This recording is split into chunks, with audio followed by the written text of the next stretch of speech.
1 minute, 30 seconds remaining.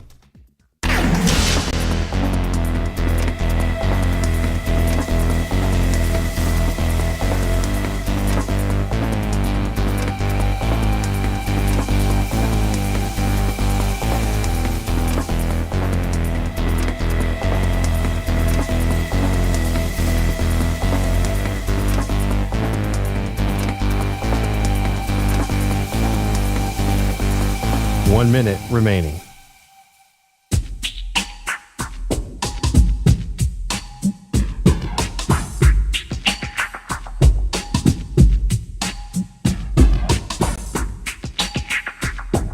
Forty-five seconds remaining.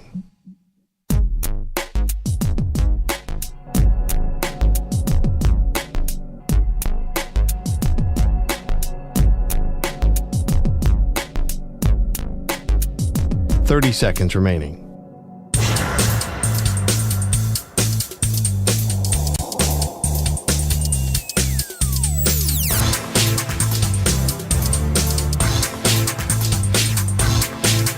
Fifteen seconds.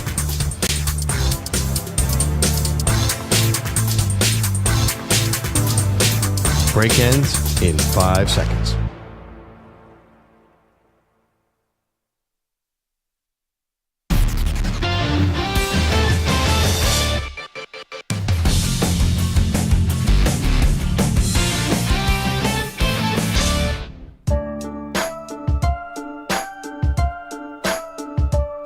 Welcome back to Writer Than You. By the way, I don't feel great, but I like how my voice is a little scratchy, right? A little, hey, I'm a man's man. On the Infinity Sports Network. All right, welcome back. I'm sorry.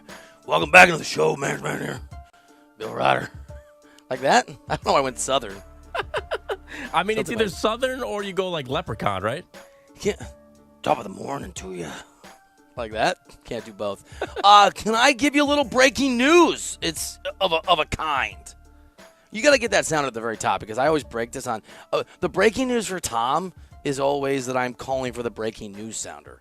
But he's got 4,000 things in there. It's like not NBA trade breaking news. But a little breaking news. Our buddy Barrett Sallee, who I think is no longer my colleague at CBS Sports, just put out on social media he got hired as the pre- and post-game host for the Atlanta Braves radio network. So Congratulations. I guess, yeah, let's just bookmark that if we're ever talking Braves baseball. Nice. Okay. That's not what you saw coming, is it? Good morning, Tommy. No, not at all. Not at all. Can I ask you a question? And again, if you're one of LeBron's people, although based on your reactions, you're not doing your job and actually listening to content that you're criticizing, but let's say that you are today. I've made it clear I don't know what LeBron did or didn't know. I've also made it clear that I think he did know, but I'm guessing. I'm speculating. Tom, I just broke down both perspectives, and they're both possible, right? LeBron not knowing would explain some of the things going on, but I also, LeBron knowing, I think makes more sense. And we played the Chris Haynes clip, and I told you Dave McMenamin, trying to like a Kremlinologist back in the day, what's behind the Iron Curtain, trying to be a LeBronologist and see what's behind the LBJ curtain over here, right? The old chosen one curtain. Do you have a strong guess, and which side would you guess? So initially, and you could speak to this because I don't live in this world like you do, I could be very gullible in these situations where I thought like, oh, okay, yeah, LeBron's 40 years old. The Lakers are getting, maybe either the top guy or the second guy to build a franchise around. Like, okay, LeBron's lost his power. Makes total sense to me. There's enough out there that would suggest that, like, nah, man, like LeBron knew. And like you said, that's okay. That is okay. I'm fine. No beef with that. There's no problem with it. But there's enough to suggest that LeBron still is the king. You think he knew? I now think he knew. I initially did not. I mean, it's not the same thing, but it's not that far off from if he had come out and said, look, I had no idea they were going to draft Bronny. I found out when they called his name. Like, okay. Or maybe. All right. Maybe. All right, we're going to circle. Look, I promise we will circle back to this later in the show. Oh, by the way, I can't. Well, the tweets have slowed down a little bit. I had trouble looking at your post yesterday because I literally still had the influx of LeBron stuff. And let me say this, too. Let me close on this point about LeBron James, and I want to get to a bunch of NFL stuff. And I promise we'll circle back to some hoops at the end of the show.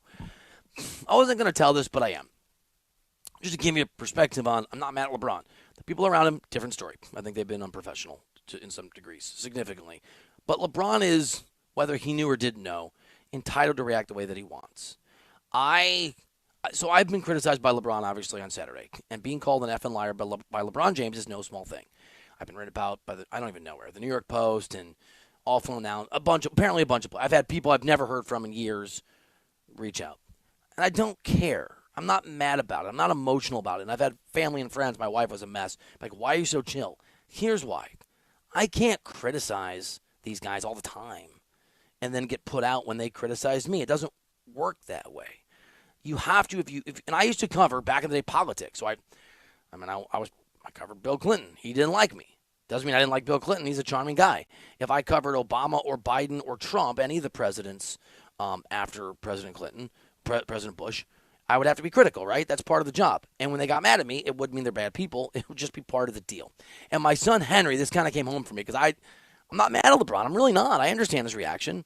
I understand. Like, he doesn't want to be blamed. And frankly, he probably thought I was saying something I didn't say. I did not say LeBron in the last 2 days forced AD out.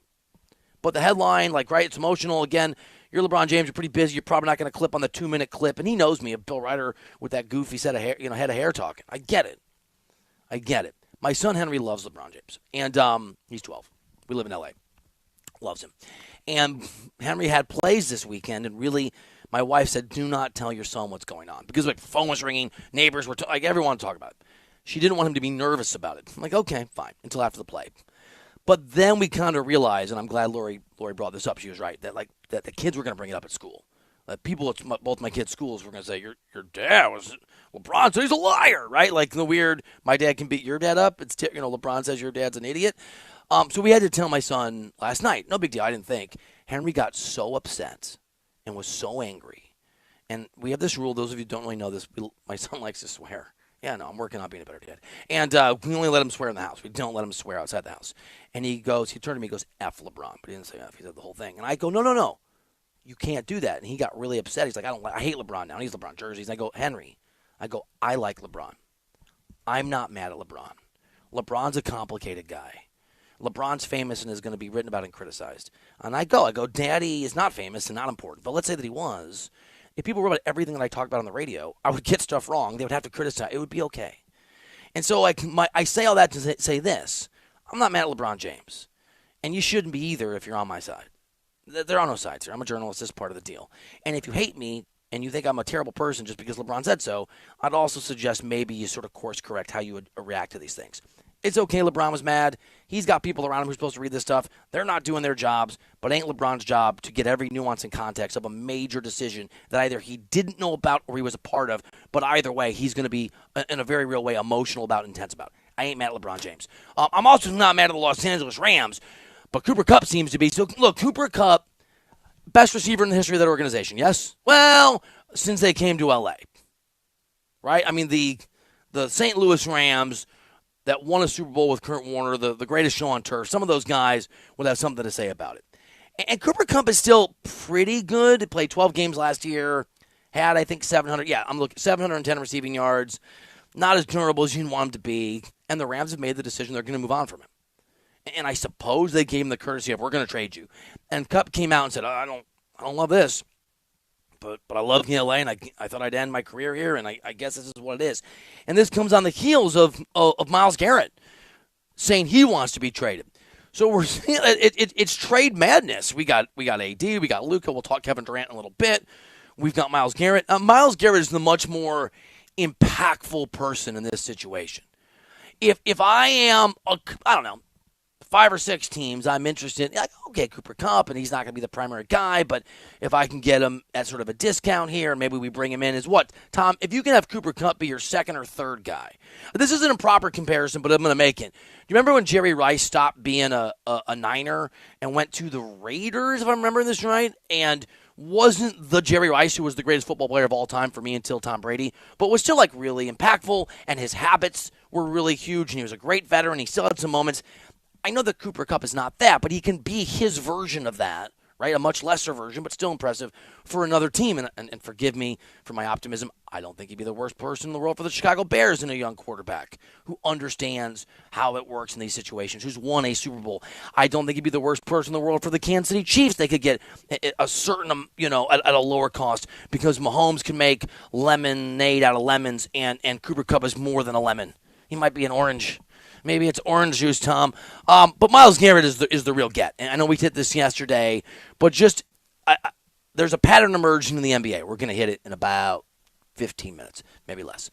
There's not really a pattern emerging yet in the NFL, but it's interesting that you're starting to see more trades and more ambition. In Myles Garrett's case, it's get me out of here. And in the Rams' case, it's Cooper, we're getting you out of here. I will just suggest a theory, a possibility, something to keep an eye on in the lead up to the big game. The Chiefs dominating everything. This unprecedented run, this frustration with Kansas City you all have, and I get it, might in part be the result of the fact that when there is a shift in power, there's a shift in how we approach it. And for fans, for media, I'm tired of this.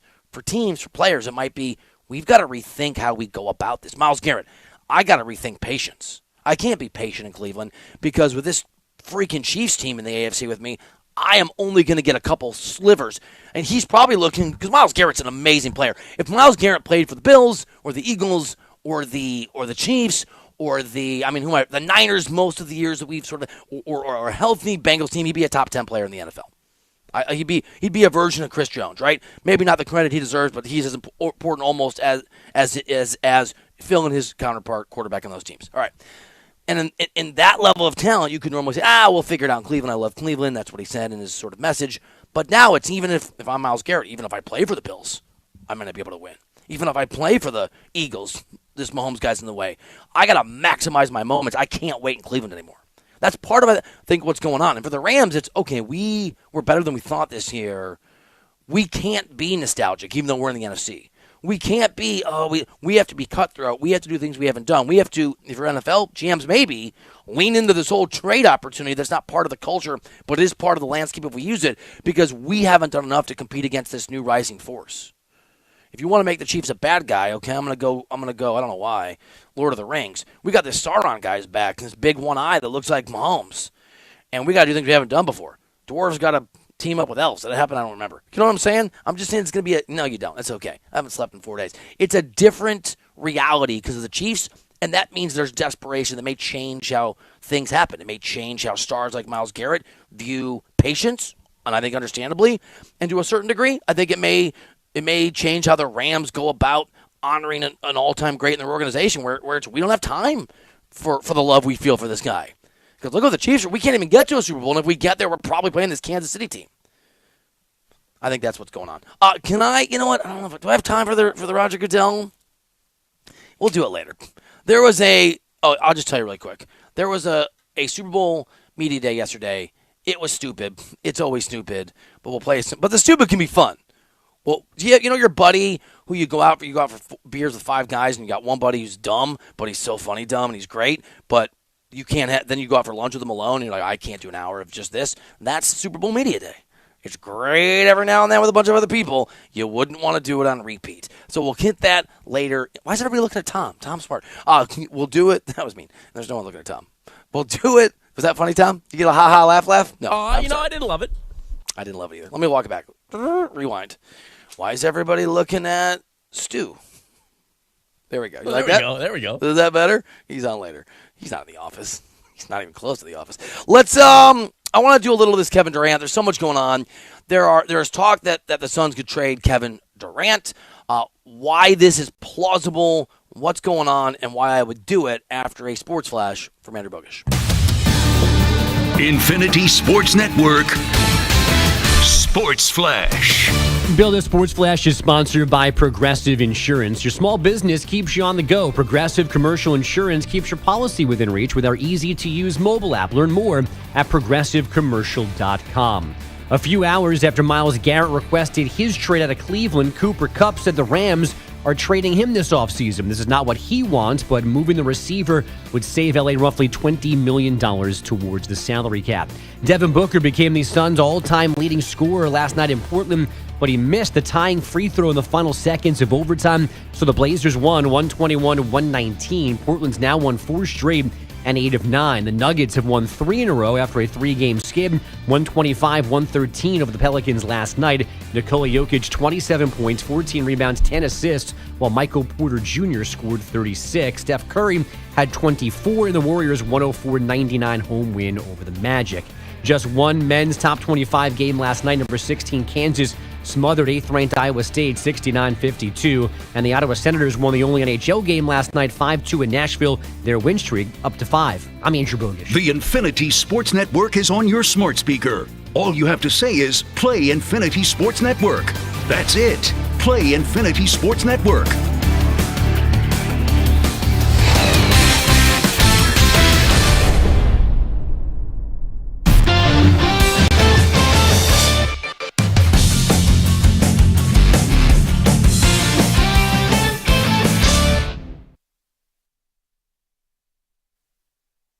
You're in a 5-minute break.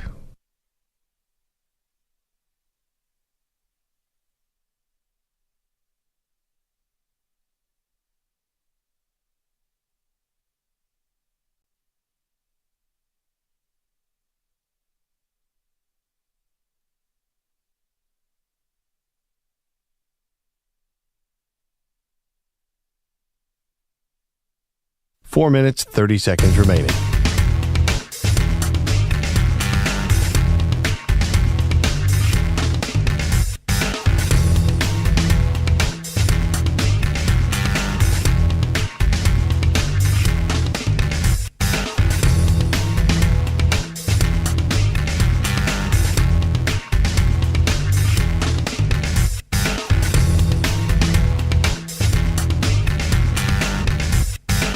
Four minutes remaining.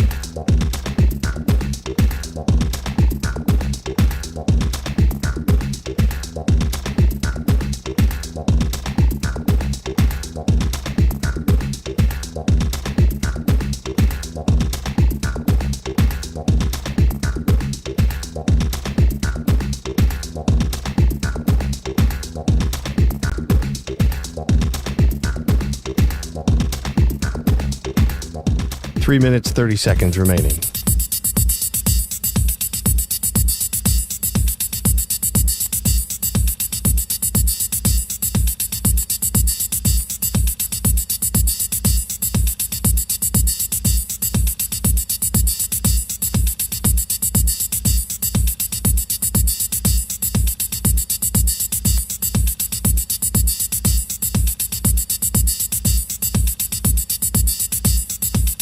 Three minutes remaining.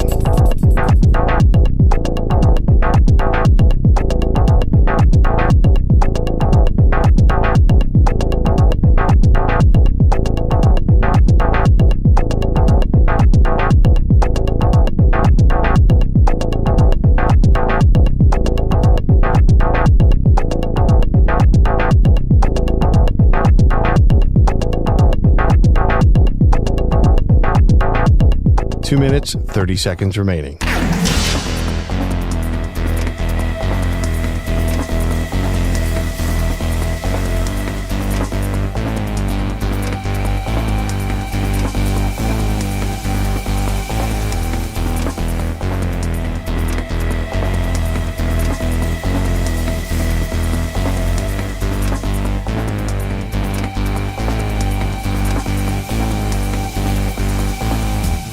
Two minutes remaining.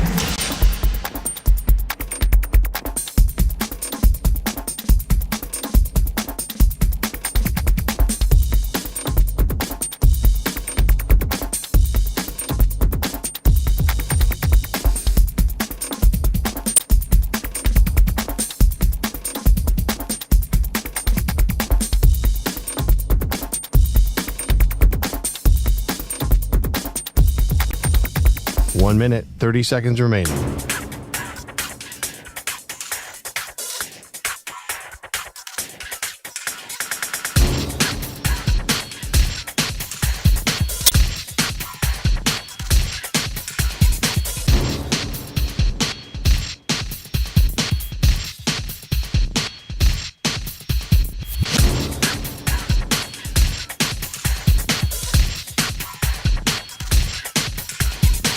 1 minute remaining.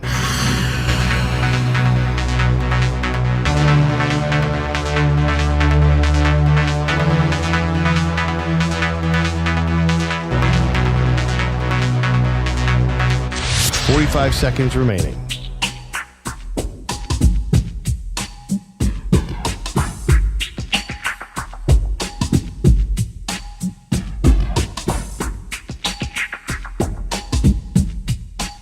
Seconds remaining.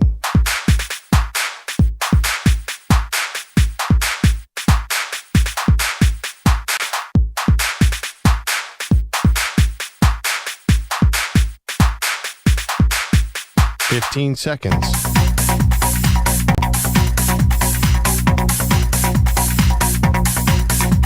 Break ends in 5 seconds.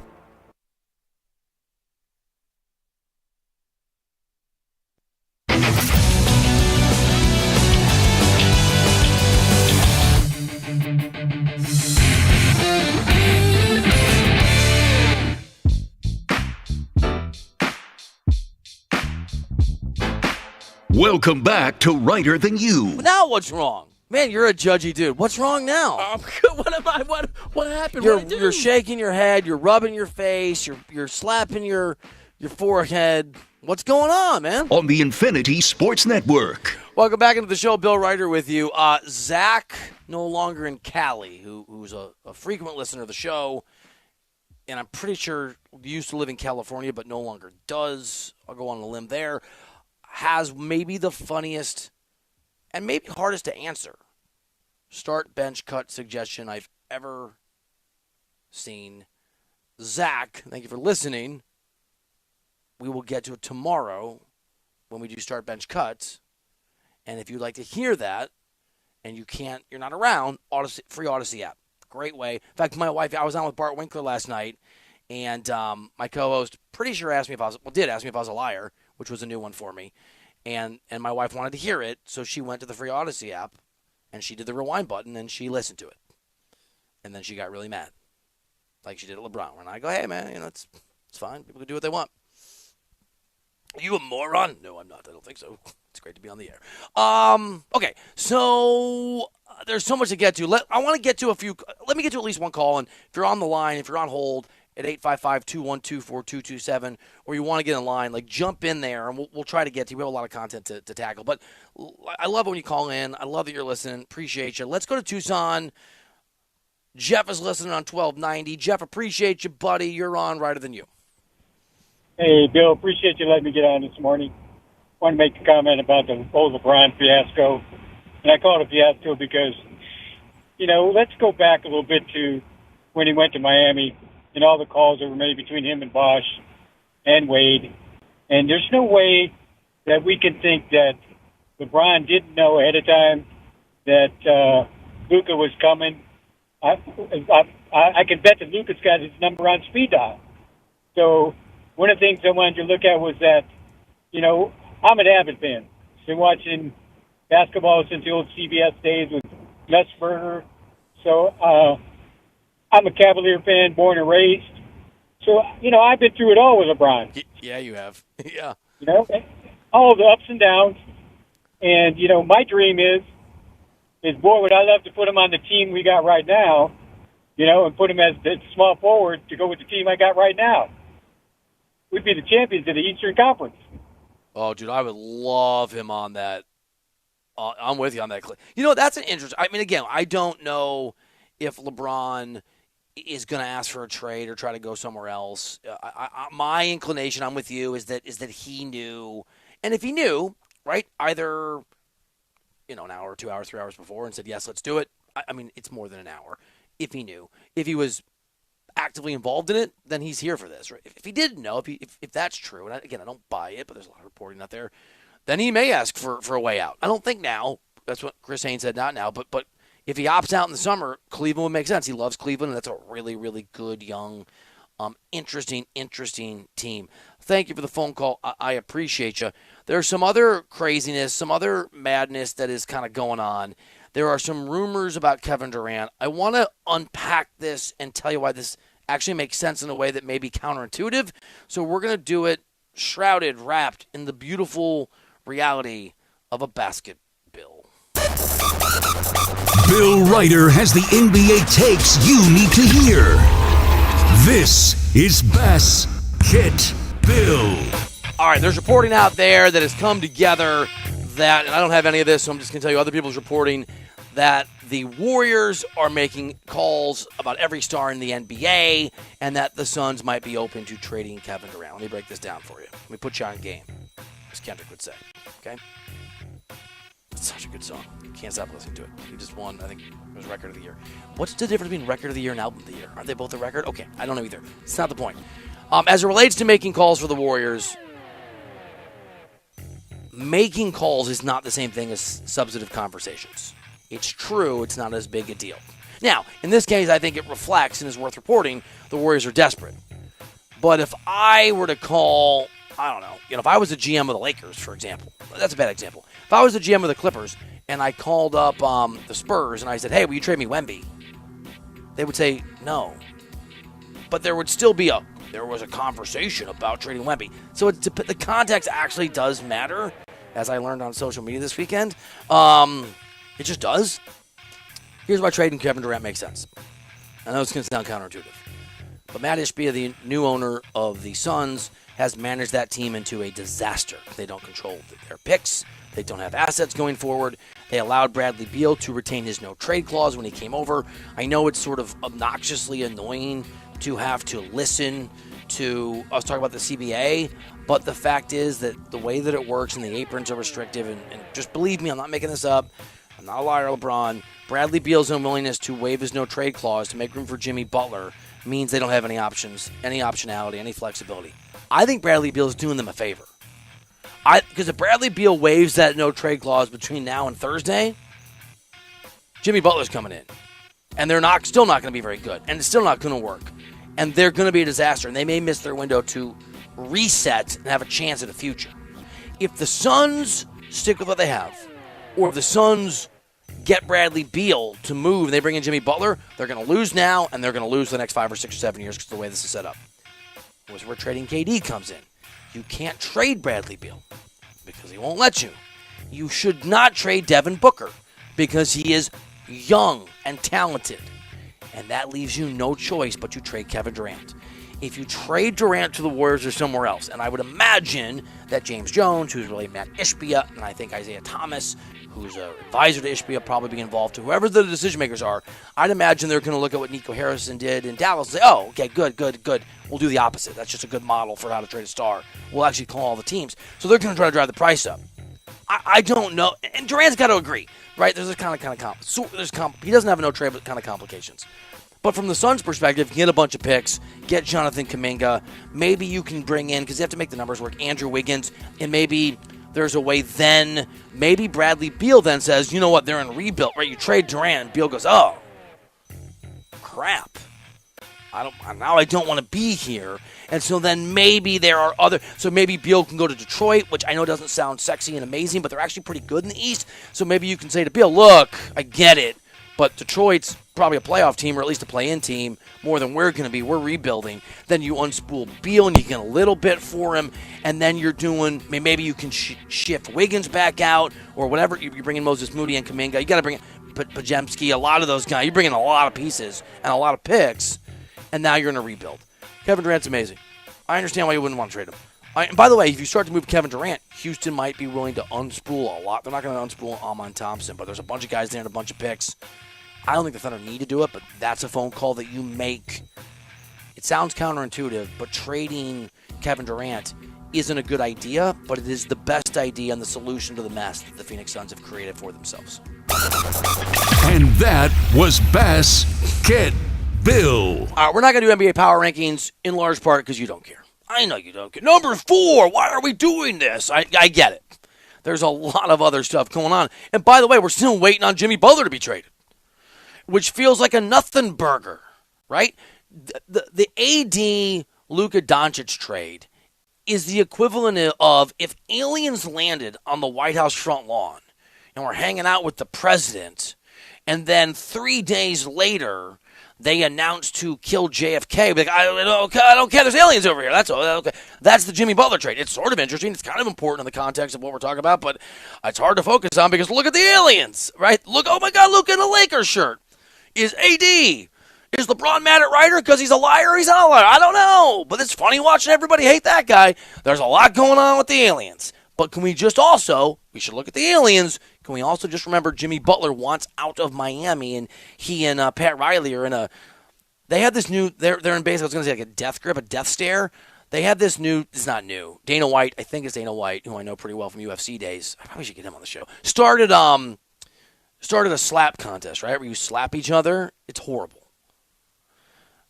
The next incarnation of this would be a stare-off, a staring contest. You ever do this when you're young? Staring, I won't blink. Yeah, because the ability not to blink, the ability not to use a Darwinian human need to protect your eyesight is a real strength.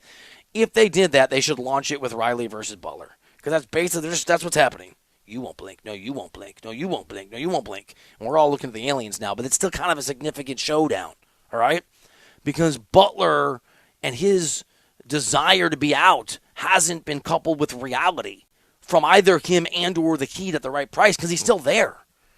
We are, let's do math, it's going to be really hard. I don't know, 55 or 58 or hours that begin with a 5 away. We're 2.5 days away, 2 days and change away, good at the math, from Jimmy Butler still being on the Heat. He's indefinitely suspended. They want to be a playoff team. I think they're up to 6 right now. It's all really jammed up in the East, but they're capable of, and their goal is to not be a play-in team. Their record is basically the same with Jimmy as without Jimmy. It's a hot freaking mess. It's a mess. Tom, I was sitting there yesterday, had a little break, and we had some leftover Indian food. I found a few years ago like the best Indian place in LA. I love it. It's so spicy. I love spicy food. I cannot handle spicy food. And they screwed up and made all the food spicy, so nobody could eat it, but I could eat all of it. So I didn't do it on purpose. Lori ordered it. It was amazing. Oh, I didn't know. It's no all for idea. me. And I'm sitting at my kitchen table, and it's a hot mess because #marriage. And I'm just sitting there, and my wife's a librarian. There's books everywhere I'm eating. And I look to my left, and just sitting there in a pile of stuff is one of those, those golden books, like kids' books that are, what am I trying to say? The Three Little Pigs. And it was one of those, but it was LeBron James is your friend or something. I was just thinking, okay. I see you, universe. Wow. Okay. I see you. Wow. Yeah. I turned it over just temporarily. Again, I ain't mad at LeBron. I get it. J-Rock, record of the years for a song, album of the years for the whole album. Got it. So, They Not Like Us by Kendrick Lamar was that makes sense. Was for the actual song. It is incredible. All right, let's talk some football. That's probably something we should do with Ryan Harris next here on Righter Than You.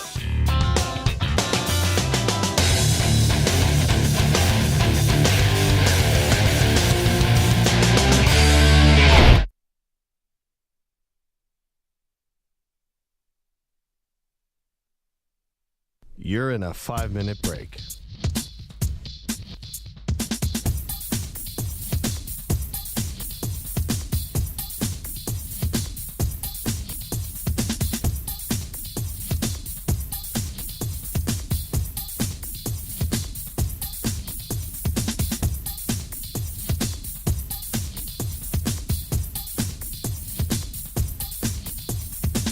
Four minutes, 30 seconds remaining.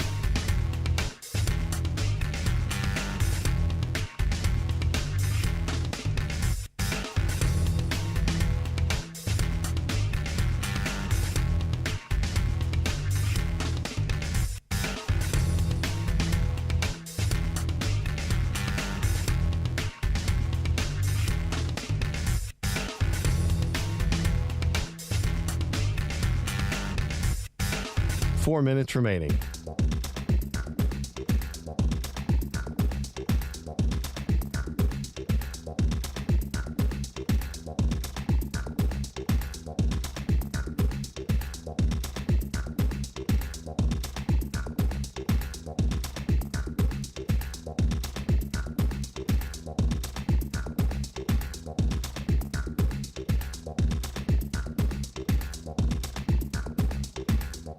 3 minutes, 30 seconds remaining.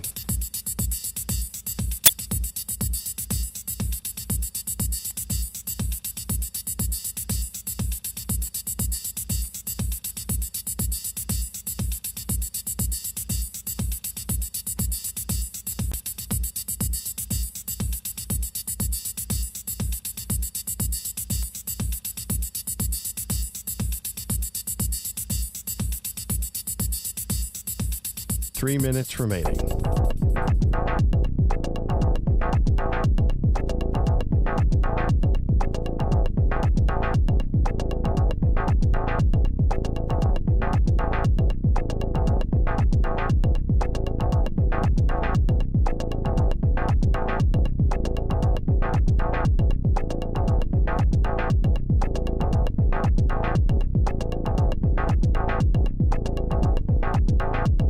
Two minutes, 30 seconds remaining.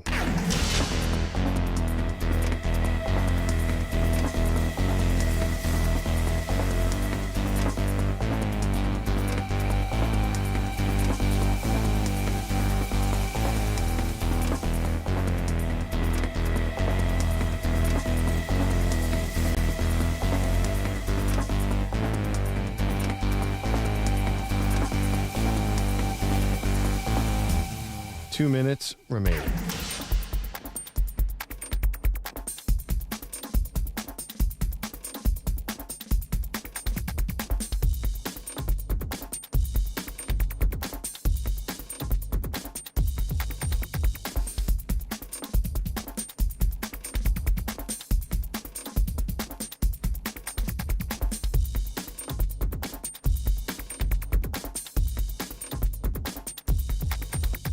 One minute, 30 seconds remaining.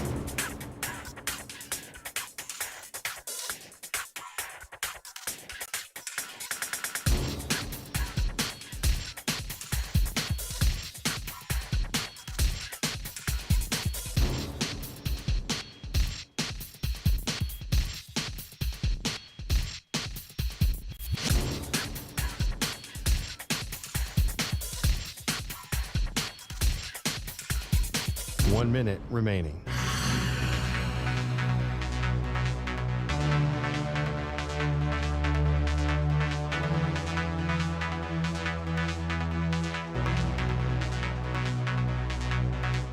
Forty-five seconds remaining.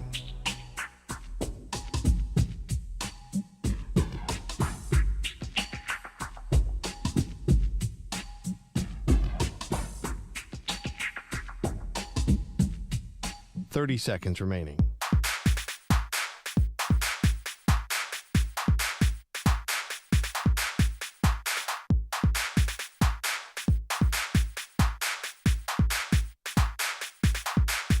Fifteen seconds.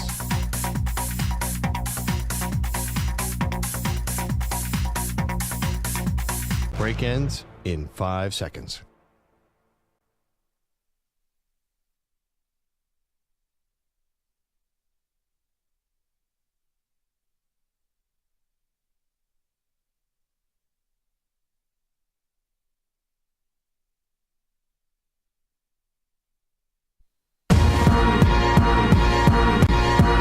He's Bill Ryder, and he's Ryder than you. The program writer than you. Sometimes. He's a fan. I love sports so much. He's in your face. I will destroy those obnoxiously arrogant, clueless, tone-deaf superstars who are marginal players, good players, made careers, who believe they're Hall of Famers. He's nice. I promise. We're nice here. He's humble. I think I'm usually pretty good here on the show about admitting when I got it wrong. Live from Los Angeles, here's Bill Ryder. All right, good morning. Welcome into the show. Bill Ryder with you. Happy Super Bowl week. Very excited to visit with Ryan Harris, former longtime NFL offensive tackle, Super Bowl champion, outstanding Westwood One analyst on social media, Ryan Harris _68. We're going to get to him in just a minute. We're going to visit about a bunch of stuff. Obviously, Chiefs, Eagles, the big game, bearing down, deja vu, all over again. These guys played a couple years ago. And one thing about all you Chiefs haters, and I'm not mad about it, I get it, I do understand it. At least they play close games. At least it's interesting drama. it would be worse and more obnoxious if when the Chiefs won these things, Super Bowls, conference championships, against your team, they did it by 3 or 4 or 5 touchdowns. I mean, they beat the Eagles in the Super Bowl by a field goal last time around. They barely got past Buffalo, obviously, this last time around in the AFC Championship game. And so we're going to hit all this with Ryan Harris, who, as I said, massively talented dude, and you should be following on X at Ryan Harris _68. Good morning, Mr. Harris. What up, buddy? Happy Super Bowl week. Always great to be with you, Bill. You know this is my favorite time of the year. Oh my God, me too, dude. I'm trying to remember. So if I get this wrong, just correct me and forgive me. The Super Bowl you won with the Broncos, was that because I was at this Super Bowl? I was at least at the crazy media circus of Media Day. Was it the one in Santa Clara outside of in the Bay? It was the Golden Super Bowl, Yep. the 50-year celebration of the game, the first time there was ever media night. And, oh, by the way, we were underdogs by 14 points, Bill, and beat the Panthers by 14. So just an incredible night with an incredible team that taught me so much about life, leadership, teamwork, and success. That's right. I was there. I remember writing a pretty scathing column about Cam Newton. It's probably part of the reason journalists aren't always beloved. I get it, and I'm usually in great defense of journalists. But I will admit to you, Ryan, I loathe the media day and the sort of clownish atmosphere and the insanity of the questions and what's your favorite color, what kind of underwear are you wearing, I'm a Pisces, will you marry me, stupidity. But whatever, I'm a journalist, so maybe I'm just like, what are we doing? Did you, when you were in it, right, when you're actually forced to go to that thing a handful of days before you're playing in the biggest game of your career, what did you make of, did you enjoy that circus when you were in that circus? You know, I loved being around my teammates, and I think that's one of the things people forget, right? You can kind of do anything with your team. And, 5 or 6 guys are going to be, the stars of the show.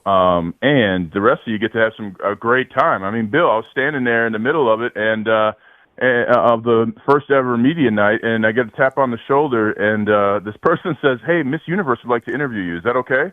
Yeah, that's great. My wife wasn't happy about it, but hey, she's got to live with it. You know what I mean? If Mr. Universe wants to interview her, he can do that too, right? So, and then you see Snoop Dogg, and the thing you forget though, Bill, is how much the game of football has grown internationally. And you have your own radio show, you got credentials, you walk in at most stadiums, you know what food you're getting. Well, there's a lot of people that don't have their own radio show or are trying to build a football fandom in a different country. I talk every year on Radio Row, and I'll do it on Thursday, to these guys who they came 7 years ago when the Super Bowl was in Minnesota. The only 2 people they said were football fans in Ireland. Well, now they've grown a show and have a whole entire following in Europe. So you cool. forget how big this game is and how many people, this is their only chance to get close to the NFL. Yeah, if you're Ryan Harris and you're playing, you can be interviewed by Miss Universe, and then moments later, literally the exact opposite. Someone like me, Ryan Harris, here on the show. Before we get into this game, I want to ask you about Cam, because, and sort of my commentary after that game was about his press conference and sort of storming away, and just my worry that, hopefully this doesn't carry over. Hopefully this defeat, this heartbreak, builds him into the guy that eventually wins the whole thing. He didn't. And this week, as I'm sure you saw, maybe you didn't, he said that he wouldn't trade his MVP for a Super Bowl ring. Would you trade your Super Bowl ring for an MVP award? No bleeping way. And that tells you everything you need to know. I mean, that's why the Panthers did not win. And look, we knew going into the game at that year they were 15-1, and the one game they lost was a close game to Atlanta on the road. And when you watch, you don't just watch film in the NFL. The elites in the NFL, we study film.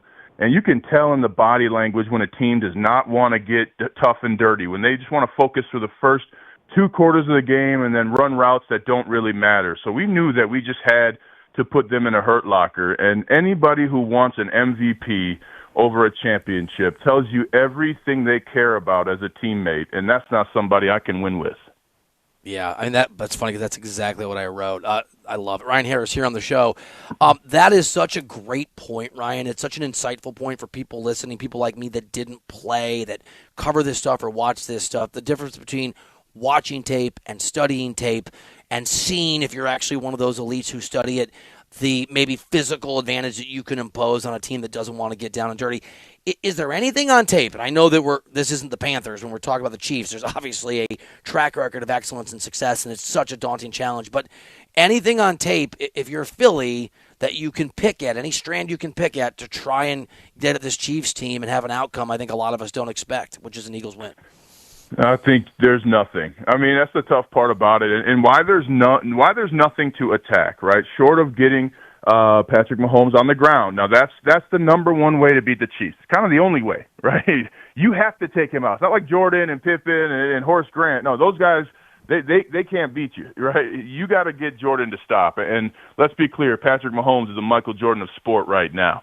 So if I am Philly, you're going to get a ton of cover one on the back end. You're going to get blitzers from every angle. You're going to see safeties on the line of scrimmage bail early in the game, only to come later and fire off the edge in the third and fourth quarter. I mean, this is how Vic Fangio coaches up a defense. And the worst thing to do against elite quarterbacks is to go blitz zero. I mean, it's to go man coverage, because as we have seen time and time again, and now for the third Super Bowl in a row, Patrick Mahomes is willing to throw it to anybody who's open. He's not fixated on one player. And more than that, Andy Reid has mastered the only skill that a play caller needs, to have multiple options when it comes to the game plan. I mean, how many times last year you had the Chiefs, I think Travis Kelce had 2 catches for 6 yards or something like that in the first half. What do you end with? 12 catches and 110 yards and 2 tutties? I mean, that's the skill that you also have to beat when it comes to the Kansas City Chiefs. And most coaches are unwilling to coach to that level, and most players are unwilling to focus for 4 quarters or more to get it done. Ryan Harris here on the show talking to me, Bill Ryder, Ryder Than You, the Infinity Sports Network. Ryan, I want to lean into your experience and your expertise a little bit more and draw another line to the Chiefs here. You just noted that if you're the Eagles, easier said than done, but knocking Patrick Mahomes on his behind is a goal, is something you want to do. Mahomes at a different stage of his career, obviously, than Peyton Manning was when you were protecting him in that Super Bowl. Manning was a little bit older, but you know, you guys put up 24 points in that game, if I remember right, and I know the defense held that team to Carolina to 10. If you're just an individual offensive lineman, and you know whether because the best chance the other team have is to disrupt Mahomes, is to physically get at him, or in your case, same thing with Manning, but Manning was near the end of his career, and so you just want to maybe protect him physically too. Is there added pressure when you step on the field? Like for you, like you go on that field, you're an offensive lineman, you know they're going to be going at your guy. Did it feel like a regular football game at any point, or did you sort of snap to snap think, man, these are the most important moments of my personal role in this team that I've ever had? Did you think that over and over? Super Bowl games are the most physical, intense, and crushing games that you can play in the game of football. Of the 5 biggest hits I got in my career, Bill, 3 of them came in that game against the Panthers, and one of them was against the linebacker I thought had a broken arm.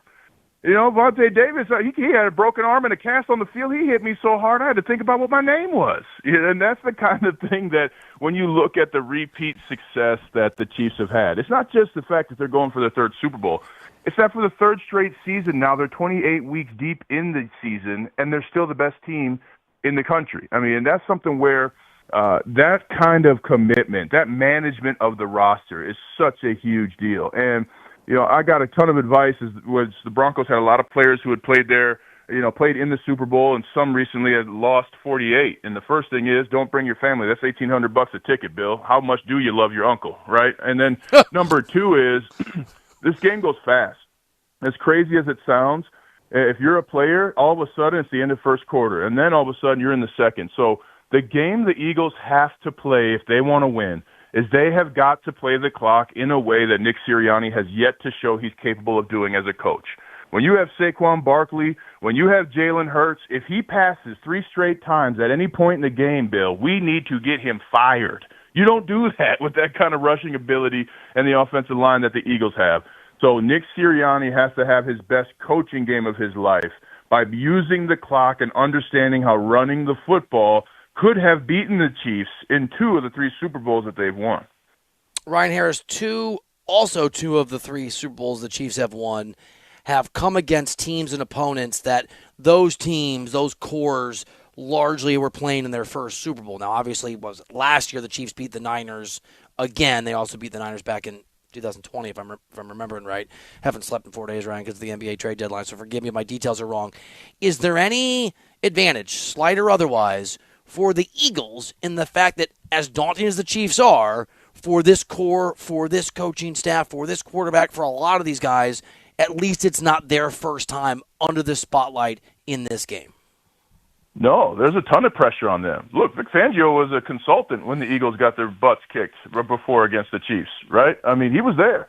So this is a litmus test that this staff has not been willing to overcome. And let's be clear, they got destroyed by a Chiefs team. Yeah, there wasn't a bunch of mistakes outside the Nick Bolden fumble, but what have the Eagles actually done that can point to any type of success if you're Nick Sirianni? 2 NFC championship games? That's great. You're looking like a young Andy Reid. Way to go. Maybe 10 years from now you'll win.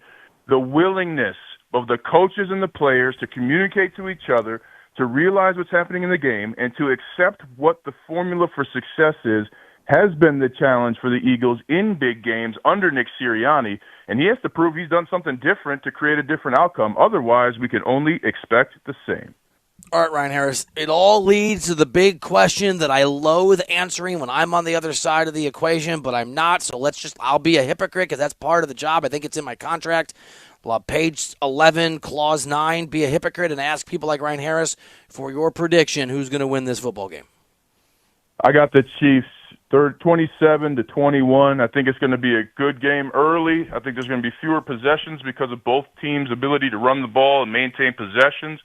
And the difference, again, will be Patrick Mahomes and Travis Kelce in the fourth quarter. I can't wait. I might not even watch till the fourth quarter, Bill. And I'm doing CBS HQ for it. I might just tell them, hey, I can tell you what's happening right now. Philly's got it close at the halftime, don't they? Yep, okay, great. Now look out, because at the end of the game, Patrick Mahomes is going to be raising the MVP trophy. So I would love for Jalen Hurts to do it. I think that he has shown incredible resilience, the most in the NFL compared to, think about this. The quarterback in college that got him benched has not played in the playoffs, right? He has an opportunity to really send that middle finger to anybody who doubted him and wanted him to be a receiver or tight end in the draft. So I would love for Jalen Hurts and the Eagles to do it, but to be the man, you got to beat the man. And Patrick Mahomes and the Chiefs, they're the man. Ryan Harris, my man, enjoy, buddy. Appreciate you. Thank you so much, as always, pal, for making time. Fun as always, Bill. Go Irish. Big brother, go Irish. Ryan Harris on the show. Ryan Harris _68 on the old social media.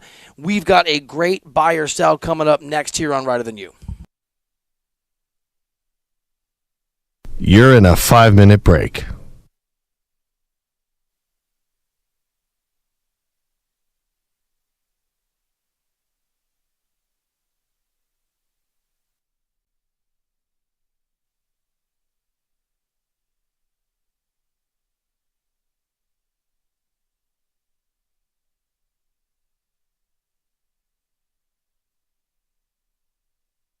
Four minutes, 30 seconds remaining.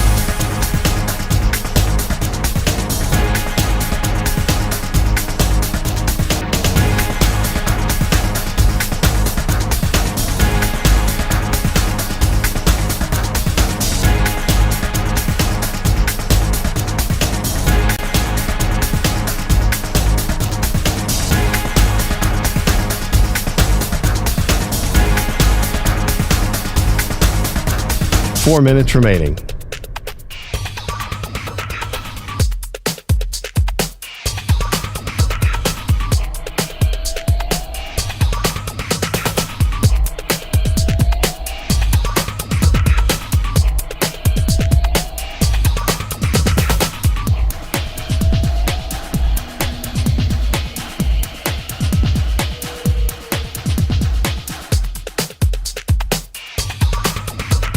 Three minutes, 30 seconds remaining.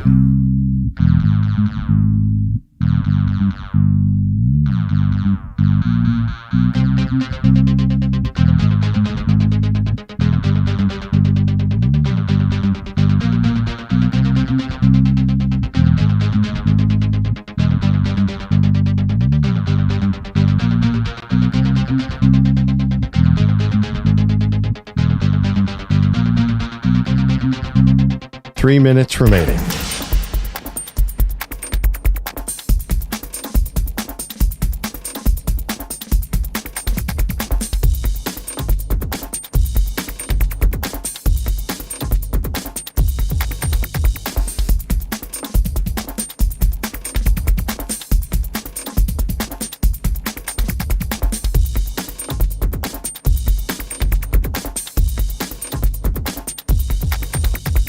Two minutes, 30 seconds remaining.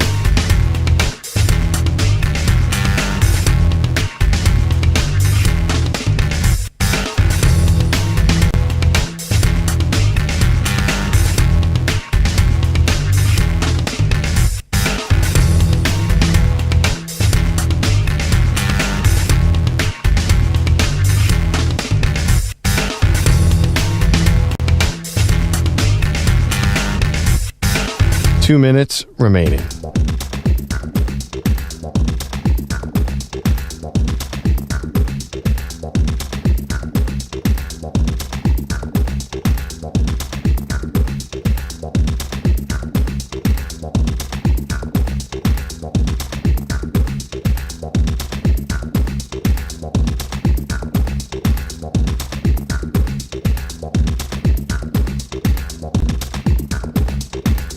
One minute, 30 seconds remaining.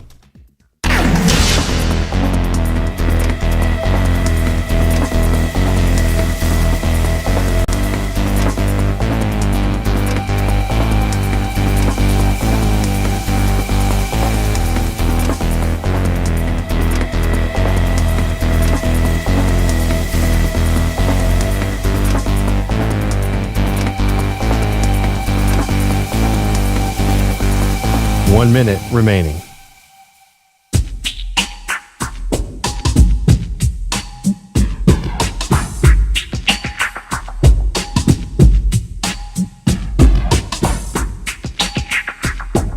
Forty-five seconds remaining.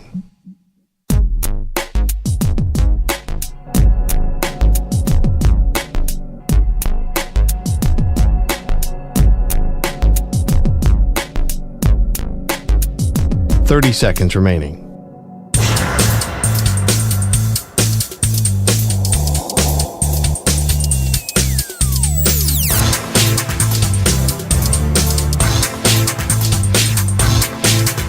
Fifteen seconds.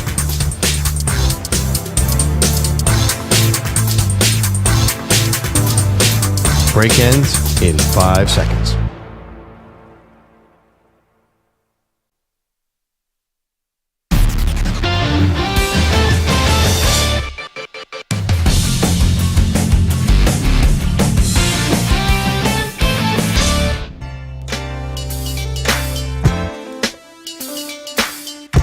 Welcome back to Writer Than You Sometimes I'll bop around, a little boppity bop, boppity boppity bop for the music. on the Infinity Sports Network. Welcome back into the show. You like the boppity bop? I think you already said that one, didn't you?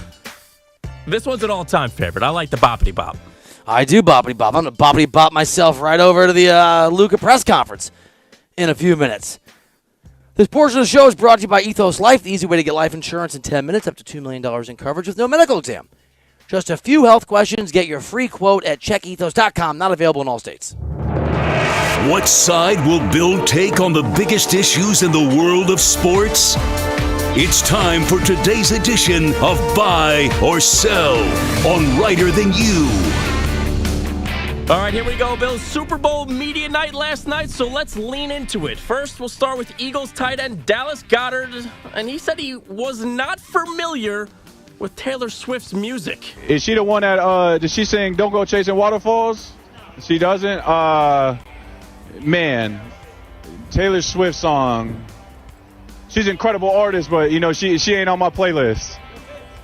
I'm more of, the Philly guys, the Meek Mill. Obviously been listening to a lot of Kendrick Lamar. Won't get to see him at the halftime show, but I'm sure he's going to put on quite the performance. Bill, buy or sell, Eagles tight end Dallas Goedert has Taylor Swift music on his playlists. Sell. You think he's trolling? Sell. Oh, I think so, yes. I mean, you're going to confuse it. I would have thought maybe, but how do you confuse it with Was that TLC? I mean, from like 30 years ago. Is that?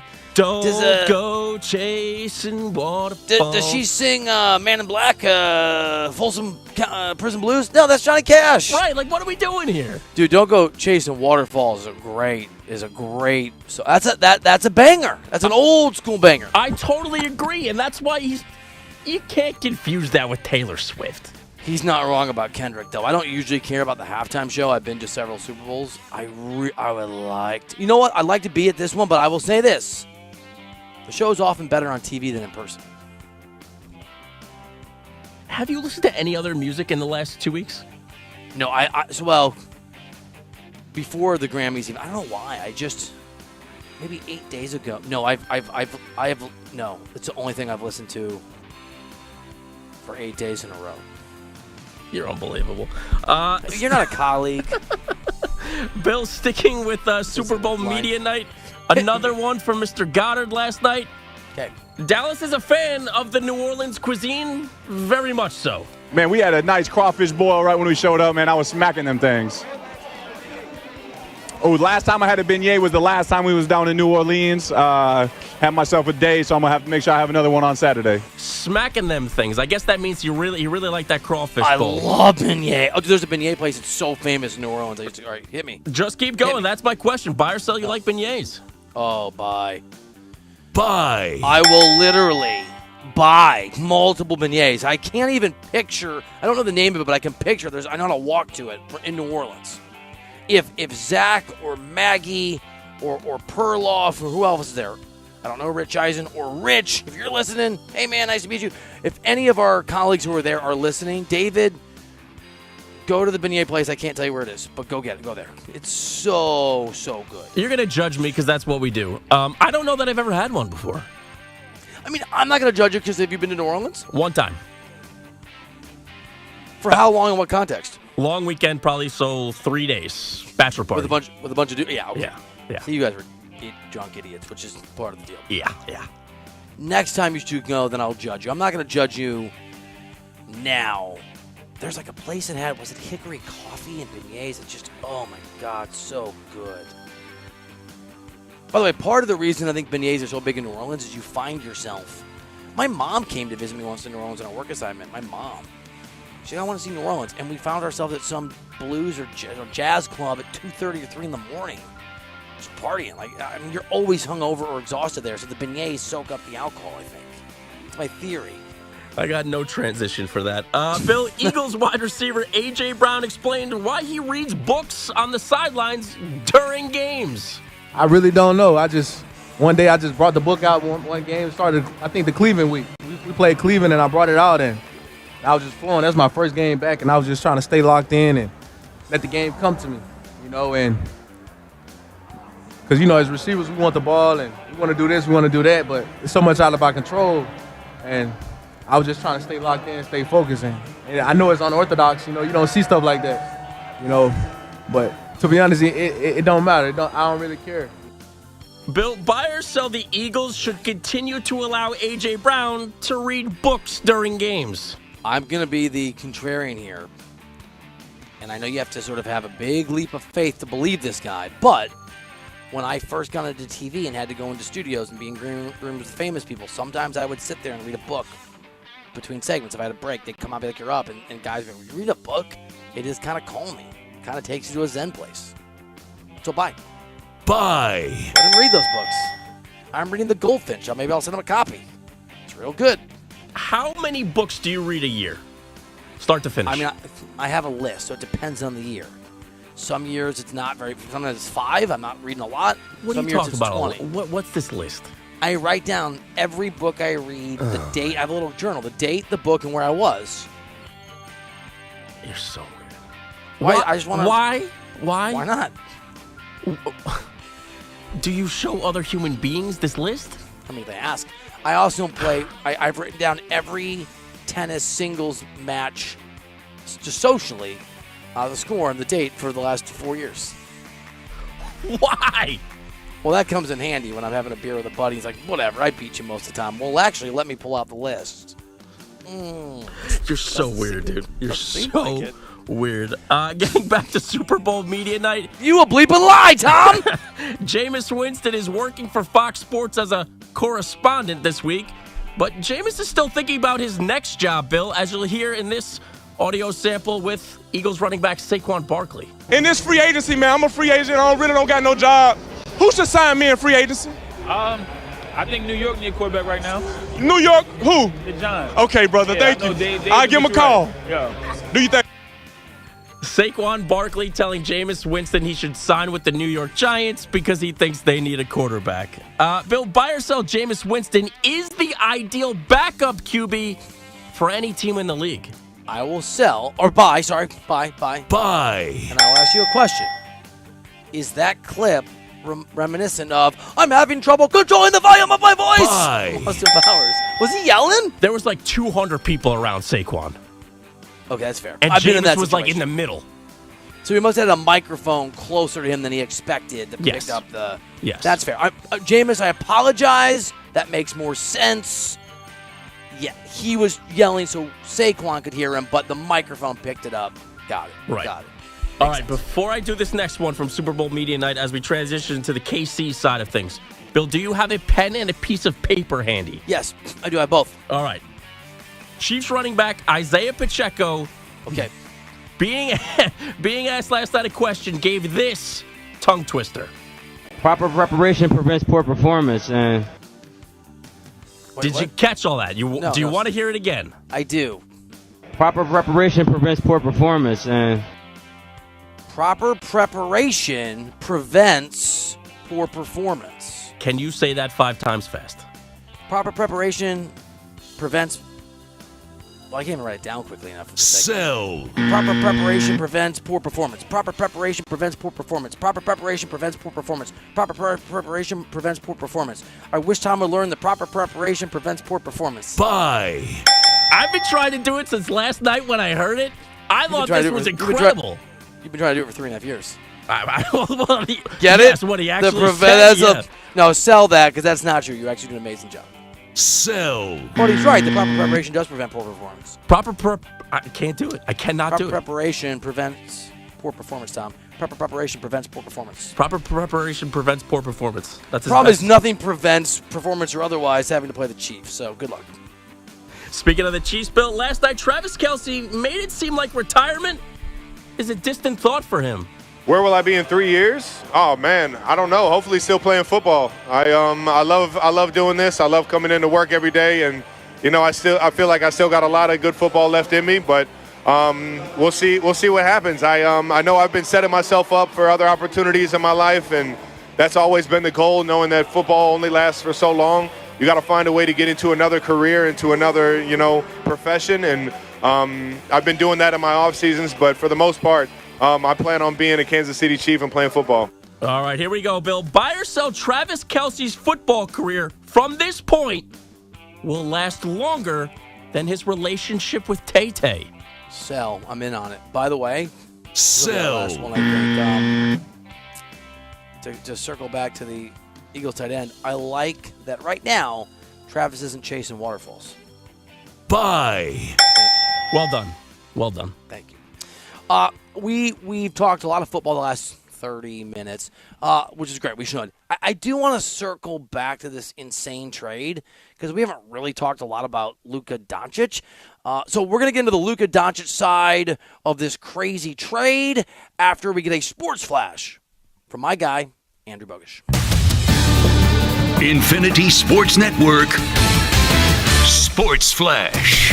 Bill, the Houston Rockets have lost 3 in a row for the first time this season, courtesy of Jalen Brunson. A minute remaining. Brunson at 3. Bang! Jalen Brunson does it again! Timeout Rockets!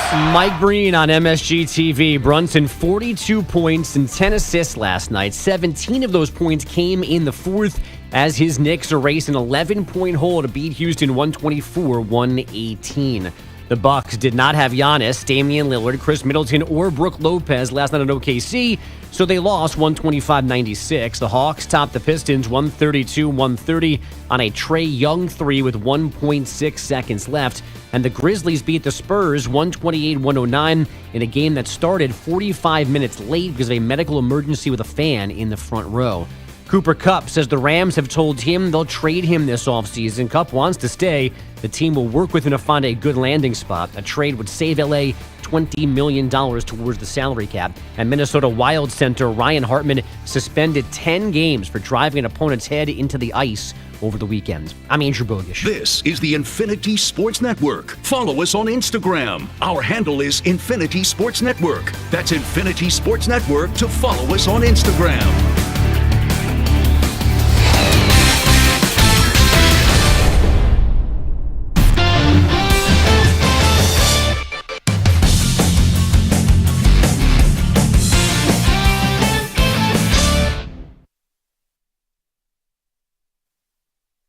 You're in a 5-minute break.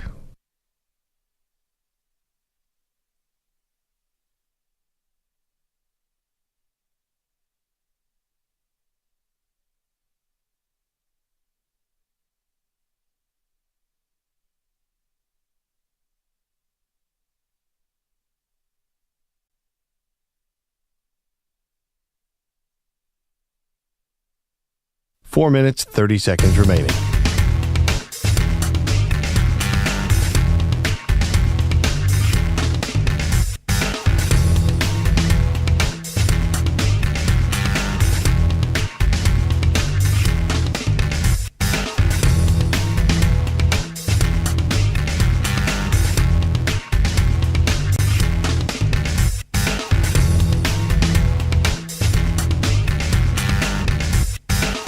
Four minutes remaining.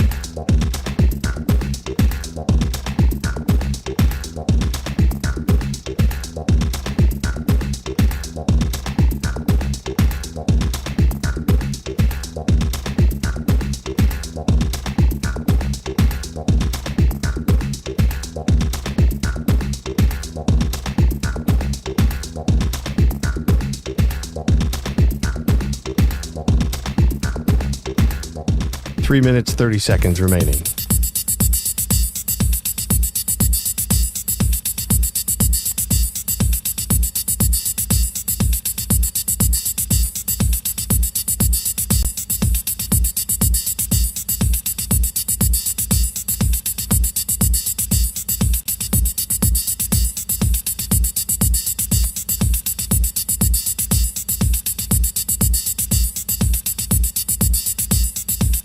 Three minutes remaining.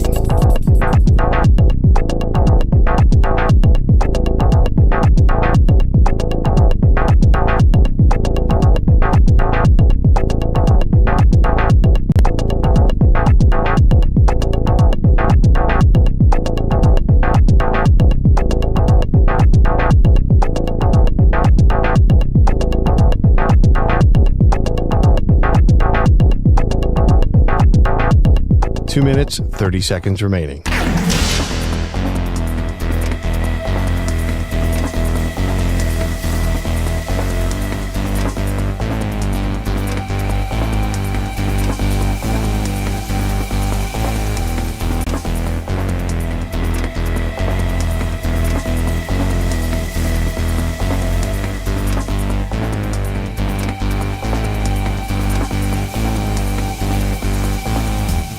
Two minutes remaining.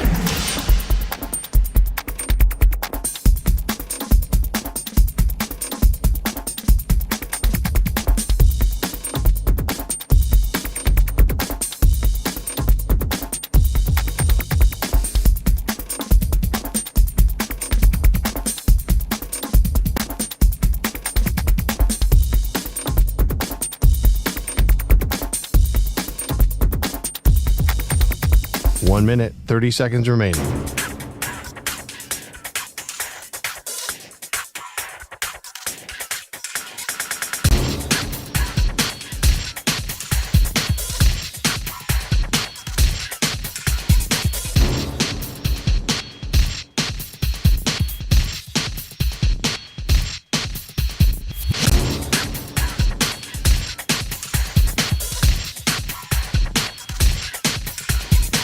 1 minute remaining.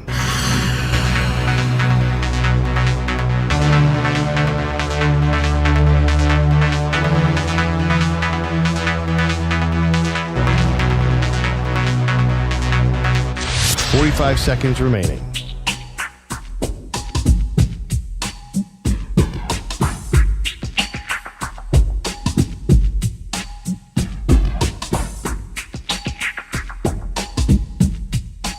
Seconds remaining.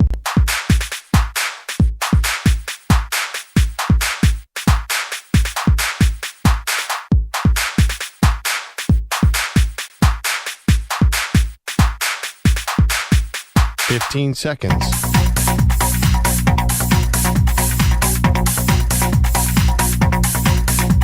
Break ends in 5 seconds.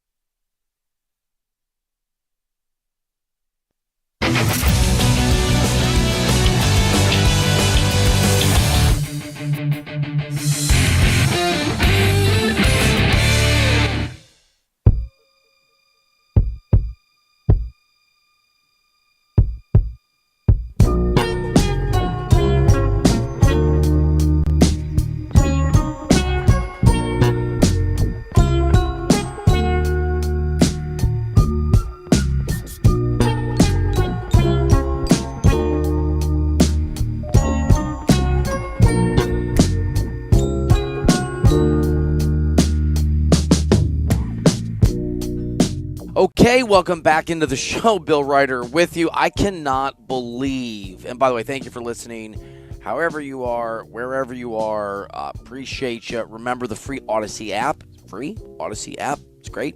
Brings together my company, and the word free is a way that you can listen to the program live. You can also get the podcast version on the free Odyssey app. You can also get the podcast wherever you get your podcasts if it's elsewhere. And we know that you have lots of choices, so much news the last few days, so many things to be watching out there. Thank you for spending some of your time with us. Tom, I'm still sort of, okay, so full disclosure, I live really close to the Lakers facility, so this show is going to get done, and then I'm going to speed over, in no way illegally, at the speed limit officer and go to the Luka Doncic press conference, Tommy, which is supposed to start about 10 minutes after the show wraps. Usually they run late. Do you know if Luka Doncic tends to be a guy that's running behind? Because I'm kind of hoping so today. I don't know Luka on a personal level like that, if he's like a 5 minutes early guy, 5 minutes late guy, but I'm going to hope for you that he's a 5 minutes late guy. This will be, look, maybe I can be fashionably late, and that would be kind of cool. This will be my first glimpse, most of our first glimpse of Luka in LA, in that vibe. How does it fit? And we saw the photos, if you remember this. I know we have all been inundated with so much information and shock and trying to figure out what in the hell's going on. If you have been living under a rock, which is a stupid expression, why would you live under a rock? Why wouldn't you just have your phone off? But if you've been living under a rock with your phone off, Anthony Davis and Luka Doncic were traded for each other as part of a 3-team deal over the weekend. And the five times consecutively, which has only happened for, I think it's 2 or 3 other players in NBA history, first-team All-NBA superstar, 25-year-old generational talent, Luka Doncic, now a Laker. And we saw him come off the jet over the weekend. And, Tom, maybe I'm just trying to take the moment, the vibe, the excitement, and apply it. But I know it sounds dumb and it sounds weird. I'm not from L.A. I mean, I'm from the Midwest. I just saw photos. He looked like he belonged. Didn't he? Doesn't he just look like he should be in the L.A. celebrity culture? Whatever it means to look L.A., Luka Doncic looks L.A. Look the part, be the part. He's got the vibe. He's a celebrity. We've hit some of this over the course of the show. And I've said this over the course of the last few days. I was on Bart Winkler's show last night. That's an interesting listen. You should go listen. Free Odyssey app. I was on in Rochester. I love those guys. That was such a great time. I was on in Milwaukee with our guy Sparky. Been on a lot of places and have talked about how, because I understand radio hosts to varying degrees. Those like the guys in Rochester and Wisconsin, man, did their homework. But like radio hosts of varying degrees are going to know less or more about what's going on in the NBA. And so I think it's just worth reminding people that we don't know a lot here. There is still, and this trade went down Saturday night, now we're at Tuesday morning, almost Tuesday afternoon on the East Coast. We still have so many unanswered questions and conflicting reports. And I think the best example I can point to is a Lakers example, although there's also conflicting reporting and sort of misunderstandings about what happened with Dallas. But as it relates to what LeBron James did or did know, you've got Dave McMenamin, and I've said this a few times, who's a very connected reporter, has made a career covering LeBron, covered him in Cleveland when LeBron moved to L.A., Dave moved back to L.A. McMenamin reported that LeBron found out about this trade over dinner when the rest of us did. To say that I'm incredulous about not Dave's reporting, Dave's job is to report what he's told, and if someone close to LeBron James tells Dave, this is what we're hearing. Dave says, sources tell me, and that's great. But I'm incredulous his sources were honest with him. Maybe they were, though. I don't know. Part of the reason I'm incredulous is common sense, and part of the reason is because Chris Haynes, who's also very close to Rich Paul, who is the agent of Anthony Davis and LeBron James, and one of LeBron's guys, good friends from a long time ago, had reported that the Lakers were really pleased with the way that Rich and LeBron had made this trade a smooth process. You can't make something a smooth process if you didn't know about it. So conflicting reporting. Similarly out of Dallas, but more has come in. And look, I had heard that Luka gave an ultimatum and gave a heads up. And there's reporting that is suggesting that's not the case. Or in the sort of nuanced complications, maybe it was the case as an ultimatum or as a response to some problems behind the scenes, as a treat me better, I'll leave. But the local reporting, there's always going to be the most accurate. And we try to get a feel for things. And now there's reporting, as I mentioned earlier in the show, that Luka Doncic cried when he found out he was going to be a Los Angeles Laker. There's also, this isn't reporting, this is public. Mark Cuban first did this on local radio in Dallas over the weekend. Remember, I know there's so many strings we're pulling on. We're still, it's Tuesday. Normally we'd move on to a different story. It's such a big story. We're still chewing on it. On day 2 of this radio show, Writer Than You, here on the Infinity Sports Network. And we're doing it here later in the show as the show's about to wrap. And the show's about to close. And we obviously talked about it earlier and throughout the show as well. But Mark Cuban, longtime majority owner, was the guy that ran the place. He sold to folks from Nevada who run casinos a year and change. I guess it's, a year and change ago. I think December 23. But was supposed to control basketball operations. And said on the radio over the weekend, don't need sourcing for this. He just said it. In Dallas, he said, I didn't even know this. I don't know what the hell they're doing. Wasn't a part of it. And then you have other people in NBA media spaces who played, who are reading text messages out there from Mark Cuban that they sent them when they said, what the hell's going on? And Cuban said, don't know. Point is, this feels like it's a Nico Harrison, the GM operation. If Luka really cried, I think there's still ifs out there, that Mark Cuban wasn't involved. If it's really true that the GM in Dallas allowed this press conference I'm about to run over to, the official Luka Doncic is a Laker moment without having to, in which he certainly could have, it sounds like, according to some of this reporting, included other teams, driven the price up, gotten a lot more. I mean, remember, Rudy Gobert got 4 first-round picks. I mean, Mikal Bridges, just go down the list of guys that have been traded of some note, right? Pretty good. It's not just eggs that are expensive. NBA players are too. The inflationary effects are everywhere. Luka Doncic should cost more than a 12-pack of eggs, and Dallas did not get the right return. So we're still trying to make sense of it. It is insane. It is bizarre.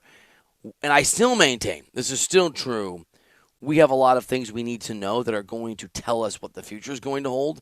I will be very curious whether or not LeBron James is at the availability, the press conference, the introduction of Luka Doncic. It's the press release, Luka Doncic, Rob Pelinka, and then some of the other guys that came in. And the Lakers do have a game tonight. And remember, Luka's not playing. He has that calf injury going back to late December. We think the expectation is he'll play after the All-Star game. We have games coming up this week, of course, and then early part of next week, and the next week is the All-Star break. So almost always in these kind of injuries when you're close, you wait through the All-Star game, you get a little extra time, you make sure that you're okay. But I'll be curious if LeBron shows up, kind of lend his weight to this, or yeah, I'm excited, I'm surprised. There's a lot to unpack here. Tom, I tend kind of philosophically not to ask a lot of questions at these press conferences. I tend to find them. I just find them weird. Like I know I'm not supposed to as a reporter. I'd rather talk to guys one-on-one, right, in the locker room or just on the side. It feels like when you were in college, did you ever have go to a class you liked? Well, let me start here. Did you like going to classes in college? Some of them I enjoyed very much. Right. So, did you ever have a class you liked, and they were where you could ask questions to the teachers, and you might have a question, but then there were the students who would ask 9 questions because they wanted to hear the sound of their own voice because they thought they were the professor? Did you ever have this? Absolutely. And then I would hope that they would ask the question that I wanted to ask but never would. Oh, see, I was the opposite. I was like, would these people shut up and let the teacher talk? These are the dumbest questions I've ever heard. I hate questions now. That's kind of how I feel about media press conferences. Like Howard Beck, who we love, doesn't ask a lot of questions. So when he raises his hand, it's a pretty good question. But some people, I just feel like it's the local version of what's your favorite color. Point is, I don't love these things. But if I were to ask a question today, do you have a request? Like what would be what's the question? Hey, Luca, Bill Ryder. I think I have to go CBS Sports rather than Infinity Sports Network because CBS Sports got me the credential for this one, right? I could do the double, but then it feels like I'm really, hey, Luca, Bill Ryder, CBS Sports, Infinity Sports Network, Pisces, father of 2, co-worker of Pretty Daddy, welcome to L.A., try Randy's Donuts. It just feels like too much preamble, you think? Too much preamble there. Yeah. Okay. You got to go with just the one. Hey, look at Bill Ryder, CBS Sports. Is LeBron still mad at me?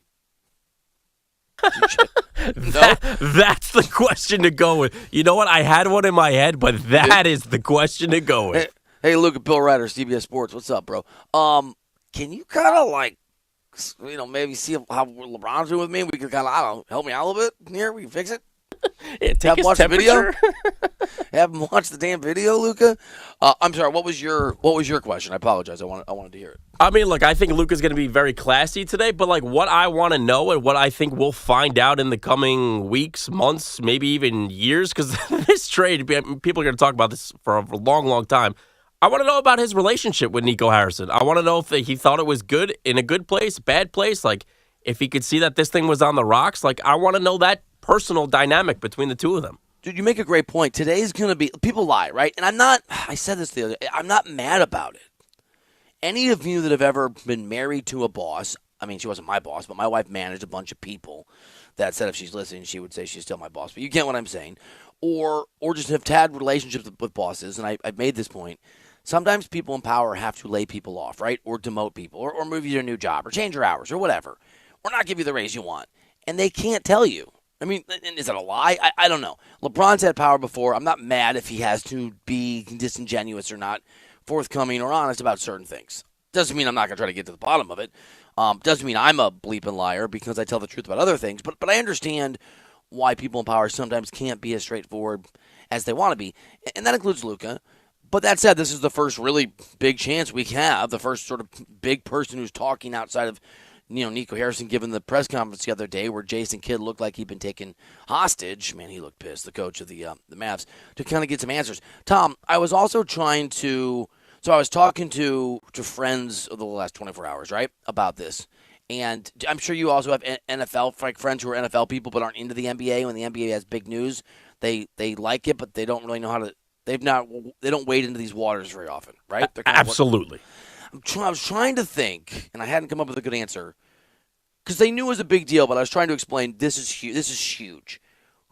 Trading Luka Doncic, 25-year-old, made a finals appearance, never been an MVP, never finished higher than third, but a 5-time consecutive All-NBA first-teamer is so rare. What can carry a team? I was trying to think what quarterback. If we just it's Super Bowl week, right? And I guess we're going to get into the vibe of this Super Bowl week a little more, although you just said this.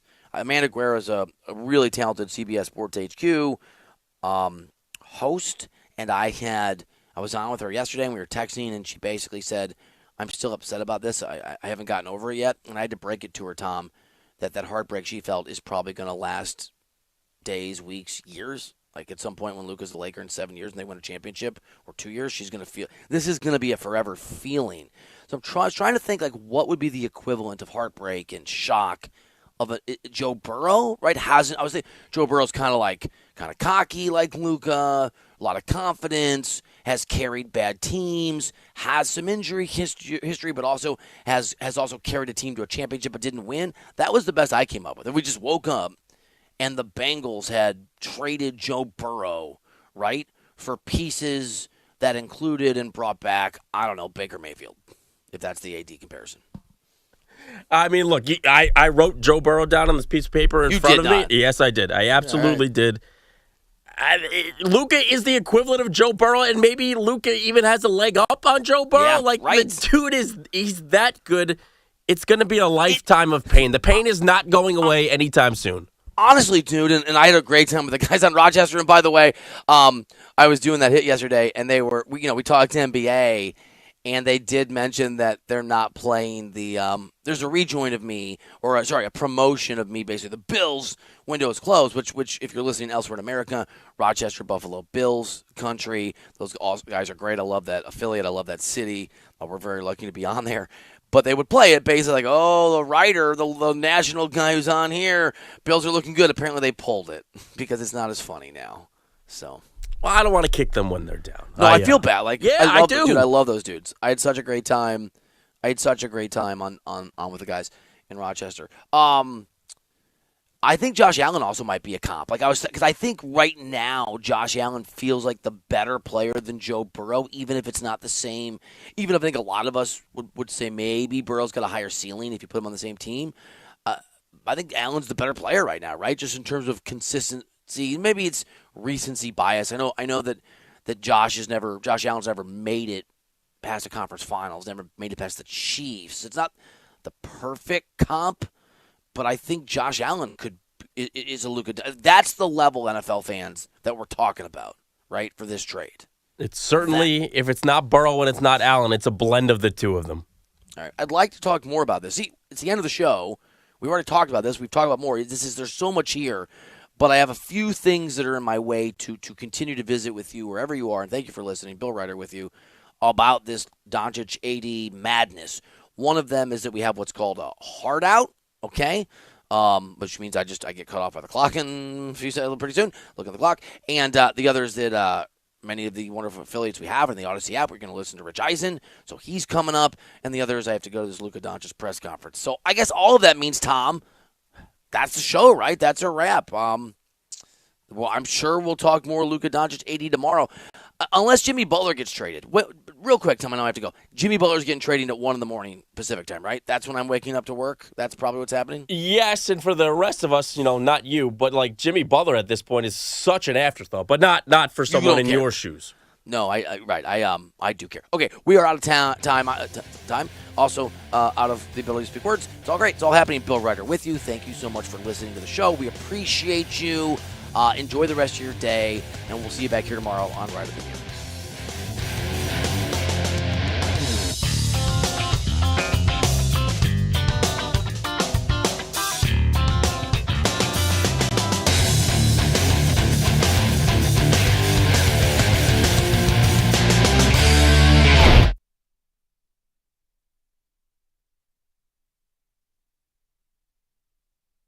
You're in a 5-minute break.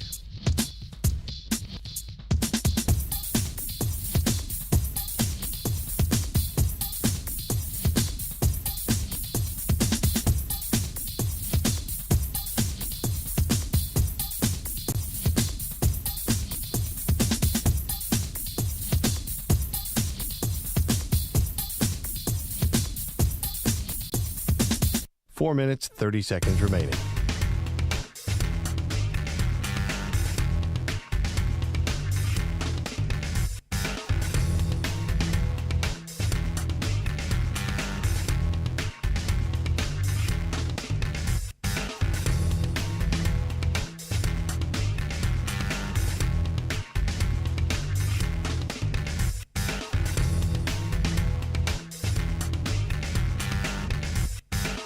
4 minutes remaining.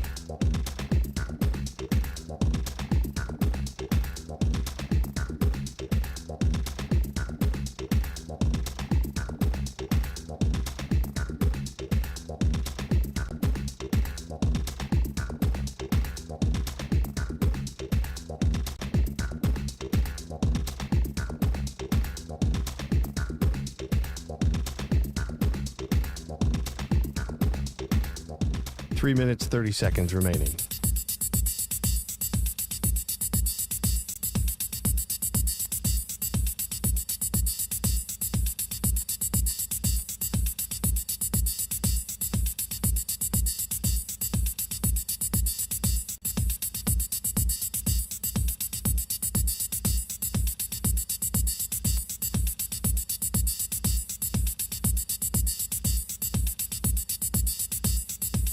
Three minutes remaining.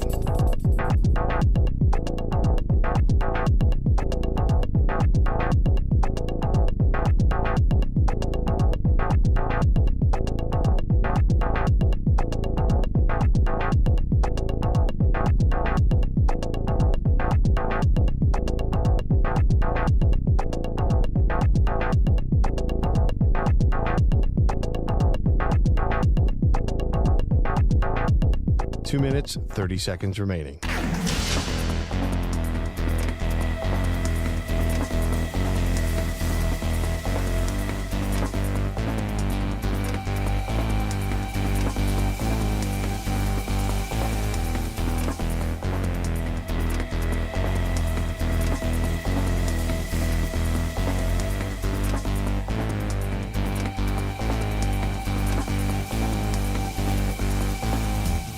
Two minutes remaining.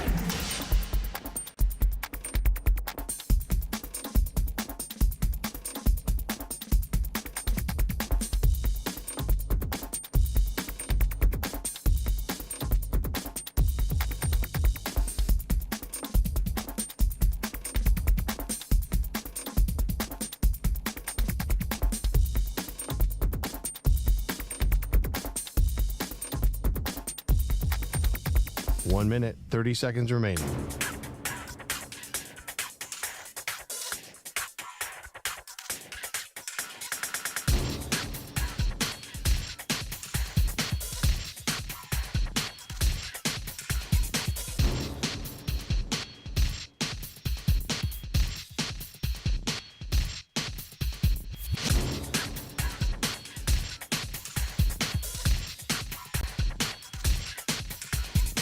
One minute remaining.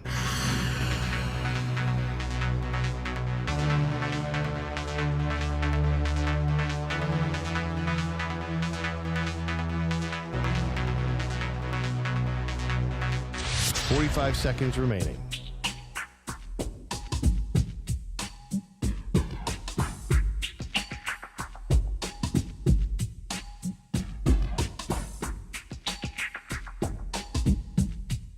Thirty seconds remaining.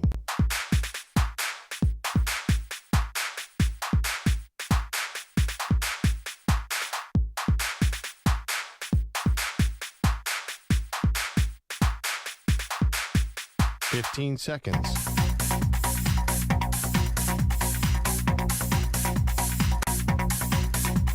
Break ends in 5 seconds.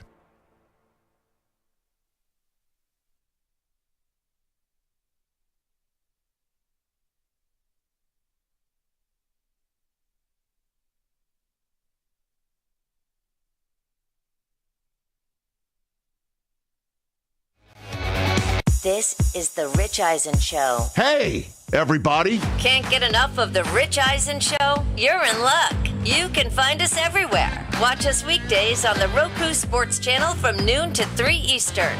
Miss the show? We've got a podcast so you can listen anytime. But here's the best part. Our YouTube channel. Subscribe at youtube.com/Rich Eisen Show and you'll never miss a moment. Now, on with the show. We traded Anthony Davis. No, you didn't. Where are you seeing this at? The Rich Eisen Show. Brian Windhorst, what was your first reaction? It was truly a stunning thing. Live from the Rich Eisen Show studio in Los Angeles. I'll be on the hunt for more information to understand why it is. And I'm still in a lot of ways on the hunt for that. Today's guests, NFL Network analyst Daniel Jeremiah, NFL Network insider Tom Pelissero, Vikings quarterback J.J. McCarthy, two-time Super Bowl champion and Greenlight podcast host Chris Long. And now, it's Rich Eisen. Oh, yes. Welcome to this Tuesday edition of The Rich Eisen Show. We're still here in Los Angeles, but as soon as we're done, we're going to Los Angeles International Airport. And the Rich Eisen Show will emanate from the Big Easy starting on Wednesday from the Super Bowl experience in the Convention Center in downtown New Orleans, Louisiana. We're very excited for that, but we still have lots of fun in studio here for this 3-hour show. 844-204-RICH, number to dial, whether you're watching us on the Roku Sports Channel or listening to us on the Infinity Sports Network, Sirius XM Channel 375, the Odyssey app, Odyssey.com. Our podcast listeners, all 3 hours, you can get us through the Cumulus Podcast Network. Overreaction Monday is sitting there. Same thing with What the Football. Susie Schuster, Amy Trask had Brent Musburger on, and oh my gosh, is that man an absolute national treasure.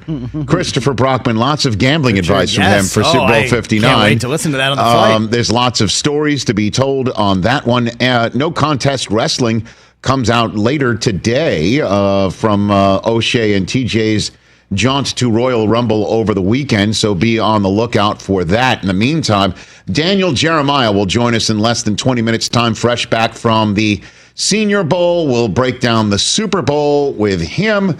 Chris Long will join us on this program. J.J. McCarthy of the Minnesota Vikings will also be on this show.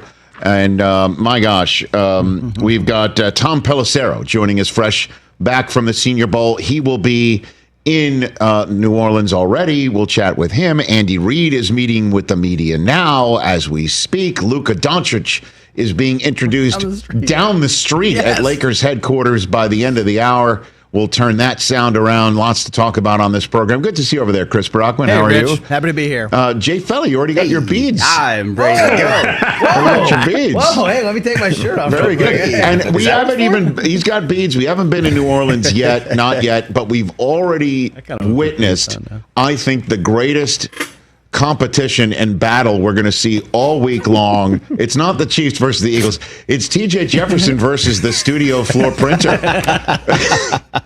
And, I'm about to go Office Space on this thing and take it out to the field and just take a baseball. I was over there muttering and cursing to myself. I really was. Real good to be against it. There are some bats on the wall. Yeah, I see. You know, there's a collection of 3 bats behind that Mark Harmon, Chris there. Jodie Foster bat. No, that's take your pick, G. That's too valuable. That's a 101. That memo. I got to write this out by hand now.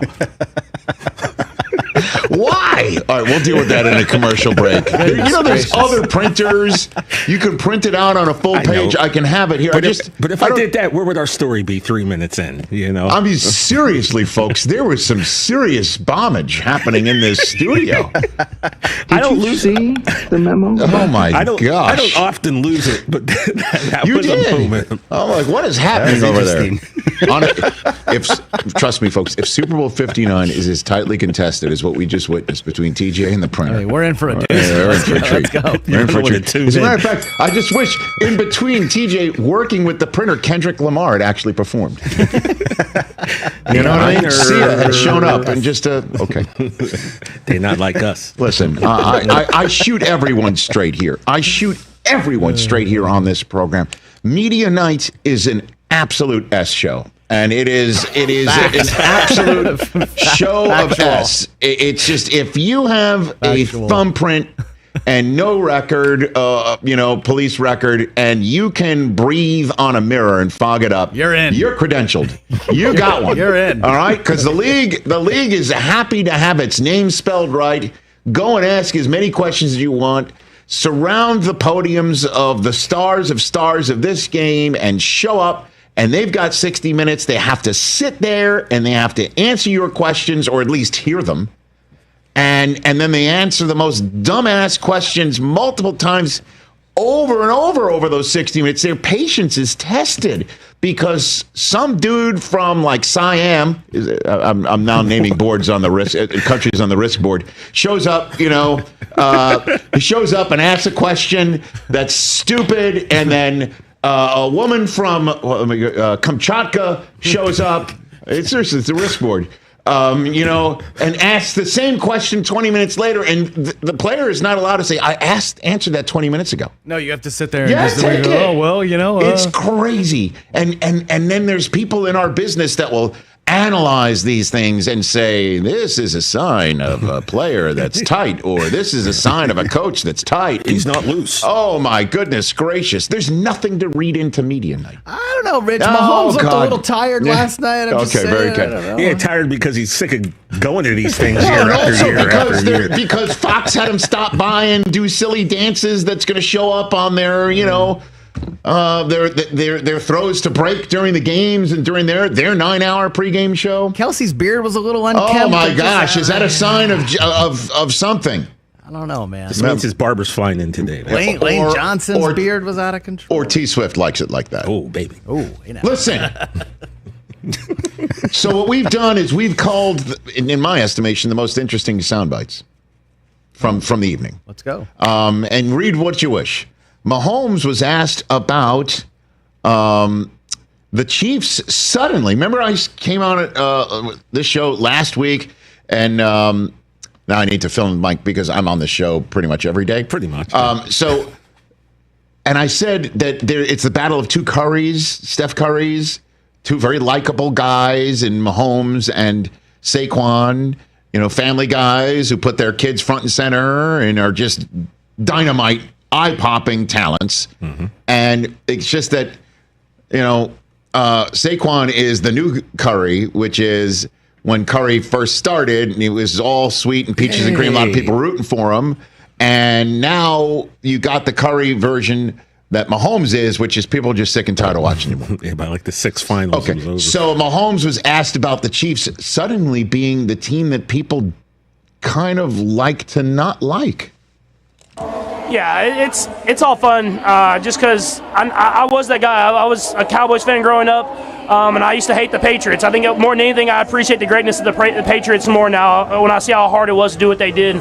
But we just go out there and play the game that we love, the way that we feel like is the right way. And all the other stuff is kind of outside noise. Hopefully we're just giving people a great product to watch, and they can see the love for the game that we have. I don't even think it's embracing being the villains. We embrace who we are, and we believe we play the game the right way. We believe that we play with a lot of heart and a lot of passion for the game, and then we win football games. And if winning football games makes you a villain, we're going to keep going out there and doing it. Okay. I like it. If that makes us the villain, we're going to keep going out there and doing it, getting comfortable in the skin that we don't used to seeing the Kansas City Chiefs be in. And he respects the Patriots more. And he was a Cowboy fan growing up. I think he's more relatable to you guys now than ever. Yeah. He's got a dad bod, which I also relate to. Okay, very good. Chiefs fatigue, baby. Chiefs fatigue, which, by the way, Kelsey said he was unaware of. Can I talk about that for a second? Are we going to play that? No, we don't have it. We've got Kelsey talking about his future. Unself-aware thing I've ever heard in my life. By the way. Why? Well, because there's a lot of Chiefs fatigue out there. Yeah, but it's unself-aware that he doesn't. That he doesn't realize that people, and he said something about the officiating too. Like, let me ask you guys a question. Why are you so focused on the refs? Do you watch your own games?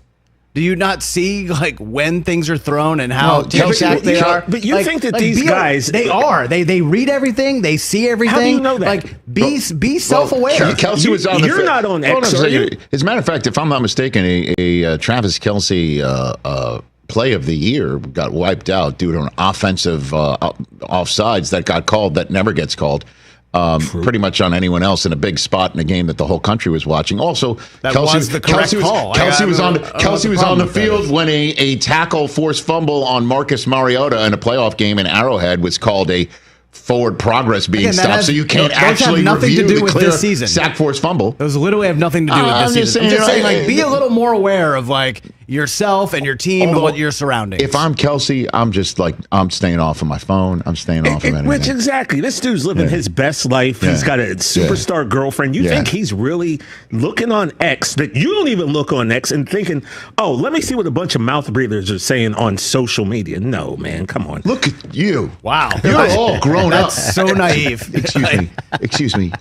Two things. You have your own opinion. He's still pissed about the printer, okay? Okay, no. He's not. Can I say something real quick? He's wound up. I'm wound so up now Chris, because you're back saying, off. He's wound up. You're saying it's this naive. Man it's him versus Toner. You understand? Kevin Durant responds to people with no avatar. I know. Like, what do you mean? These guys are just like regular people. Well, that's NBA. NBA's different. So let me put this into a situation that you like. You read when, the comments when I say too. Ashton Kutcher's name, okay? Yes, sir. I know for a fact he don't sit and read what people say, and they say a lot of crap about him on social media. And his missus, too. That man's got businesses, families. He's got a life. He's not sitting there reading Twitter, bro. I know this for a fact. So when you're saying it's being naive, it's like, no, I'm telling you just from someone who's on that type of level who doesn't sit there and read all this nonsense. That's all I'm saying. And it's if I'm not Kelsey, naive. I'm staying off of it prior to a Super Bowl week. But he watches film every week.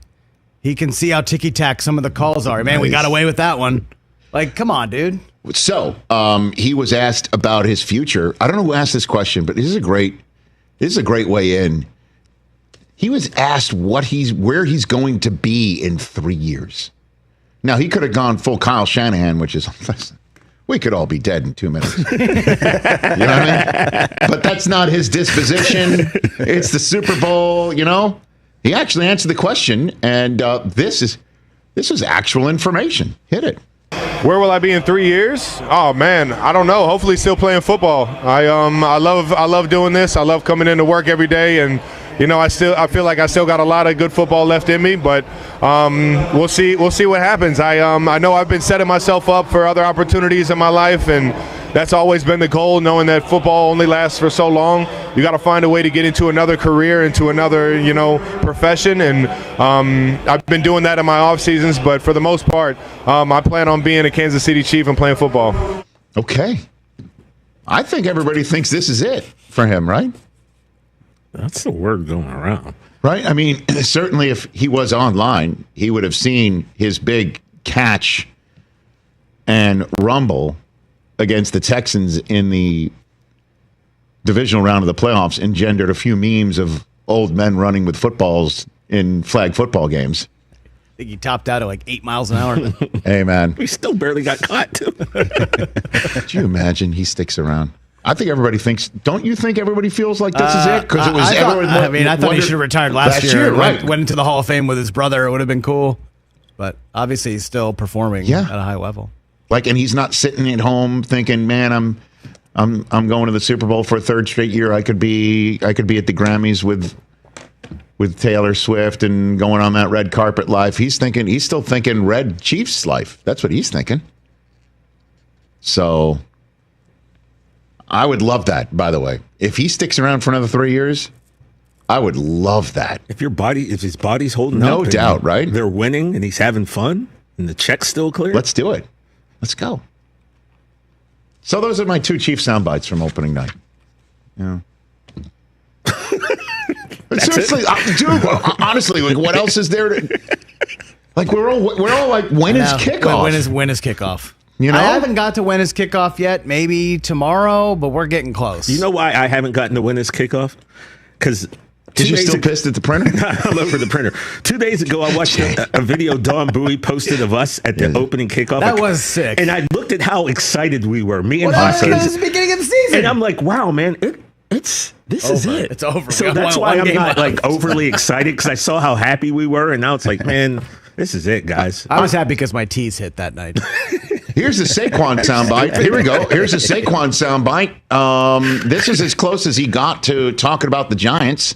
Oh no! Well, when he was asked about his arrival in Philadelphia and what his process was when he was a free agent, as if this wasn't 1,000,000% preordained. If the Giants let him go, he just rolled down Philadelphia way on the turnpike. But this is what he had to say.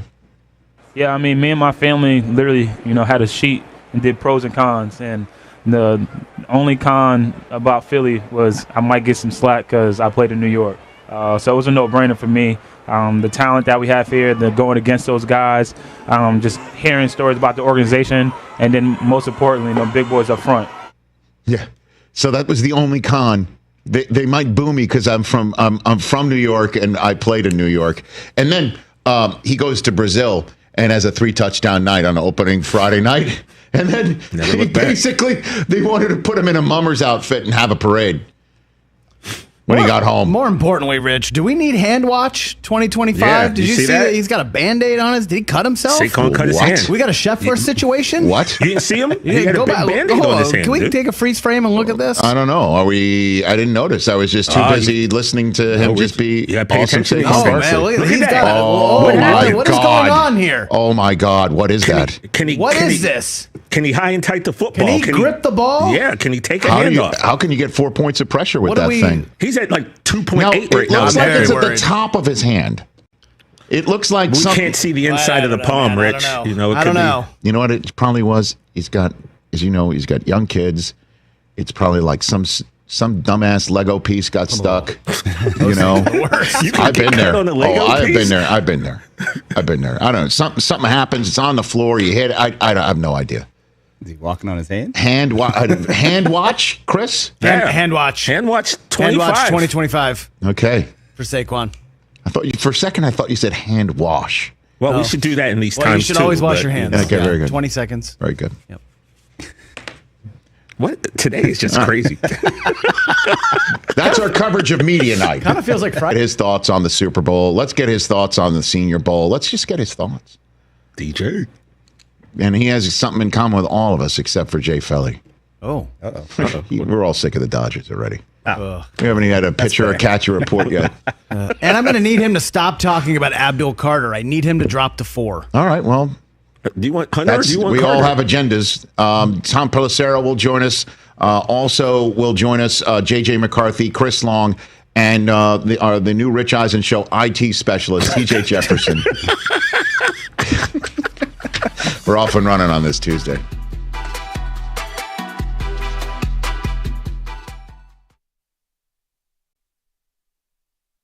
You're in a 5-minute break.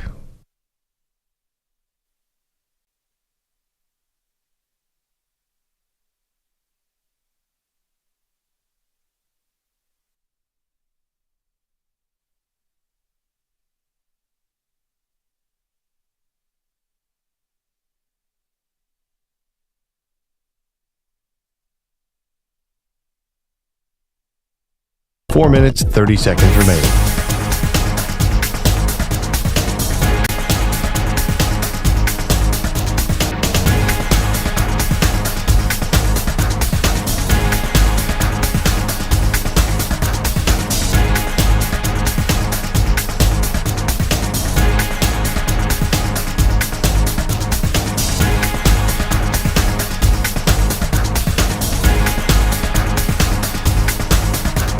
Four minutes remaining.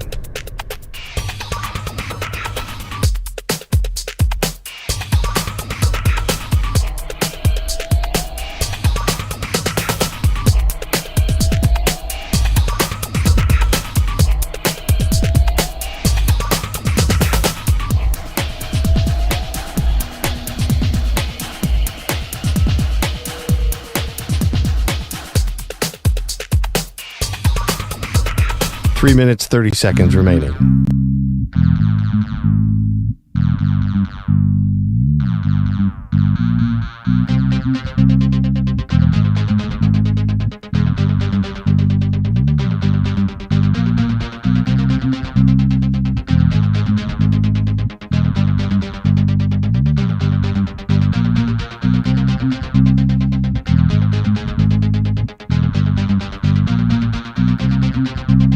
Three minutes remaining.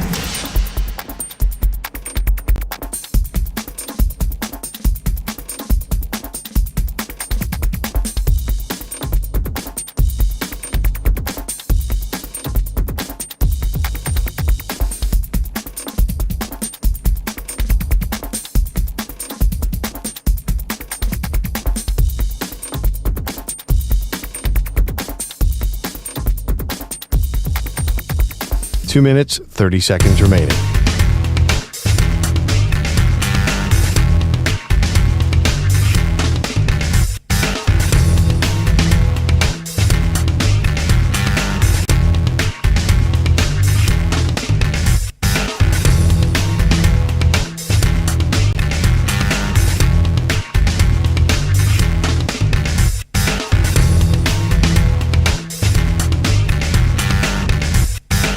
Two minutes remaining.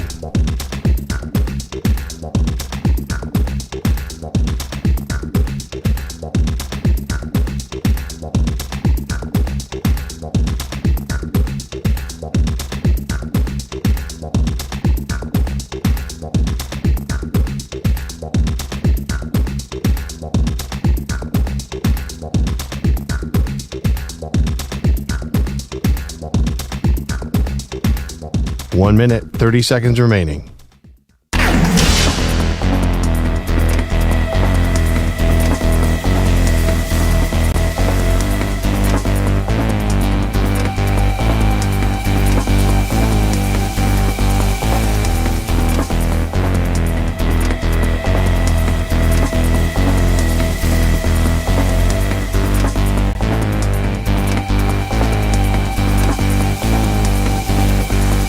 One minute remaining.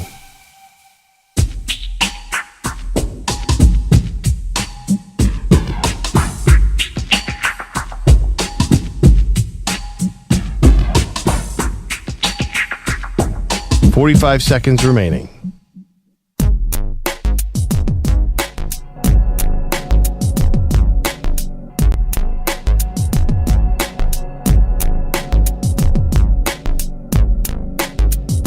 Thirty seconds remaining.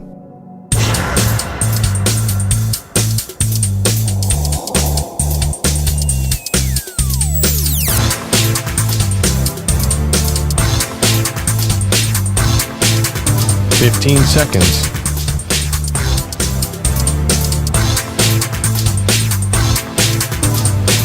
Break ends in 5 seconds.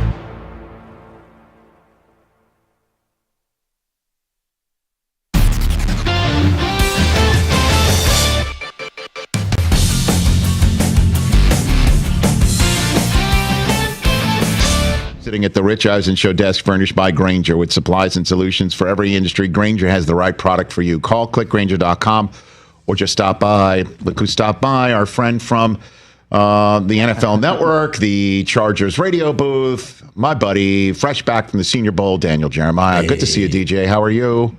I'm doing great, buddy. I was thinking about it, though. This is probably the last time we should talk.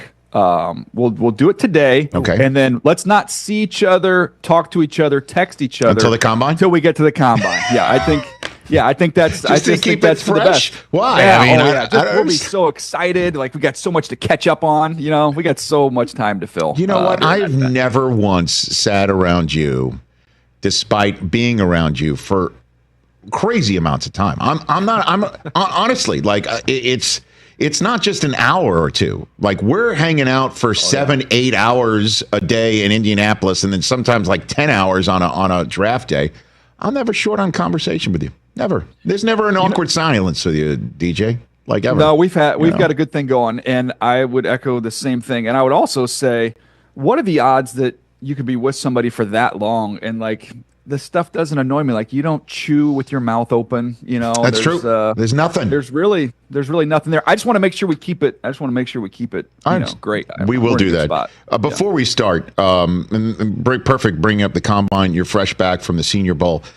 There is no larger group of chatty Cathys more than NFL scouts and front office executives and people. And honestly, everyone's talking, and I'm sure the NBA has got to be similar.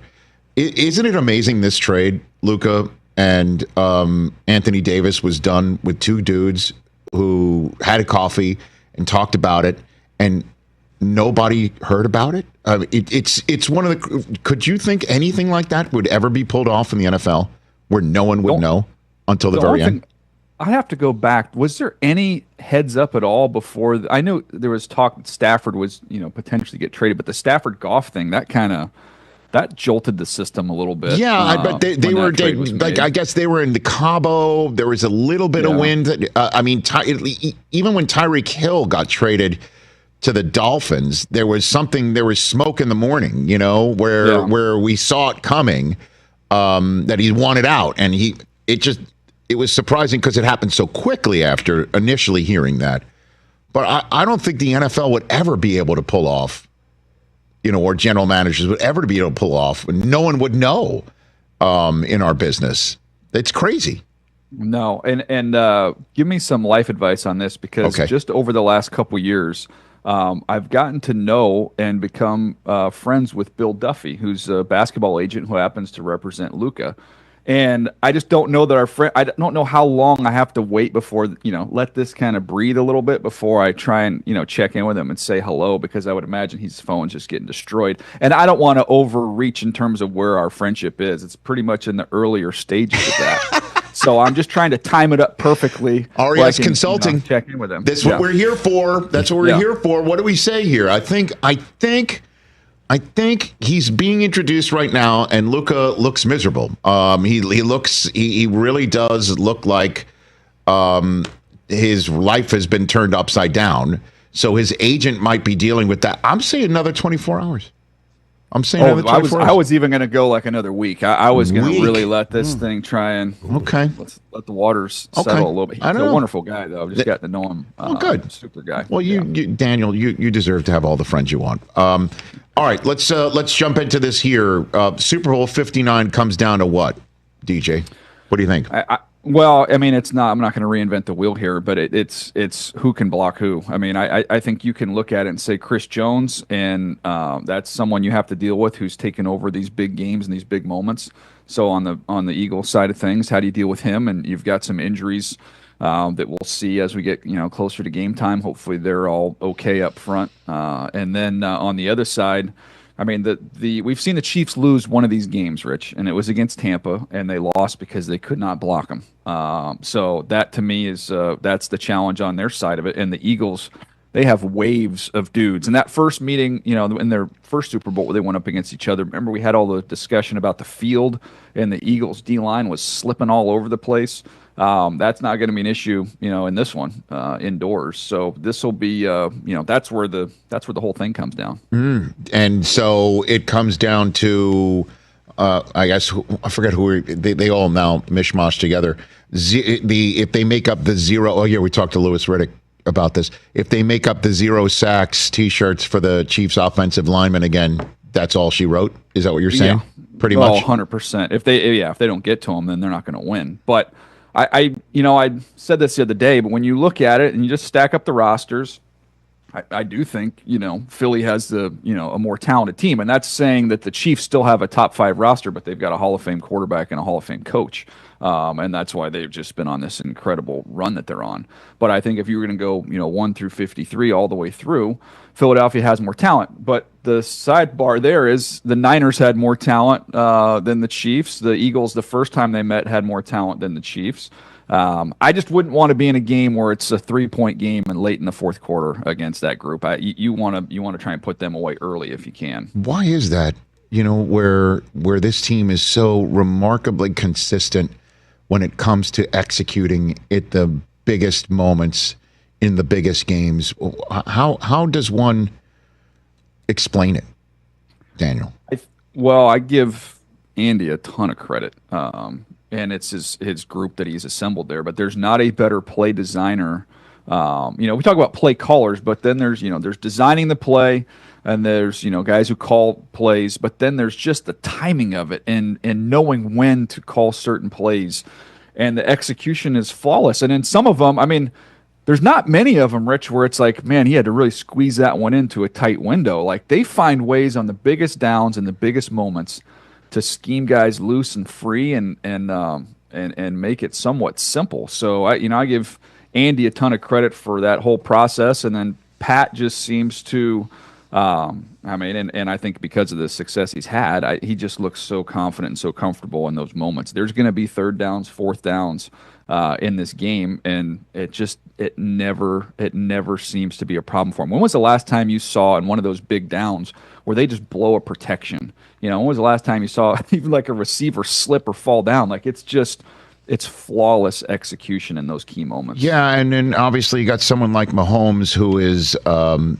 got a remarkable 9-2 record in games in which he's been down by 7 or more points in the playoffs, and it's just he doesn't seem to blink, and he comes up in the big moments. So I guess you put it all together. But the one stat or nugget that every now and then I when I do this for the Super Bowl, I just grab onto one, and it's tough for me to stop mentioning it. It's the Chiefs' defense against top 10 rushers this year. And it's in our stat packet we got from our terrific group at NFL Network Research, that they have faced Derrick Henry, Bijan Robinson, Chuba Hubbard, and Bucky Irving this year. 2nd, 3rd, 8th, and 10th on the top 10 list. And the only one that crocked 50 yards against him was Chuba Hubbard with 58.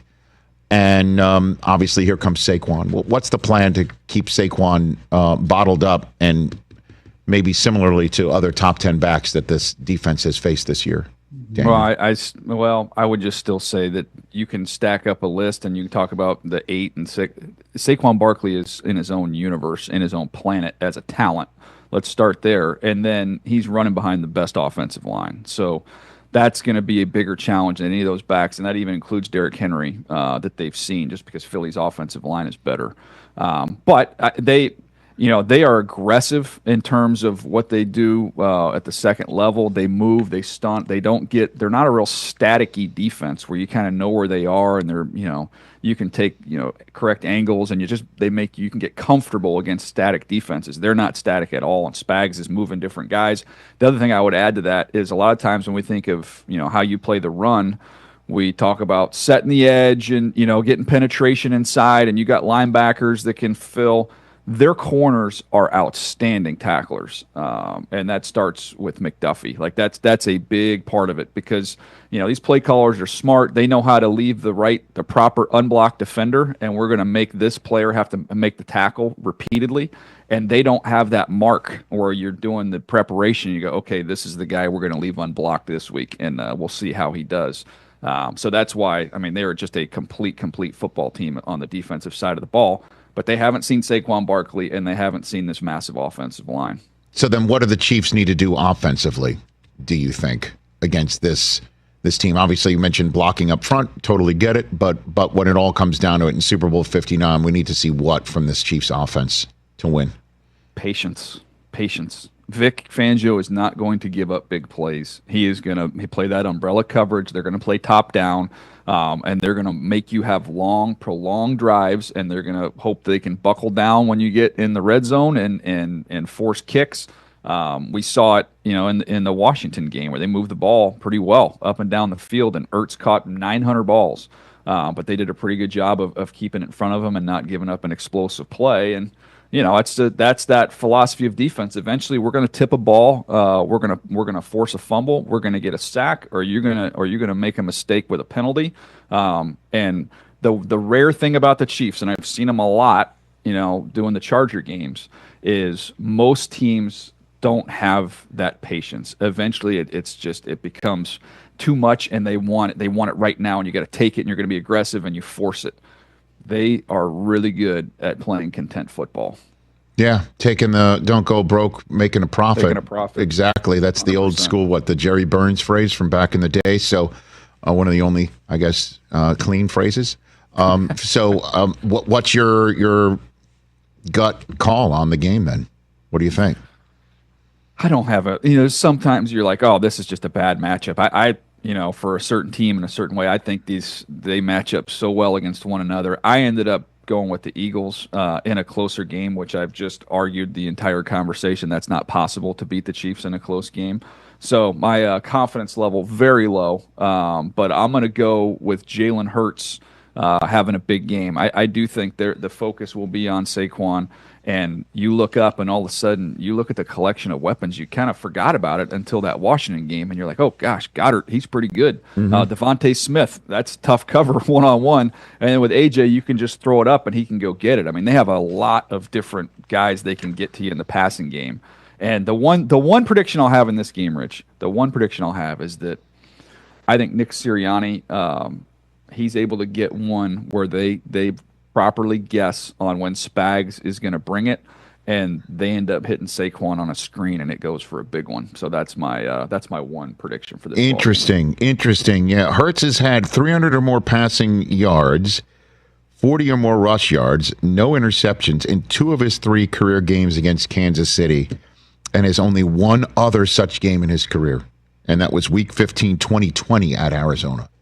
So he's not going to blink just seeing the Chiefs uniforms in front of him. You know, I'm excited. Listen, I know that there's Chiefs fatigue, and we saw this matchup 2 years ago, but you know, I'm excited for it, man. There's so many matchups within this game that are intriguing, and a lot of it's there at the line of scrimmage. So I think it's a great matchup. I think it's going to be a great game. Few minutes left with Daniel Jeremiah.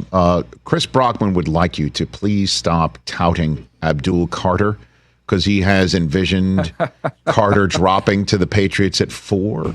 Do you see a world in which that's possible? Not you stopping talking about what you see. You're a professional. You do you.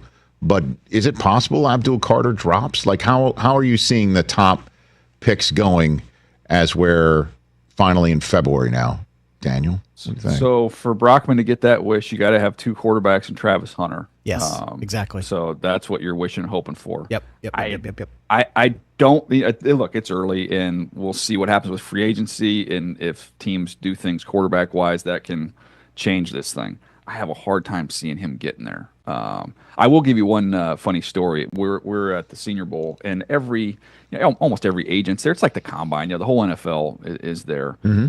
And with players, I've learned over the years of doing this, with players and with agents that you run into, unless they're the top of your list, they're not happy with how you've ranked players. You know, like this guy, how do you not have him? How do you not have me? Why am I? I remember Sammy Watkins coming into the studio one day, and I think he had him number 2 on my list, and he was just like looked at me like I had 3 heads, like how I didn't have him at number 1. But I'm walking out of the hotel. It's a little cold, so I'm walking kind of brisk, and I see Rosenhaus. He's kind of walking towards me, so we're getting ready to pass. I give him the, hey, Drew, how's it going? He goes, hey, DJ, we're starting to pass.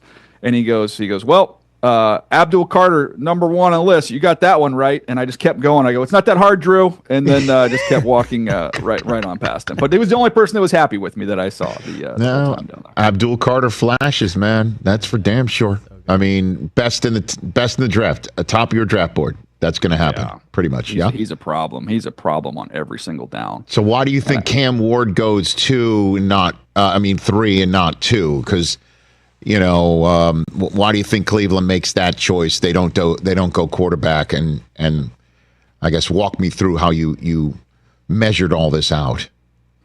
Well, I looked at their situation and I thought, okay, you could be looking ahead to the next year and what's to come in the quarterback class. Mm-hmm. You have the opportunity, a unique opportunity, because of the situation we saw last year with Russell Wilson. Everybody in the NFL that I talk to seems to think, you're going to have the same opportunity with Kirk Cousins this year, which is you're going to get a veteran, quarterback who's going to be on the cheap because his previous team is paying him so much money. You can get him for nothing.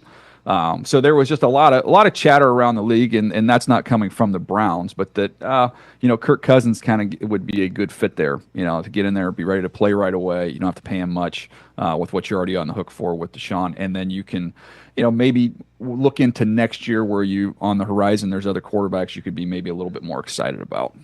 So the Kirk Cousins plan, is that why Myles Garrett demanded a trade, Daniel?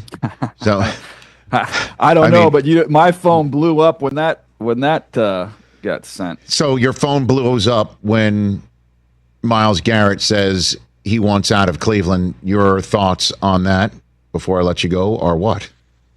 I personally, and I know Andrew Berry has said, we're not moving him. I think Myles Garrett did them a huge, huge favor, because I do think it's in their best interest to trade him. But if he doesn't demand a trade and you trade him, you're going to have a big section of your fan base, and having worked there, I know how this is. in Cleveland, because the team success hasn't been there, they're very attached to their guys, and they can say, look, Joe Thomas was here from start to finish. He's our guy, and he's going straight into the Hall of Fame. And maybe our teams weren't all that great, but he's our guy. Like that's what we're going to hold on to. And Myles Garrett the same way. So if he would have just traded him without Myles Garrett requesting a trade, there's a bunch of people that'd be like, how do you trade a first ballot Hall of Famer? It's kind of all we got here. We have our stars, and he's one of those. Now you can just say, look, we would have kept. He didn't want to be here. So at that point in time, this allows you to start collecting assets for the future, and kind of have a little reset period here, because you can look at it and say he is an unbelievable player, but when you don't have the quarterback, to some degree, it doesn't even matter. So I tend to believe, I think that their quarterback is in the 26th draft. And I would be doing everything I could, to get as many resources in 26 and 27, which would allow me to get that accomplished. And also I wouldn't be, opposed to them even trading down in this draft to get more resources for the future. But that's where I am. So, what do you think the cost is going to be? What is Andrew Berry going to demand now that you think that Myles Garrett is taking the pressure off of him by saying, "I want out"? What do you think? I think you get 2 ones. And then, maybe there's maybe if it's a team that's picking in the back of the first round, maybe it's, this year's one, next year's one, plus a little something extra, maybe a player, another pick. I don't think you can get 3 ones, but I think you can get 2. And if you're picking at the bottom, which if he wants to go to a winner, I would imagine, they would do their best to try and accommodate him from that standpoint. So there will be a lot of teams picking at the back of the draft be interested in that one. Washington? I mean, that's the one that just keeps leaping at me because he checks a box of that they're on the rise. It checks a box for the Browns that they get him out of conference. Detroit obviously checks that box too. So those are a couple that just leap to mind on that front. NFC side, 100%. I would make a case. Rams? Do you think the Rams could? I mean, they don't really need him. It's crazy to say it, but their young D line is so good. I mean, they're so cheap. That was the first thing I thought of. As soon as I saw that he was like, well, Les probably already texted him because he's so aggressive. But I'm looking at their team, and, he's got one of the best defensive lines in the NFL right now, and they're young and cheap. So, I don't know that that's the right one for them. But Detroit, 100%. That is, you put him on the opposite side of Hutchinson, and that'll solve a lot of your problems. Daniel, thanks for the time and 2 cents. And too bad I'm going to text you and keep talking to you before I see you in Indianapolis at the end of the month. The more I think about that, I would have missed you too much. Take care of yourself, DJ. Thanks for the time, brother. At Move the Sticks, everybody check him out right here on the Rich Eisen Show. Oh, yeah, and there was also some news out of Rams camp about Cooper Kupp saying the Rams have told him that they're going to trade him. So another thing to talk about with Tom Pelissero, make a note of that. He's joining us, Tom, in the next hour. J.J. McCarthy and Chris Long after him. It's an Overreaction Monday on a Tuesday, type of Tuesday as well. But when we come back, who would want to hear Brent Musburger tell us why he's going to be picking a certain team in the Super Bowl and just telling stories? He was on What the Football with Susie and Amy. That's coming up next. Same thing with Andrew Bogish with a sports update. Infinity Sports Network Sports Flash. Rich, your update sponsored by Old Trapper Beef Jerky. Listen up, not all beef jerky is the same. Old Trapper is better for you and higher in essential protein than chips, sugar-filled energy bars, or candy. So ask for Old Trapper by name because no other jerky compares. Old Trapper, what's your beef? Luka Doncic just discussed life as a Laker for the first time. He's not sure why. He's a former Mav, but I would say I always take the high road. I had my amazing moments in Dallas with all my teammates, coaches, and most importantly, the fans. They always supported me, and it was an amazing journey. Maybe most importantly, Lucas said, quote, absolutely not, when asked if he gave the Mavs any indication he would not sign a Supermax extension in Dallas. Kirk Cousins said this morning he had ankle, elbow, and shoulder issues this season.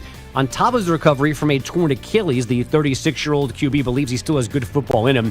And the Baseball Writers Association of America has released 81% of this year's Hall of Fame ballots, but the one that left off Ichiro, not included. I'm Andrew Bogish. This is the Infinity Sports Network. Follow us on Instagram. Our handle is Infinity Sports Network. That's Infinity Sports Network to follow us on Instagram.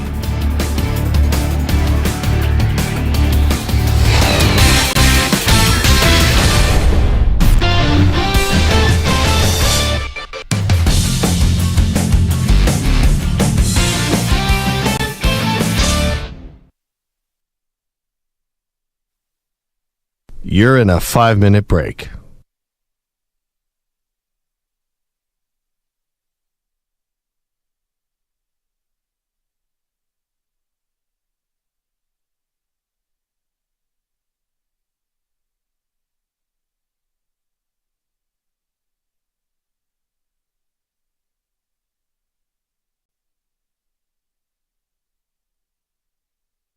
Four minutes, 30 seconds remaining.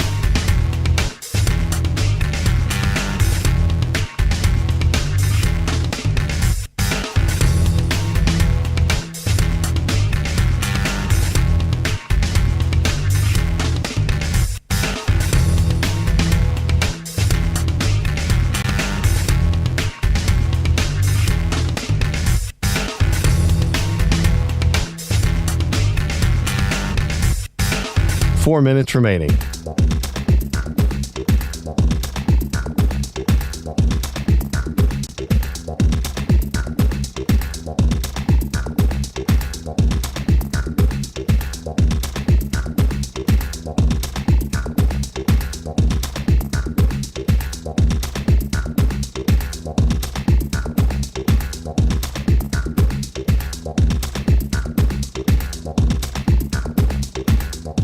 Three minutes, 30 seconds remaining.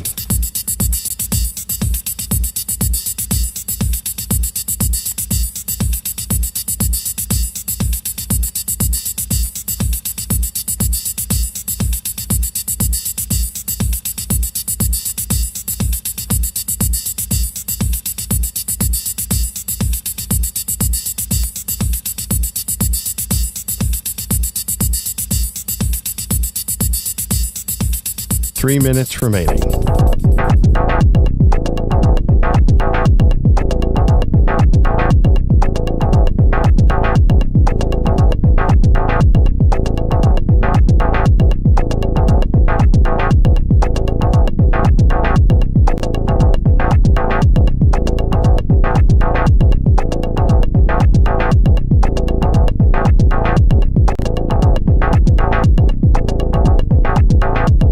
Two minutes, 30 seconds remaining.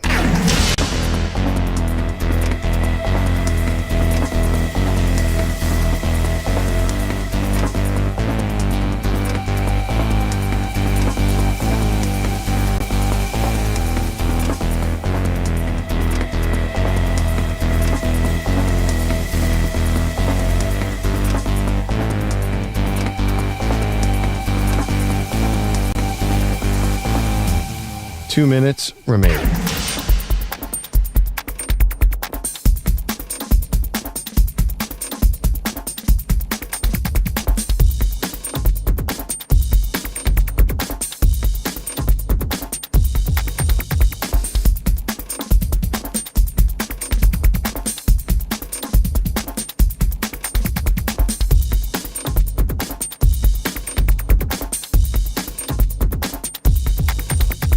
One minute, 30 seconds remaining.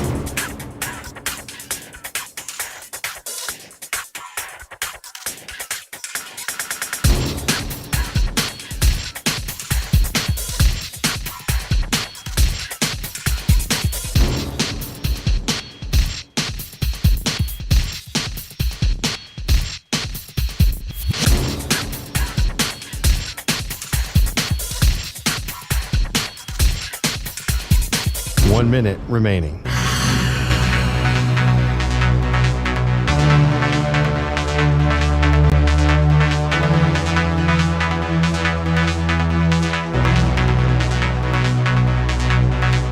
Forty-five seconds remaining.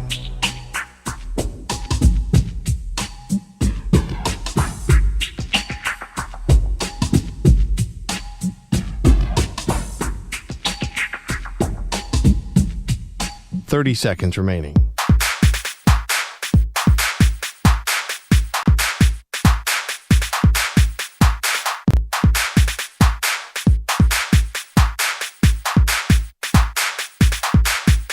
15 seconds.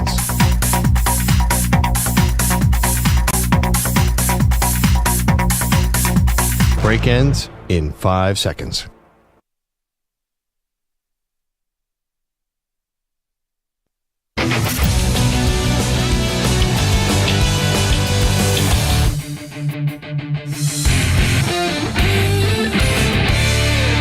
Back on the Rich Eisen Show.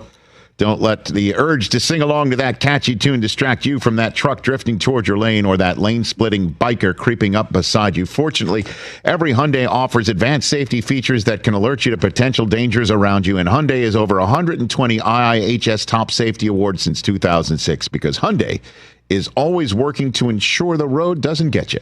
Hyundai vehicles have won over 120 IIHS Top Safety Awards from 2006 to 2024. You know, it's kind of funny. Brent Musburger is a national treasure, adores my wife, and it's great when Susie says, hey, I'd like to have you on What the Football leading up to the Super Bowl, and he's like, you got it. I'll zoom in from Montana, you know? and then you hear the king of VSiN, who was on our Roku Big Game special last year in Vegas, right? Spinning stories like nobody's business. It's a delightful. But for somebody like yourself, Mr. VSiN, coming up with some interesting nuggets about why he's leaning in a certain direction for Super Bowl 59. My pen is out. My paper is ready. Let's go. And it's great the way that this all started with this question from Susie with Amy Trask on What the Football, where all your podcasts can be acquired. Who's the modern day athlete right now that you would actually want an autograph? Taylor Swift. No, wait a minute. She's going. I mean, you're not the only one. I mean, come on. Are you kidding? She's the reason why my 16-year-old is watching the Super Bowl. Yeah, exactly. It's interesting. She's been a good fan. And she's one of the reasons why I'm picking the Chiefs, Susie, to win this week, okay? I don't look at stats and things like that. I look for offbeat stories to pick my winners. That's great. And I want to tell your audience that Taylor Swift has attended 9 Chiefs games in Kansas City, all in Kansas City this year, and they are 9-0.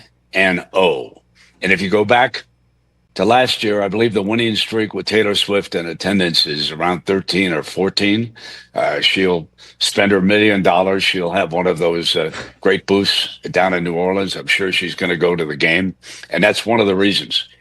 But I want to give you two ladies something that CBS Sports uncovered this week, and I find it hard to believe. But if Kirk Cousins has beaten you as a quarterback during the regular season, and you make the playoffs or the Super Bowl, you get all the way, you won't win it. Teams that have lost to Kirk Cousins, believe it or not, and made the playoffs are 0-14. Okay? Wow. And go back to week 2, and guess what? The Falcons upset the Eagles on week 2. I have a question for you, Brent, as to the Taylor Swift and her record, and as to you pointed out with the curse of Cousins. Do you believe that to be correlative or causative? What a great question. What a great question. Causative. Oh, Okay. interesting. Okay. Yeah. Okay. Let's use that one, Amy. We'll go with that. Let's go with that one. I love it. Amy diving into her legal books for that question. So the Saquon drop at the end of that Monday night game that did lead to Cousins getting on the field and marching down the field on the Vic Fangio coordinated defense. I've heard that stat before. The curse of Kirk Cousins. I've never heard of that. That's a good one. Saquon ain't going to drop the ball on Sunday. I don't think so. And how about DJ just calling a shot saying it's going to be a screen pass that goes for a long way? Ooh, I like that. What the Football with Susie and Amy and Brent Musburger spinning so many great stories is available wherever you get your podcast or our YouTube channel.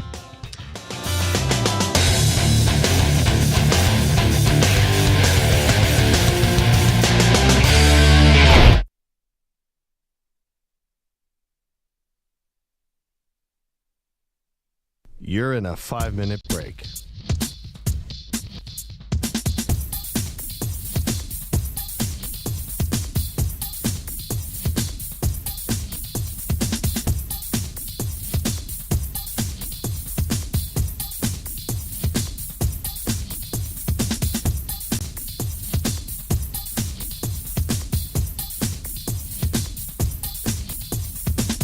4 minutes, 30 seconds remaining.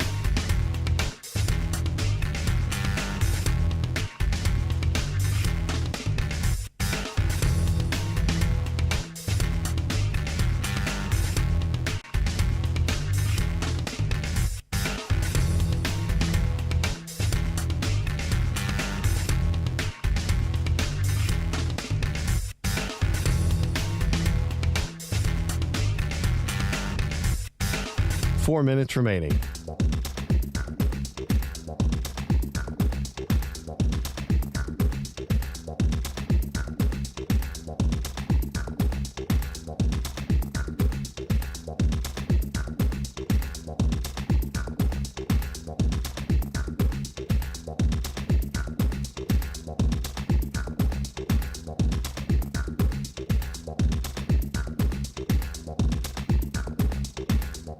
Three minutes, 30 seconds remaining.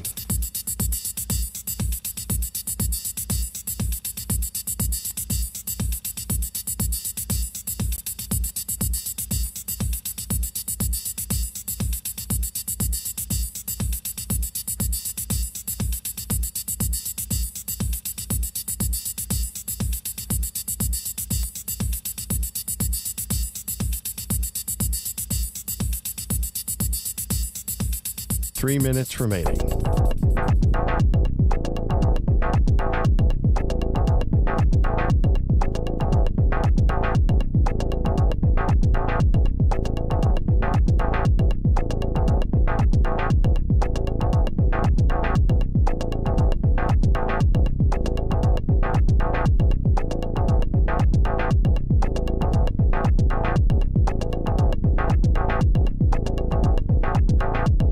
Two minutes, 30 seconds remaining.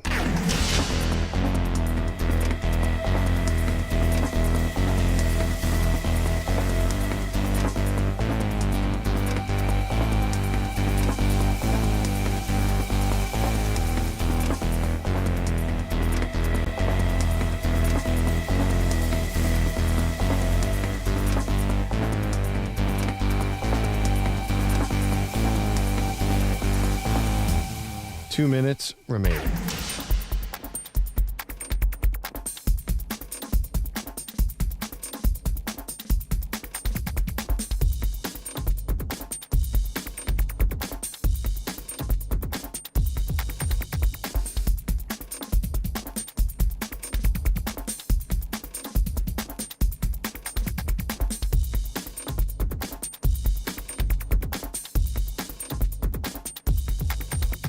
One minute, 30 seconds remaining.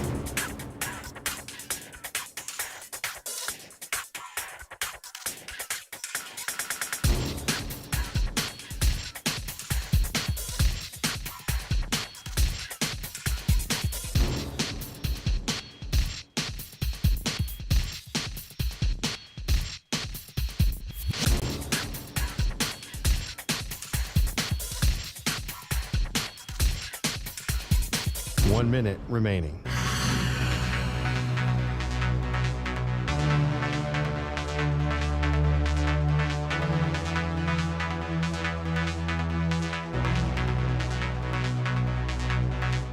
Forty-five seconds remaining.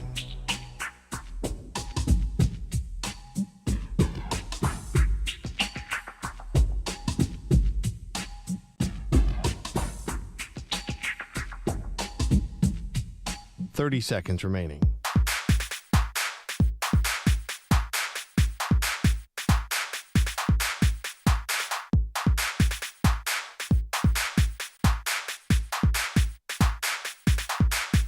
Fifteen seconds.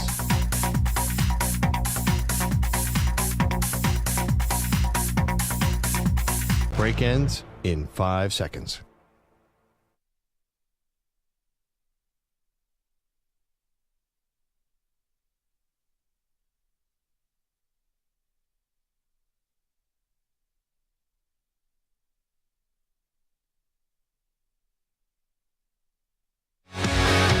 This is The Rich Eisen Show. Hey, everybody. Can't get enough of The Rich Eisen Show? You're in luck.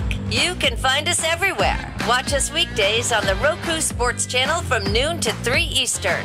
Miss the show? We've got a podcast so you can listen anytime. But here's the best part. Our YouTube channel. Subscribe at youtube.com/Rich Eisen Show and you'll never miss a moment. Now, on with the show. We traded Anthony Davis. No, you didn't. Where are you seeing this at? The Rich Eisen Show. Brian Windhorst, what was your first reaction? It was truly a stunning thing. Live from the Rich Eisen Show studio in Los Angeles. I'll be on the hunt for more information to understand why it is. And I'm still in a lot of ways on the hunt for that. Earlier on the show, NFL Network analyst Daniel Jeremiah. Coming up, NFL Network insider Tom Pelissero. Vikings quarterback J.J. McCarthy. Two-time Super Bowl champion and Greenlight podcast host Chris Long. And now, it's Rich Eisen. Hour number 2 of the Rich Eisen Show is on the air. 844-204-RICH is the number to dial to have a conversation with us. Tom Pelissero will be joining us from New Orleans, Louisiana in 20 minutes' time. J.J. McCarthy is going to join us in hour number 3. I have not spoken to him in quite some time. The University of Michigan national champion quarterback, spending a sabbatical year nursing his surgically repaired knee while Sam Darnold went out and killed it for the Minnesota Vikings. He'll be joining us top of hour number 3. And then Chris Long will join us from New Orleans. We'll get a few minutes with him as he's on a promotional tour. There's a lot going on. Everybody's always promoting stuff. I think J.J. McCarthy's got stuff that he's promoting. That's true. He's joining us with Sleep Number. There you go. Nice. And Chris is joining us with Smirnoff. It's odd that Chris Long would be associated with some form of alcoholic beverage. He's probably still detoxing after the championship Sunday tailgate on 2 weeks ago. Exactly. And so, and then we head to New Orleans. Tomorrow's guests. Here's our guest list. We're all on the same flight, right? The late one out tonight? Oh, yeah, tonight. Oh, excellent. Yeah, I'll wave to you. Hey, Rich, you do me a favor? Sure. Could you read the list on the card I gave you since I worked hard there you go. to put that on the card? Oh, also, Liz will be so upset if you don't read the card. No, I have it on a piece of paper that got printed out in the back. But TJ was able to print this out here before he started F-bombing the printer. So appreciate that. Thank you. So tomorrow, first guest. This is great. Warren Sapp will be first. Since we're talking about Jalen Carter and Chris Jones, who better to talk about defensive tackles that can control the line of scrimmage than the Colorado assistant. Jaden Daniels will be on tomorrow's program. Fantastic. Bert Kreischer will join us, and we'll all take one to the face. Dan Patrick will join us. CP. Yes. Jerome Bettis. Oh. Yeah. Our Hall of Fame friend. Did you know he's from Detroit? I'll tell him, yeah. Stop it. I'll tell him about my one day rooting for his school and how they let me down. And then, here's one. Myles Garrett is on tomorrow's program. Hey, now. Still? He's still confirming. Why? He's still confirming. By the way, why wouldn't he? Well, I mean, if he's put it out there, and he knows he's then going to New Orleans to talk, it's all part of a plan. So there's that. Jordan in Nashville, Tennessee. Let's take your phone call. What's up, Jordan? How you doing, Rich? I'm well. You sound very chipper, Jordan. What's going on?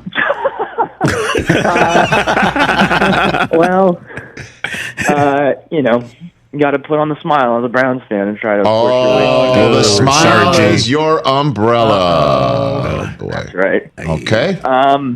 I'm a younger fan, so I can't say I was there when the Browns got ripped away to Baltimore. Okay. But this feels kind of like the equivalent of that, and I'm not upset with Myles. I think this is kind of. I mean, if the Deshaun Watson trade wasn't sounding the alarms of where the organization's head was at then, I feel like this is kind of the sign of just how poorly the culture is, not only in that locker room, but in the front office as well, to the point where if we keep him, I feel bad because he's such a phenomenal player. He deserves to be going out and playing actual games that have actual stakes, not peddling around in these kind of lose-lose seasons.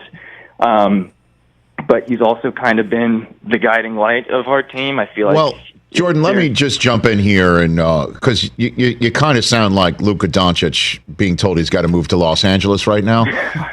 Listen, Jordan, I wouldn't say that this is a reflection of the locker room or anything other than the fact that the Deshaun Watson trade was an absolute total disaster, and the contract that they gave him is something that this franchise is still having to live under.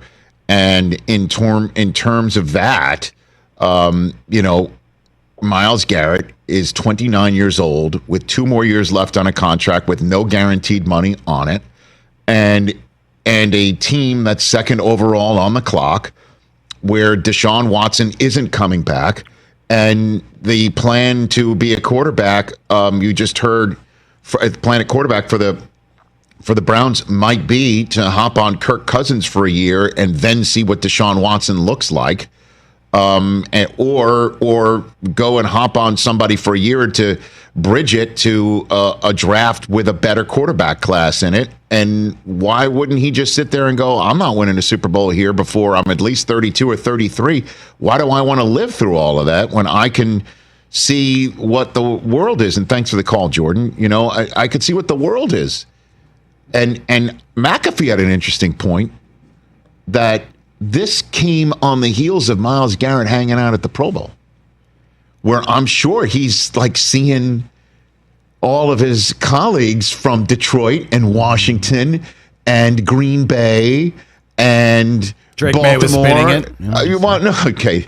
But what I'm saying is he was around a bunch of guys his age and his peers that are on teams that are ready to win it or almost did. And he's probably like, oh, so there's grass that's greener elsewhere. And you put it all together and out comes a statement saying, I want out.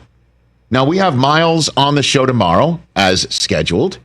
And when he comes on, it'll be a fascinating conversation with one of the nicest guys in the NFL, by the way. I mean, his play is the exact opposite of his seeming day-to-day personality. And so, but you have to sit here and say, I'm 29, I've got 2 years left on my contract, no money is guaranteed, and if they want me to actually stay here and be part of this rebuild that it clearly is going to be, as Deshaun Watson is injured for next year, he's not playing. And what are you going to do? We just heard Daniel Jeremiah say the plan could be, if Kirk Cousins gets cut in Atlanta, hop on him for a year, see if you can turn Kirk Cousins into Joe Flacco from 2 years ago, make the playoffs, and then figure out the next year is a start and scratch in 2026 with a better quarterback class in the draft, or see if Deshaun Watson is still any good. And you could see yourself in other spots, maybe trying to win a championship. I mean, why not send out that statement? It makes complete sense. And I think it was awesome, a point that Daniel Jeremiah mentioned as well. Andrew Berry's the general manager saying, we are not going to entertain this under any circumstances, when it was mentioned last week. And now Browns fans wouldn't leave that on Andrew Berry's lap, although we just heard one from Tennessee say maybe it's a sign of the locker room or what have you, or the culture. They blew it with the Deshaun Watson trade and the contract they gave him. In retrospect, one of the worst ever in terms of results, in terms of the amount of availability that the quarterback has had. Unfortunately for him, this awful injury rut that he's in. Why should Myles Garrett have to sit there if he doesn't have to? 844-204-RICH, number to dial here on the program. It's an Overreaction Monday on a Tuesday, so let's hit it. That was terrible. That was crap. That was garbage. This place sucks. Overreaction Monday on a Tuesday. I took a sip of water so I wouldn't be jumping in when I shouldn't. See, that's me being a professional. Congratulations. Thank you. Jay, great beats. Great to see you, man. Thanks. Happy Tuesday, everybody. Everybody good? TJ good? I'm straight. You packed? Oh, my God. 3/4 of the way. I just got to get the sneakers in the bag. Not now. getting these 10 seconds back. Yeah, why would you want them back? Ever. People want to know about the kicks. Now it's 15 seconds. Rich, you're talking about Myles Garrett, right? What should he do? Who Yes. should he talk to? Where should he go? Yes. the Vikings should re-sign Sam Darnold, trade our third-hour guest J.J. McCarthy and picks for Myles Garrett. Solves both their problems. Browns get a quarterback for the future, get Myles off their hands. Vikings bring back Sam, keeps him in the system where he succeeded so nicely this year, and get the edge rusher they need. And J.J. McCarthy isn't just a quarterback of the future. He's a guy who knows how to win in the state of Ohio. I set you up for that, but yes. Where was I? You were feeling yourself is where you were. I mean, it's not a bad idea. That's not a bad idea. Because, I mean, you're sending J.J. McCarthy going to a spot where Kevin Stefanski knows what to do with a quarterback of his caliber. Solves your quarterback issue. And you stick Myles Garrett in the you get him in there. Brian Flores. Get him out of there. You've had crazier ideas, that's for sure. Thank you. You're welcome. Sort of a backhand. Yes. And complimenting. I'll take it. I was hitting my backhand there. I'll take it. I don't think this is an overreaction. It's the week of big trades, so let's throw in a big trade. I tip my cap to you and say there are crazier things. All right. Crazier things because Darnold isn't that expensive. Right. You give Myles Garrett an extension where he's worth it. You're getting him in his prime. And then the Browns get JJ on his rookie deal still. Plus an extra year of control. Right. And a guy who knows how to win in the Buckeye State. Exactly. You said that. The Buckeye State. Again, 15 seconds we're not going to get back. Yeah, but it's my show. Wow. I'm sorry, it's our show. Oh, thank This you. is the Rich Eisen Show. We're here too. Look at it, Super By the way, Sunday. throw in Hassan Haskins too, even though he's not on the team. Just get Jim to throw it in. What is happening? Okay. What else? Look at it, Super Sunday. We'll have a crazy what's more likely coming up, but I was thinking about this. There's at least a dozen Hall of Famers playing in this game on Sunday. Okay. Now you're going to make me go to the roster. I've actually looked at the Chiefs earlier. So you got Mahomes. Hold on. I got Mahomes, Jones, Travis Kelce. That's 3. Yeah. Yep. We count coaches? Yeah, it's correct. Well, Great hold question. on. Great question. Joe Tooney. He could have his 5th Super Bowl ring already. Okay. We'll check it. We'll check the box. DeAndre Hopkins? Yes. Yeah. That's 5. Especially if with a win. Anybody else on the defense? Karlaftis, does he get there eventually? I mean, you can't sit here and say this right now. Okay. I would say he's Andy on a Reid. nice. Andy Reid and Spags? Andy Reid and Spags. Yeah. Spags might get there one day. But, I mean, Andy Reid for sure. Man, obviously. Dick LeBeau went in for his play. Okay. Right. Yeah. But Spags could have Dick LeBeau is a Hall of Famer because he was an outstanding player. All right. And getting an assistant coach when there's people like Mike Shanahan waiting, that's a tall order, man. I get it. So let's give you Andy Reid. That's 6. Where are we getting home with? We're getting home with Saquon. Saquon. Who else are we getting home with here? Jalen Hurts. Really? Yeah, right now? Now you're in overreaction mode. I mean, It's Lane Johnson. You can go Hall of Fame Lane Johnson quarterback, bro. here. Lane maybe? Johnson for sure. I mean, let's go. That's 8. AJ Brown. I think AJ Brown's on the Jalen Carter. AJ Brown's on the trajectory. But for sitting here, like, no, I'm talking about let's project. Project. I mean, Jeffrey Carter's in his Lurie, second year. The owner, the Eagles owner. Now you're really struggling. Overreaction. Wow. I rule. Whoa. What else? I'd get a little more love for that one. What else? Did you see who was at? I know you media night. We were laughing and joking about it earlier. Yeah. Did you see who was there last night? Jameis walking around having guys eat W cookies. Jameis. Yeah. That was awesome. Yeah. Jameis Winston's going to be a starting quarterback in 2025. Based on the fact that I think Stafford's staying put, Cousins will wind up somewhere else. As Saquon pointed out last night, Giants need a quarterback. Jameis might wind up being at the top of the free agent market. Although, what happened where Cleveland's like, yeah, we're DTRing you right now? I think they wanted to make sure they got a high draft pick. What does that mean? Oh, I see what you're saying. Yeah. Okay. They got the number 2 pick for a reason. Okay. That's not an overreaction. Okay. Did you guys see Jameis ask Saquon a question? He said, hey, I don't have a job right now. Where do you think I should go? And Saquon said the Giants. Yeah, we'll throw a little shade at the Giants, though. I think I don't think that's shade at all. I think Saquon is actually being helpful, Chris. There's people there he still adores. Yeah, I don't think he'd be trying to clown Jameis What else? either. Cooper Kupp said that he's looks like he's going to be traded. The Rams are looking to move him. I don't get it. But what else? I do get it. Cooper Kupp's going to have 1,000 yards in his new home next year. I will not doubt it. Well, he's only done it twice in his whole career. I will not doubt it. Okay. I don't think that's an overreaction, dude. Listen, I know they're gonna pay Puka at some point. What if they send him to Cleveland for Myles Garrett? Does he want to go to Cleveland? I don't know. Do you want to go to Cleveland? At this point in time, no. But no, they're working with him. Oh, they're working with him. Okay, great. What else, Chris? I'm looking forward to him. He's only had having a good 2,000 year. yard seasons. That's crazy. Yeah, I know. Yeah, he's only topped 800 once in the last 3 years. But that 1 year was I don't think that's an overreaction, though. Okay. Did you see what Commanders owner Josh Harris said yesterday? What did he say? They are not going to change the team name. Ah. Jaden Daniels is so cool and so good, he made the Commanders cool in Washington, D.C. Jaden Daniels has single-handedly saved this franchise. I agree. I think don't Spider think you're would wrong. agree with you, too. I don't think you're wrong.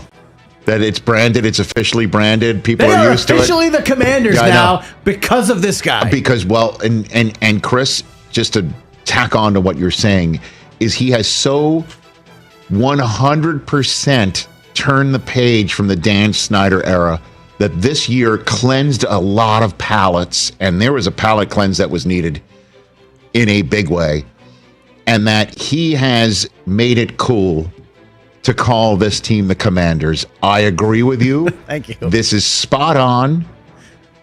I won't ask Jaden Daniels about it in our few minutes with him tomorrow, but yeah, man, I'm with you because he has totally turned the page. This is not a Dan Snyder name in people's minds anymore. It's a Jaden Daniels Commanders. Pretty cool. He's the master and commander.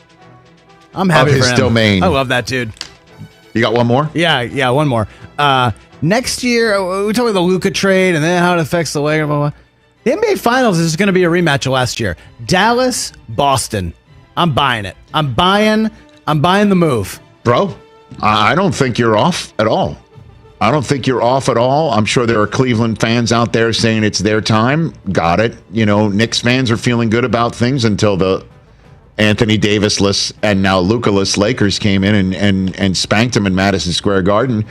And the thing that I still cannot get over is the narrative that the Mavericks got ripped off because Anthony Davis is broken down. I think that is so overlooking what the Mavericks have done short term to improve their lot. I'm with you, Chris. I wouldn't be surprised if that actually is the case. Look at you. Look at us. Look at us. Is the printer working? Because, I mean, things are just so on the up and up. When we try again. All right. That's Overreaction Monday on a Tuesday. Let's take a break. Tommy P will be joining us. Tom Pelissero from New Orleans, Louisiana. I believe he's in the media center. That's next. This is The Rich Eisen Show.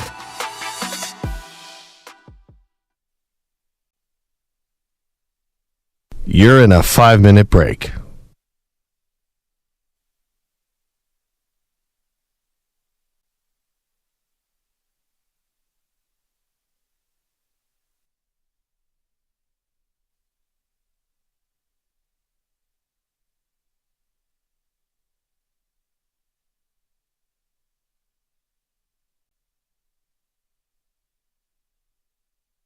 Four minutes, 30 seconds remaining.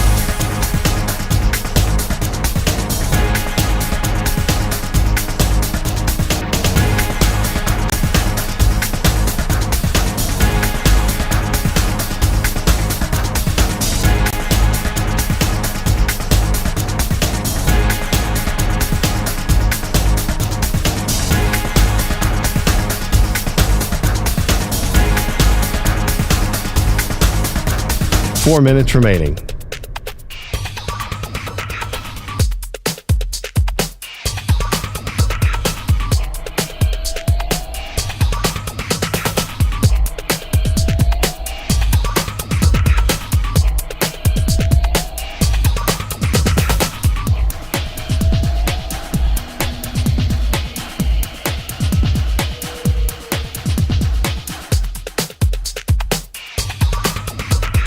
3 minutes, 30 seconds remaining.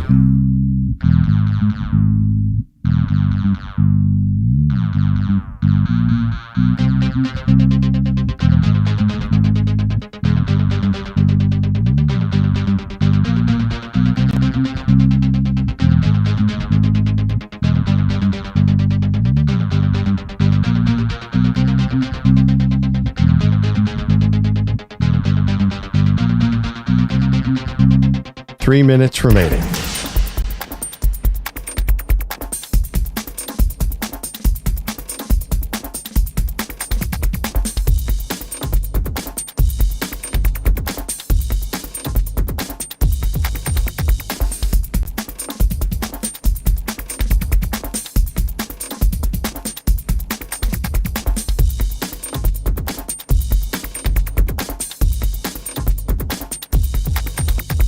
Two minutes, 30 seconds remaining.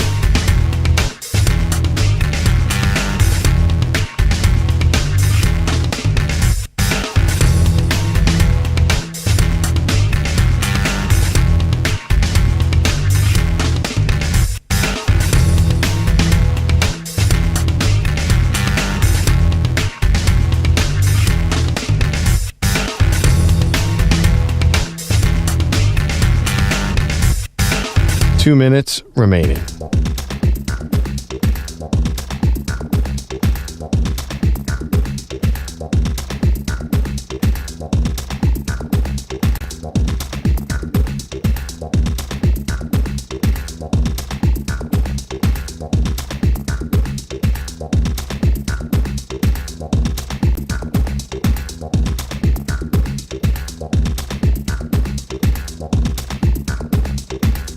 One minute, 30 seconds remaining.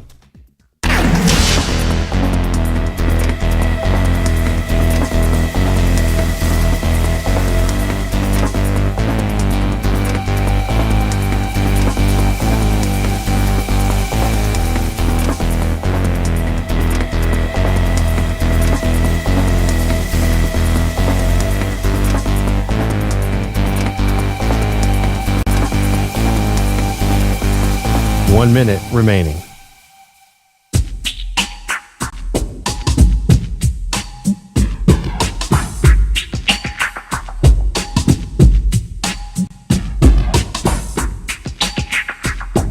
Forty-five seconds remaining.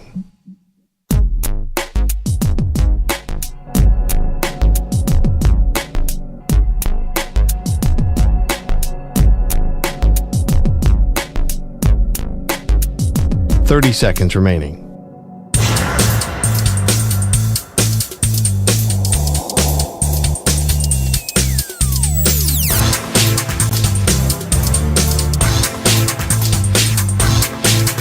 Fifteen seconds.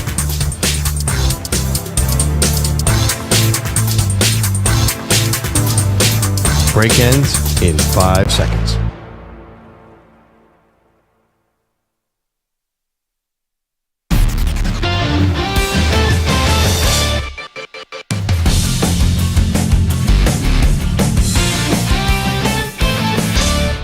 Network. I'm sitting at the Rich Eisen Show desk, furnished by Grainger with supplies and solutions for every industry. Grainger is the right product for you. Call, click Grainger.com or just stop by. Tom Pelissero is here. Tommy, let's go. What's up, boys? How we doing? It's been a wild day, Tom. Can't lie. Now, I got beats too. So let's just jump right into it, Tom. Walk me through how Myles Garrett wound up posting a basic farewell letter to the city of Cleveland. This had been going on, Rich, for 3 or 4 weeks since the Browns season ended. They had been, Myles Garrett and his agent had been trying to quietly make clear to the Browns that he wanted a fresh start elsewhere. Obviously, the Browns are at a different point right now where they still, I've said publicly that they are not trading Myles Garrett. You know, in the Browns' mind, what they would like to do is redo Myles Garrett's contract, which has 2 years and about $45 million left, make him the highest paid defensive player, one of the highest paid players in football, in the coming months here, and make him a guy who's going to retire as a Brown and go straight into Canton. Well, from Myles Garrett's perspective, this is not about money. there's some of these, standoffs. I think of Brandon Ayuk last summer, where they're going back and forth on the contract. They were not on the same page. And so you had a trade request and he's in the building, he's out of the building, all this stuff. Myles Garrett, this is not a contractual ploy. The Browns stand ready to redo the deal. This is a guy who's 29 years old, just turned 29 in December. He's got a lot of years left. That's a position where you can play well into your mid-30s. But he also knows time is running short to go and try to win a championship. So Myles Garrett truly wants to continue his career someplace else. By making this public now, this has kind of, created some level of pressure on the Browns. The Browns continue to say that their stance has not changed here. This could be a situation, Rich, that we're still talking about certainly beyond the start of free agency, potentially up to and even beyond the draft here. Those are the natural checkpoints, particularly the draft, because if you're going to do a Myles Garrett trade, which again, the Browns as of now do not want to do, if you're going to do one, you would like to think that happens prior to the draft, because otherwise you're trading picks out into future drafts as opposed to in 2025. Those picks become devalued here. Myles Garrett, if he were traded, would command one of the biggest compensation packages that we've ever seen in an NFL trade. But again, that's not the mentality right now for the Browns. They still want Myles Garrett to be part of the team. They have him under contract for 2 more years. I think it's going to be a while, Rich. These things can happen quickly, but I would say it's probably going to be a while until we know exactly how this resolves itself. So, a couple follow-ups then.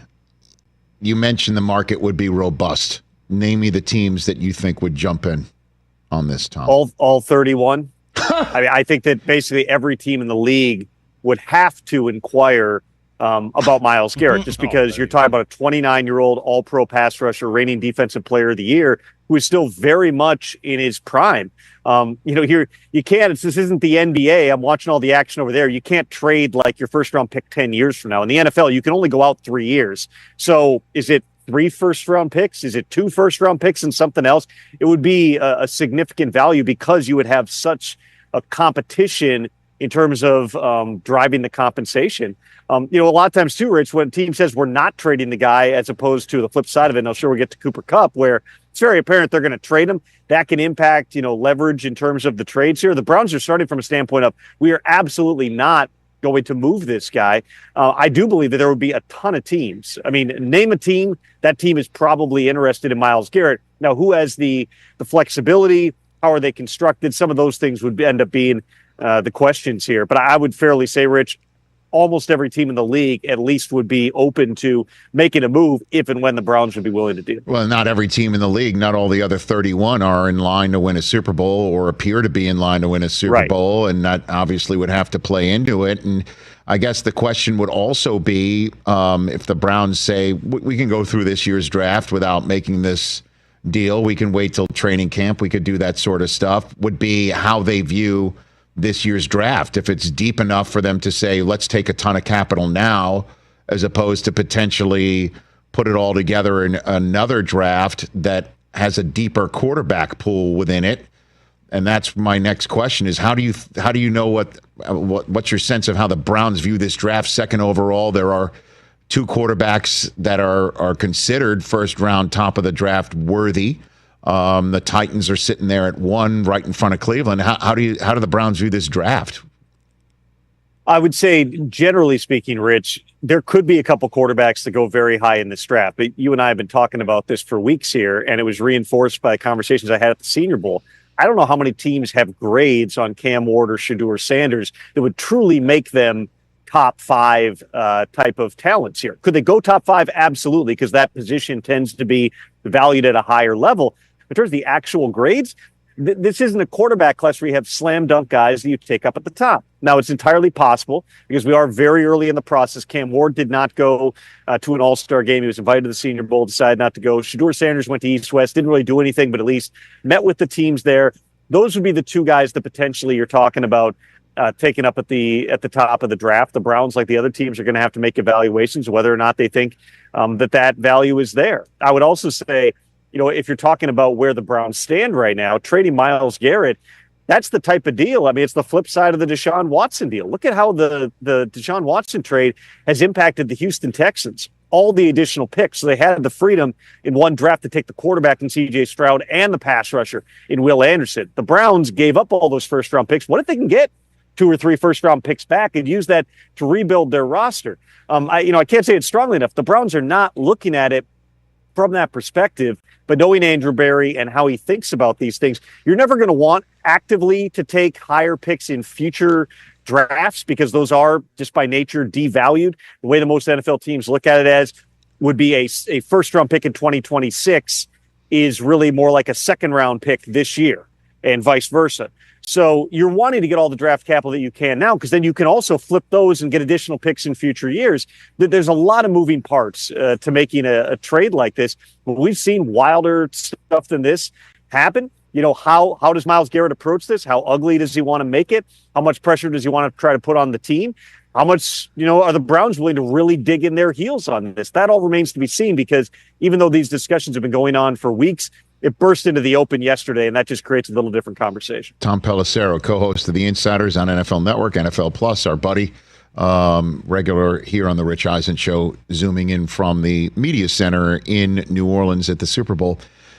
The Cooper Kupp announcement yesterday, he pops it out there on social media that he was informed by the team that they're going to be seeking to trade him, and they're going to work with him and his family to find the right place to continue competing for championships. I don't agree with the decision and always believed it was going to begin and end in L.A. So the question is, why?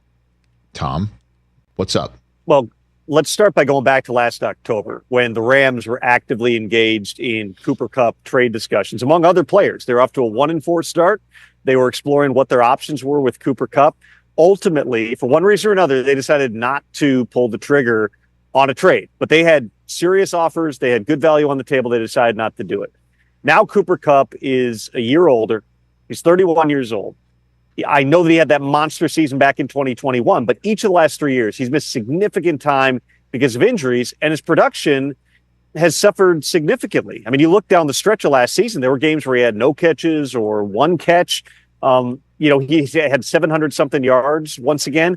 This is not a guy who's performing anywhere close to the level that he was when he had close to 2,000 yards. Still a valuable piece. And I believe that there will be a market. Cooper Kupp will be playing football in the NFL in 2025, but it'll be really interesting to see how the Rams navigate this situation and how much money, if any, they may have to pay as part of Cooper Kupp's salary, or if he has to take a pay cut to facilitate a trade. And in turn, is he willing to do that as opposed to, if you can't work out a trade where I get my full $20 million, I'm just going to say, cut me and, I'll move on and sign someplace else for, whether it's the minimum or whether it's something more than what he's due. He's got a $7.5 million roster bonus due on the third day of the league year in March, which is like March 18th. $5 million of that is fully guaranteed. So the Rams are committed to Cooper Kupp for at least $5 million. And if he's still on the roster after that date in March, then they're in for $7.5 million. It's possible that if they're willing to pay that entire roster bonus, that actually generates more value for Cooper Kupp in a trade, because then all of a sudden you're getting Cooper Kupp around what he'd probably get on the free agent market, which is, okay, it's a 1-year deal for $12.5 million. He's doing another like $20 million in 2026, but that's non-guaranteed. Part of that's in a roster bonus as well. That could be a little bit more palatable. I've talked to some of the teams today that were in the Cooper Kupp trade discussions a year ago who have said, we're not trading for him this time, because basically they think this is probably a situation where the Rams might end up having to cut him. It's entirely possible they could trade him. The Rams have been creative through the years with veteran players and being able to trade those guys somewhere down the line. I would fully anticipate that they'll explore every avenue for that. But keep in mind, that third day of the league year, that's where the rubber is going to meet the road. And if Cooper Kupp hasn't been traded by that point, they're either going to have to eat another $2.5 million or they're going to release. I have J.J. McCarthy on in a half an hour. What do I need to know? What do you think? What's going on there? It's a fluid conversation right now for the Vikings based on the conversations that I've had. I would fairly say all options are still on the table with Sam Darnold. I do think that the way the season finished and the fact that the last 2 games did not match up to what they'd seen from Sam Darnold the first 16 games, in a way it might make it easier for the Vikings to potentially do a multi-year deal with Sam Darnold, because the number, you might have a better chance of getting that done closer to the franchise tag number, which is around $40 million. With J.J. McCarthy, that is a young player the Vikings think really highly of. And they said it right after he suffered the meniscus injury that led to the surgery that cost him his entire rookie year. They believe in him. He's going to be their franchise quarterback eventually. But there's really no precedent for a rookie quarterback, much less a first-round pick, to miss an entire rookie season, the entire year of reps because of an injury, and then come back and start in week 1 in year 2. Could it happen? Definitely. But I believe that the Vikings have to have some type of a fallback plan, whether that's bringing back Sam Darnold, whether that is re-signing Daniel Jones, which would, in all likelihood, almost certainly be a lesser financial commitment than bringing back Sam Darnold. They're in a really unique spot because you remember, this is a team that won 14 games this year. Sam Darnold's being hoisted on the guy's shoulders in the locker room after that win over Green Bay in Week 17 that sets up the NFC North title game in Detroit.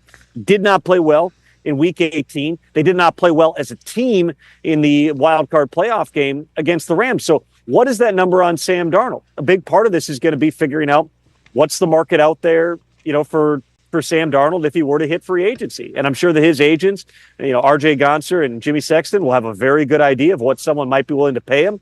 It only takes one team. Last year, the Vikings, it was a different situation, but they were going through a very similar calculus with Kirk Cousins, where it was, all right, we'll pay you right up to here.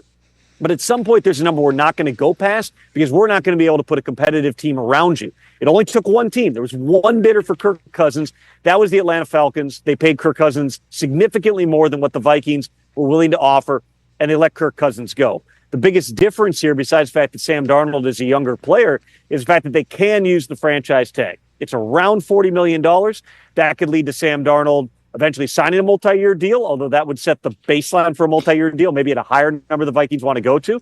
He could play on the tag for a year, or potentially there could be a tag and trade. That's what I mean by all options are on the table. They're still feeling this out. The Vikings are continuing to meet. They're in the early process in terms of their draft evaluations, in terms of potential discussions with other teams. We're not down the road on it just yet, Rich. But in terms of J.J. McCarthy here, the primary questions I'd have for him are just, how confident are you that you could go out there and play in week 1 in 2025? Because, the Vikings have a high degree of confidence in him being the guy eventually here. But week 1, with all those missed reps, is that setting him up for success? That's a question they got to ask themselves. Tom, before I let you go, I know there's usually very little you learn from media night, but you were sitting there listening to everything come in from every podium and everything out there. The thing that jumped out at me is somebody asked a question of Travis Kelce about his future and did it in a way that they got an answer and say, where do you see yourself 3 years from now? And he said, so I hope still playing football. Did that surprise you, hearing that? That was the number one quote. I caught up with it. The main thing I learned out of media night, Rich, is there's a lot of reporters from Germany at the Super Bowl, because I did a lot of interviews that are going to be airing somewhere. Not quite sure where. Nice. I did a lot of interviews with German TV stations last night. But as I was reviewing the quotes today, that's, I think, the most definitively that we've heard Travis Kelce talk about his future. And he's a guy who, in following Patrick Mahomes' lead, has done deals that have been team-friendly with regard to the structure and the cash flow. Patrick Mahomes, if you look at the cash flow on his deal, ultimately, he signed that 10-year extension. The way that they've done it with the rolling guarantees and everything, and the way they've moved money up at times, he's been as highly paid as anybody in the league. Travis Kelce, you can certainly argue, has done the same thing for the tight end position, where he could have pushed this and been like, I want to be the first $20 million tight end. He hasn't done that. Every year, though, with a contract like that, you're reevaluating it. I would anticipate that continues to be the case with Travis Kelce. We've seen him go through the regular season in the last couple of years. I don't want to say that he's not going 100%, but he is pacing himself. You can see it. He is saving that energy because he knows we're going to get into the playoffs. We're going to be able to do damage come January and February. I'm going to turn it on. And there's not been a better player in the postseason the last couple of years, particularly relative to his regular season production, than Travis Kelce. As long as he wants to go, he's on that short list along with Mahomes, Chris Jones, Andy Reid, and Steve Spagnuolo. That's been the 5 guys who have been the core of this entire Super Bowl run here. And as long as they can continue to push it and continue to be competitive every year, Travis Kelce, I know he's got a lot of other stuff going on in his life, but you can tell when it gets to playoff football, he's loving every second of it. And so it's interesting to hear, definitely, that, he's starting to push. If he's playing 3-4 more years, you're pushing 40 years old. Not a lot of tight ends have been able to do that here, but, certainly the Chiefs will want Travis Kelce around as long as he's willing to go. Tom, you're the man. You're the man. See you in person. We'll see you in person soon. Put on some socks. I got him. I don't know if I get him out there. There you go. Hey. Don't pull a hammy now, Tom. Don't pull a hammy. No Well, I just did. That's gonna hurt. Hydrate, Tom. Hydrate, Tom. It is New Orleans. Thanks again. That's See Tom you, brother. Pelissero, everybody, right here. My buddy from NFL Network. Awesome stuff, as always. So the Luka press conference is over. Can't wait to hit that, and we will when we come back. For the moment, though, here is a sports update from Emmanuel Babari.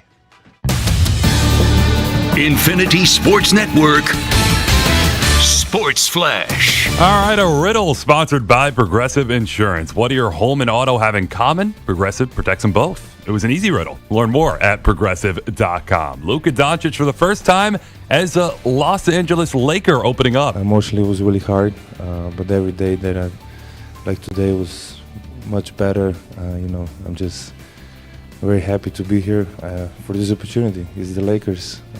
It's one of the best clubs in history, so excited to be here. Luka asked if he hinted that he wouldn't sign a Supermax extension with the Mavs. Luka said absolutely not. Speaking of the Mavs, they traded for Caleb Martin, acquired him from the Sixers. Dallas is sending Quentin Grimes and Philly's 2025 second-round pick back to the Sixers. NFL, Kirk Cousins unsure whether he'll play next year or where he'll play next year. First year at Atlanta, bench for Michael Penix Jr. Cousins to the team previously said he was healthy despite all those struggles. Well, today, Cousins opened up that a Week 10 hit against the Saints. It injured his right shoulder and elbow. That on top of his recovery from a torn Achilles and lingering ankle injury. Cousins saying, I definitely still feel like I have a lot of good football left in me. I'm Emmanuel Barbari.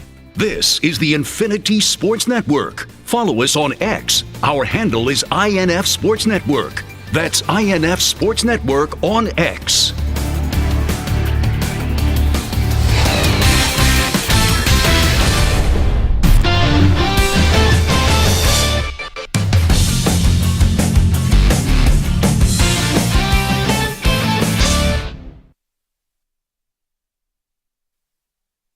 You're in a 5-minute break.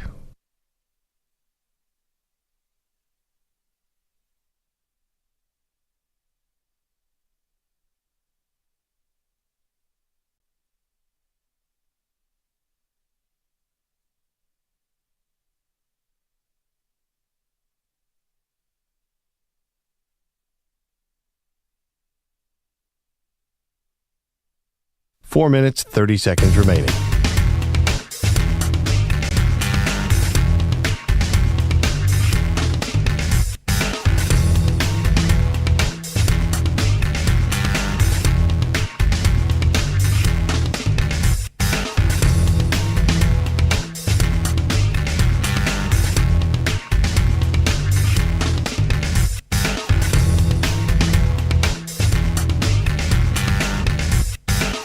Four minutes remaining.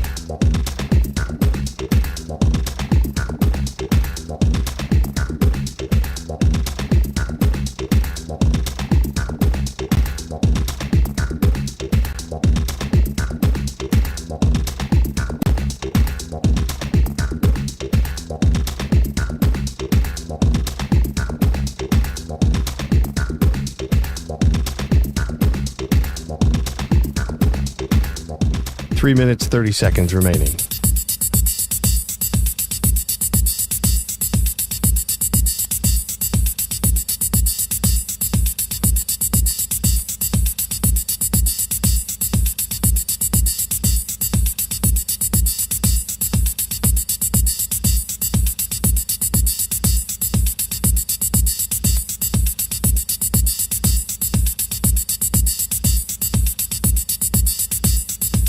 Three minutes remaining.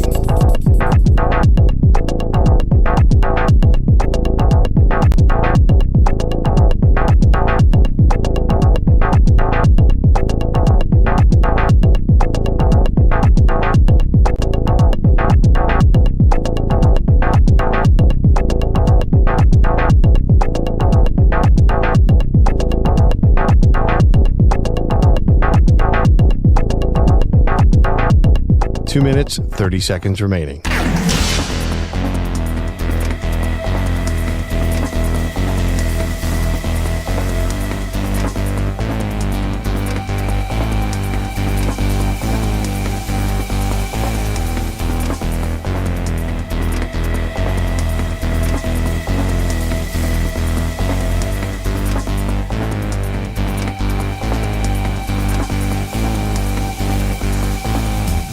2 minutes remaining.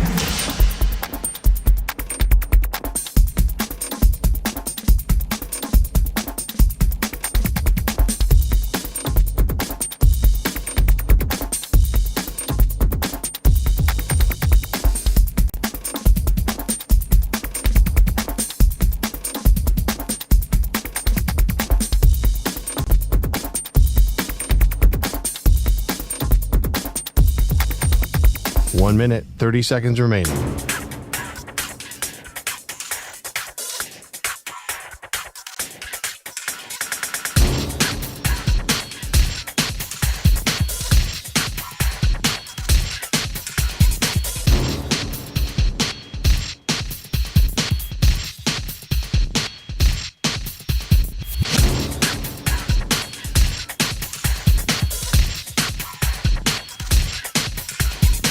One minute remaining.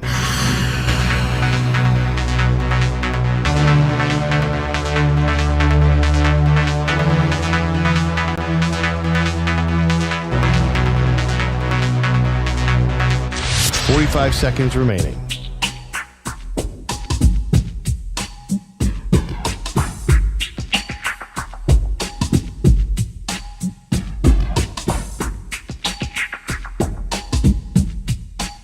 Seconds remaining.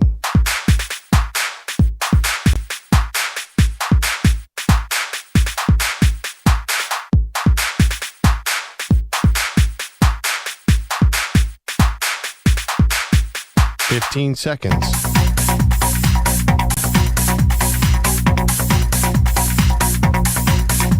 Break ends in 5 seconds.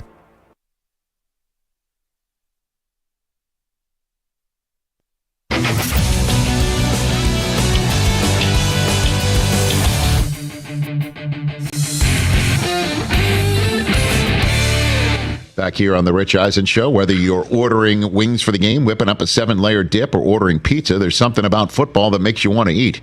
And this football season, Uber Eats has the best deals on game day food no matter what you're craving. For 2-for-1 pizza, to buy one, get one wings, Uber Eats is going to be dropping new deals each week as it has all season long. Uber Eats is the official on-demand delivery partner of the NFL. Order now for game day.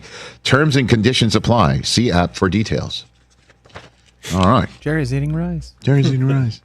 Well, speaking of food, Lucas showed up. Wow. Listen. Come this on. is Wow. God. What are you doing? Come on.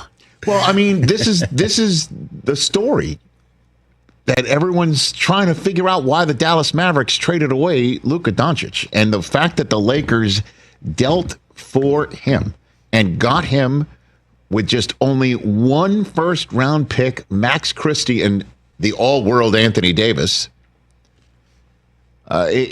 People are looking for answers here. We need them. And the play that the Lakers made for Luka Doncic is indeed our play of the week, brought to you by Sleep Number. It is. Like, we could sit here and go, what? Let's talk about an actual play on the court. This is ironic, Rich, because no one got any sleep after this. And then Luka holding up, by the way, the first ever number 77 jersey in Lakers history. Dennis Rodman wore 73. That's the closest anybody's ever gotten to 77. And, he shows up. There's J.J. Redick, his former Mavericks teammate, his new Laker head coach. What's Rob Lowe doing there? And then it's not Rob Lowe, it's Rob Pelinka in a zip-up, leather jacket. Divorced dad. I mean, he's got... Come on, and Luka showed up looking like he's waiting for his wife and kids to come out of J. Crew at the Grove here in LA, just waiting, come on, gotta go play a game. Let's go. Got pickleball at 11. Yeah, got pickleball at 11. Well, no, he's not playing pickleball because again, that would be a workout. That's an actual, conditioning. Workout. He looks fine there. It's just a wild LA scene, Not the Juan Soto picture. Two dads showing up to talk about their $1 billion deal that nobody knew about and shocked the sports world. Yeah, that no one else had a chance to even get in on. How is that even possible? Well, because it was massaged. Nice. Well, Luka needed a hug. Yeah, he looked like it. He looked on occasion like he couldn't believe I'm at a new press conference to introduce myself as the new Los Angeles Laker playing with LeBron. He was asked if the trade was a surprise. I mean, everybody was surprised, so you can imagine how surprised I was. I was almost asleep, so when I got a call, I had to check it was April 1st. I didn't really believe it at first, and it was a bit shock. It was hard moments for me. It was home, so it was really hard moments for me, especially the first day. But as I said, I get to play in the greatest club in the world, and I'm excited for this new journey. You know who needs to talk to him? I'm serious. Freddie Freeman. Do you remember Freddie Freeman? He signed here. He wasn't traded here. Willingly came to Los Angeles. Came here. But he was talking about the old spot for a while. There was one time when he was playing the Braves and Kershaw was kind of like, all right, it's been a couple of months here, Freddie.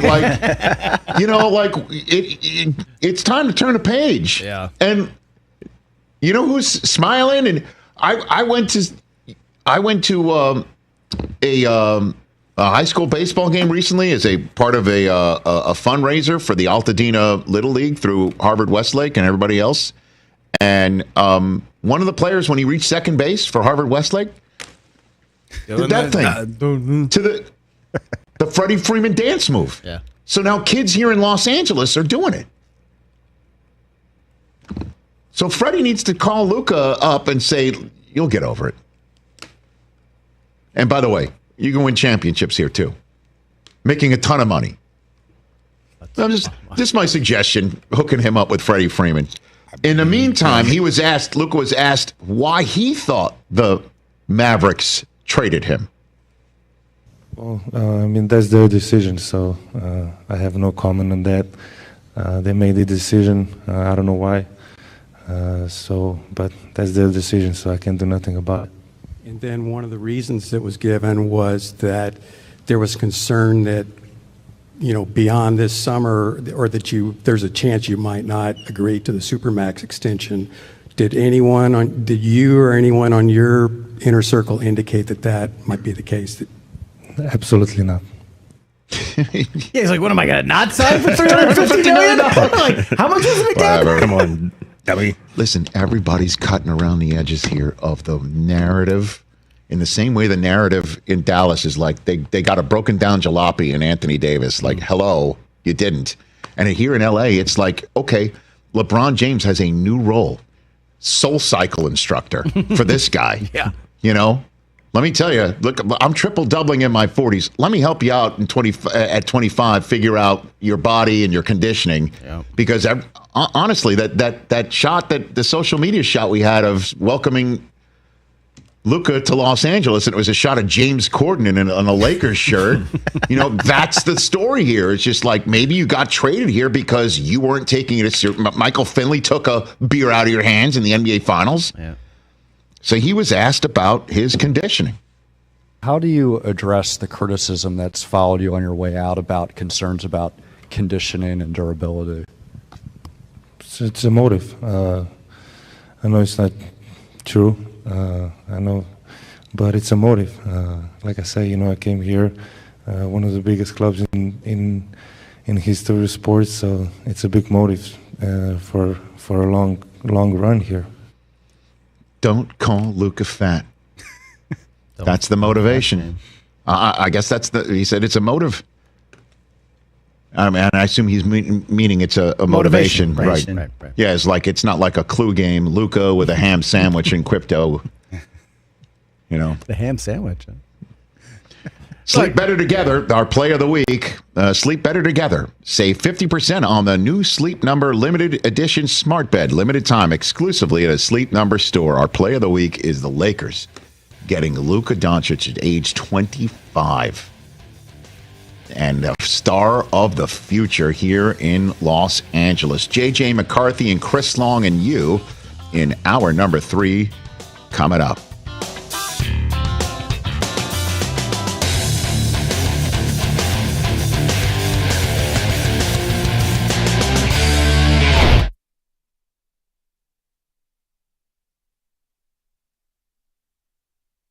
You're in a 5-minute break.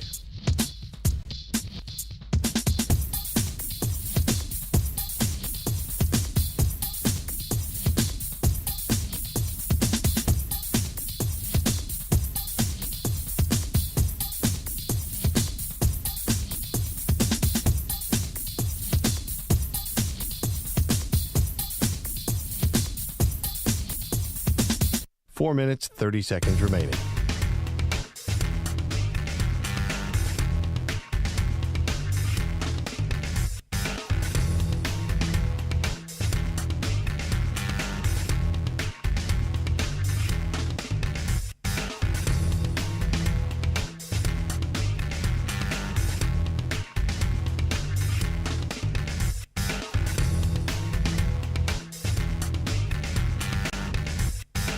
Four minutes remaining.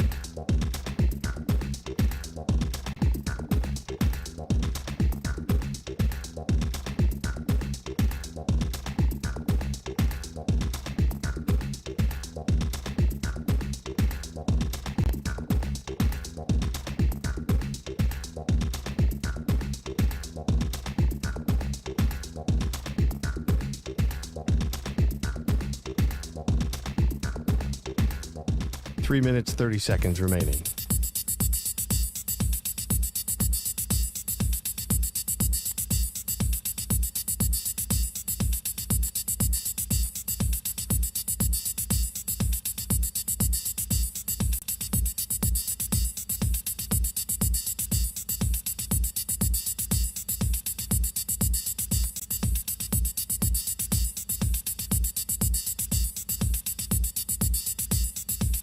Three minutes remaining.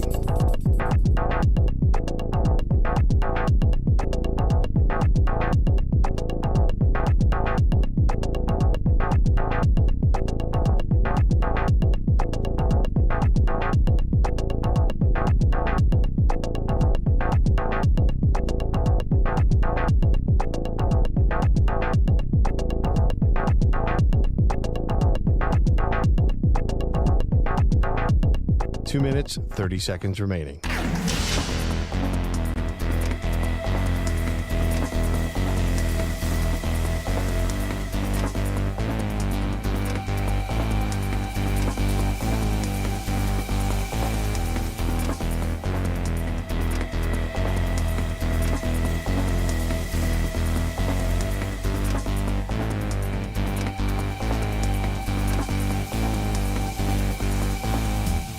Two minutes remaining.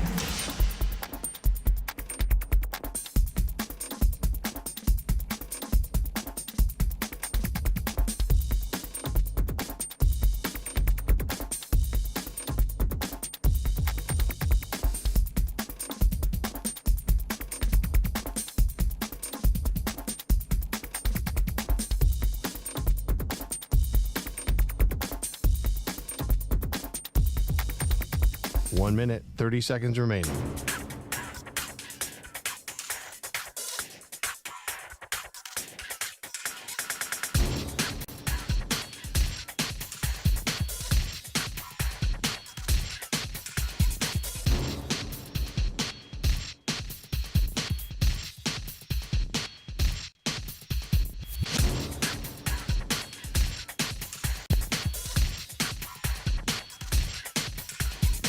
One minute remaining.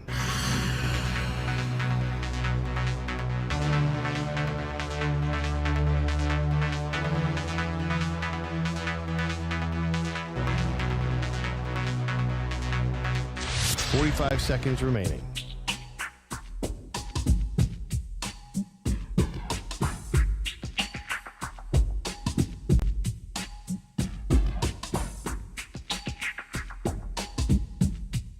Thirty seconds remaining.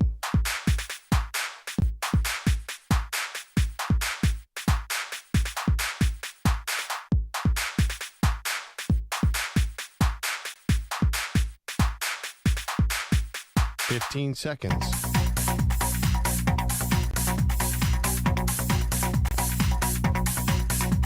Break ends in 5 seconds.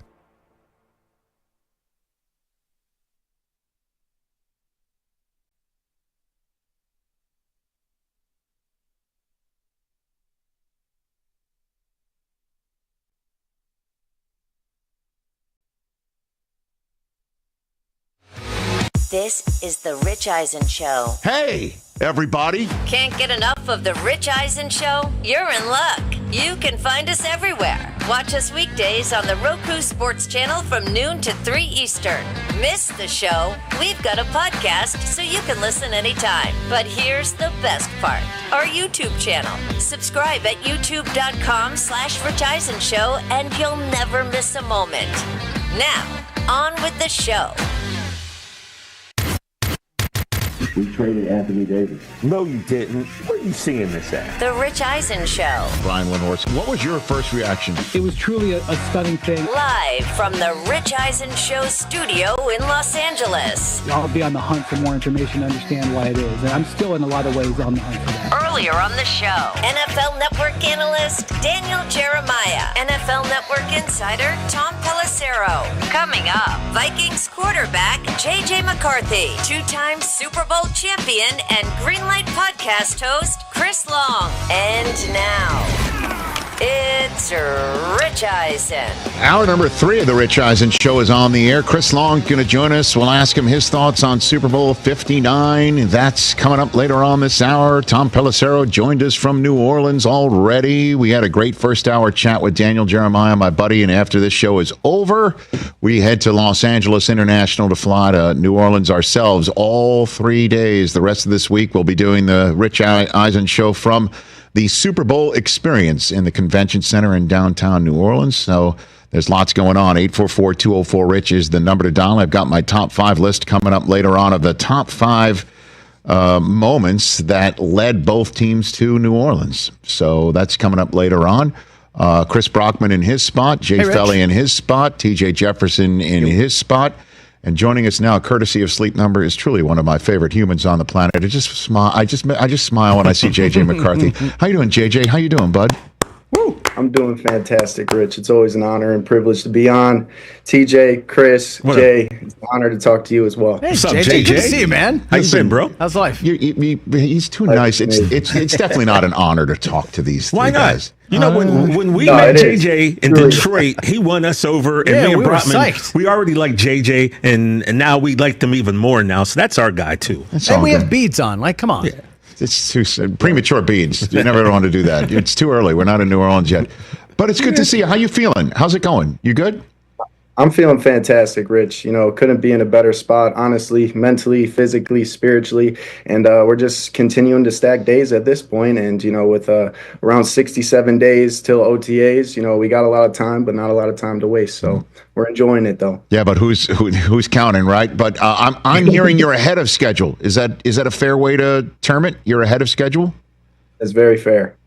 Okay. Ahead of schedule. I like that. What has the last year been like for you, bud? What's it been like for you? That's a great question, Rich. You know, for me, it's been really hard. Like, if I'm going to be straight up, and you know, going from 15-0 national champion to your season ending, and you know, being a part of, but somewhat not a part of, being on IR, that beautiful season that Minnesota had last year and that we had, and just being able to really witness and experience what it was like to be a successful team in the NFL, and also see some ways that we could always improve. And, you know, for that, it was an invaluable experience and ultimately a blessing. It really wasn't a blessing in disguise the more I look back on this past year. But, you know, the hardest part was seeing all my brothers go out there every single Sunday, Monday, Thursday, and, you know, not be able to put up the armor with them. So, but you know, you definitely. I was told you were around the team. You were traveling with the team pretty much since like week 7, week 8, right? And you were in the quarterback's room. You were there. You were part of the preps, correct,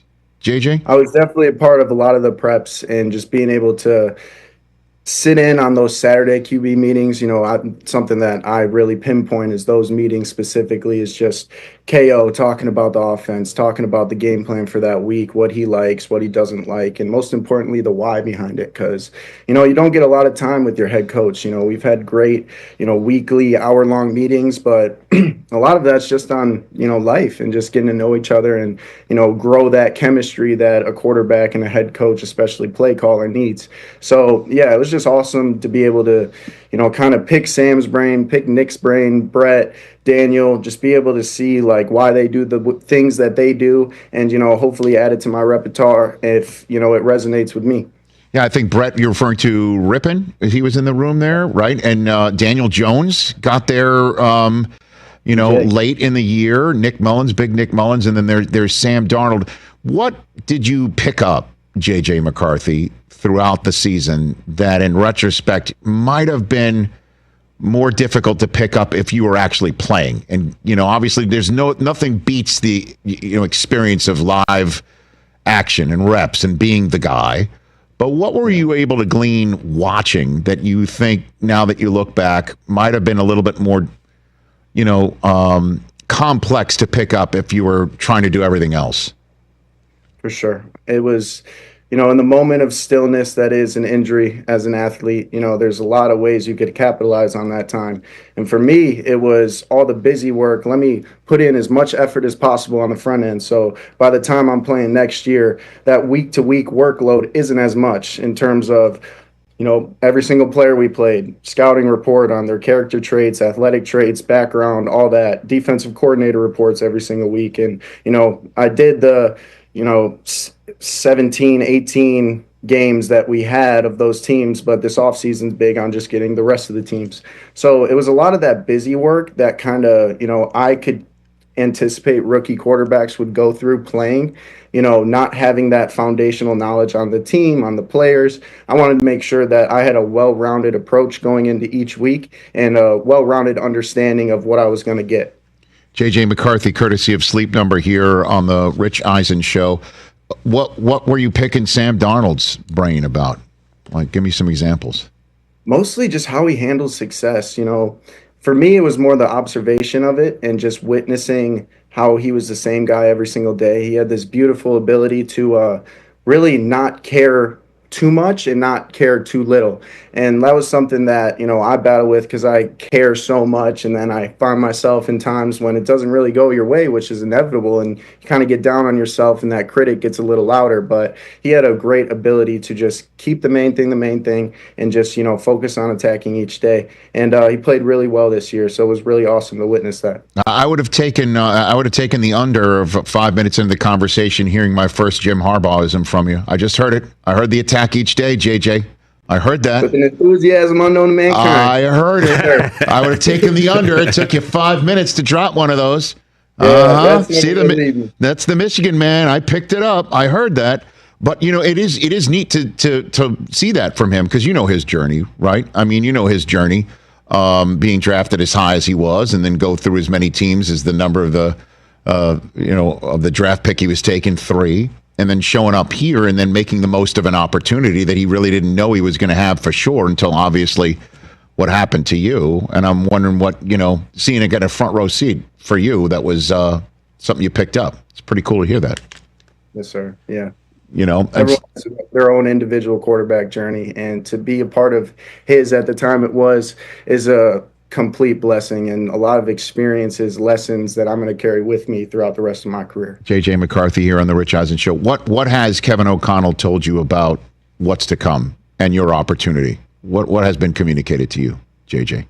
With Coach O'Connell, he's one of the most genuine guys I know, and our conversations have just been nothing about the greatest thing for the Minnesota Vikings. At the end of the day, there's a lot of things that are certainly above my pay grade and some things above his pay grade. And, he's the one that has the pen last on the field, and that's about all I know. So just being able to just be in the moment with him every time I get the chance to interact with him and really pick his brain, because, those are a lot of moments that I can miss up thinking about the future, thinking about the uncertainties that, I can't do anything about. So it's really just optimizing each moment and each time I have with that great mind of the game, but most importantly, a great freaking human being. Yeah, and obviously you can't control what happens in free agency, right? So you're just going to have to sit back and learn, like everybody else, what the plans are for Sam Darnold internally and what he might do externally. That's basically it for you? Yes, sir. Yeah, I'm just going to control what I can control and attack each day with enthusiasm unto mankind. There we go. Who's got it better than you, right? Okay. But how does that sit with you? You know what I mean? Obviously, you're a quarterback. You're a competitor. You're a control freak. Otherwise, you wouldn't be in the position you're in right now. How does that all sit with you, JJ? It's just all I can ask for is a fair opportunity. That's the one thing that, I feel like everybody's given, and it's fundamental. And, when money gets involved, things get complicated, and, reps get skewed, and there's different things that come into the whole, political world that everyone talks about. But, I really just have to focus on controlling what I can control. My feelings don't matter. Like, I'm not getting any grace. There's no sympathy. Like, this is the big leagues. And just being able to, approach it with just steadfast, narrow, tunnel vision on just the task at hand, which is that workout that day, that film study, that extra, little thing I'm going to do for my fiance that day, and just really just staying in the moment, because, that gives me the most peace of mind through all this. And of course, it helps to have a good night's rest, right, JJ McCarthy? Yes, sir. See, I just led you to. That's why you're the GOAT, Rich. Oh my gosh. Yeah, she just led you to it. The sleep number, just being able to, the most important thing for me is, with my ADHD, I'm very unorganized throughout my day. And I have to just really maintain a strict schedule and have these nightly debriefs, what I do at each day, what was my workout. But most importantly, I start that day with my sleep number score, and just all the little intricacies with breath rate, HRV, and just really have that, step back perspective on my well-being. And sleep number providing that data is just unbelievable. Wearing the Whoop, wearing Oura rings, wearing Apple Watches, it gets very uncomfortable for me at night when I'm sleeping, so they just make it easy on me. And the 86% of the guys on our team. That's right. 86% of Vikings players have a sleep number smart bed, the official sleep and wellness partner of the National Football League. So how does it help you with your ADHD? Because I'd imagine being a quarterback and having any attention deficit would be an issue. JJ? Oh, well, I feel like ADHD has gotten a bad rap. Okay. I feel like, there's a lot of different things coming out in the medical world that I have no right to speak on, but a lot of people could do the research for themselves and realize that it is somewhat of a superpower. And you look at hyperfocus and all the benefits of that. When you actually love something, you're actually passionate about it, you lock in so much more intensely. And the downside of ADHD is obviously the attention deficit, and just being able to just concentrate on going to the fridge, getting a water. That's it. Nothing else. You don't have to go finish that. You don't have to go start that. You don't have to remind to call him back. Just do that. And what the sleep number does is it kind of starts my day with that mindset of, okay, one thing at a time, just like I'm going to be one play at a time on the field. And that's the most benefit I've been getting out of the sleep number, other than the high quality sleep that it provides. JJ McCarthy here on the Rich Eisen Show. A few minutes left with JJ. All right. When I needed my most rest, JJ, was when I realized I would have to root for Notre Dame on national championship night.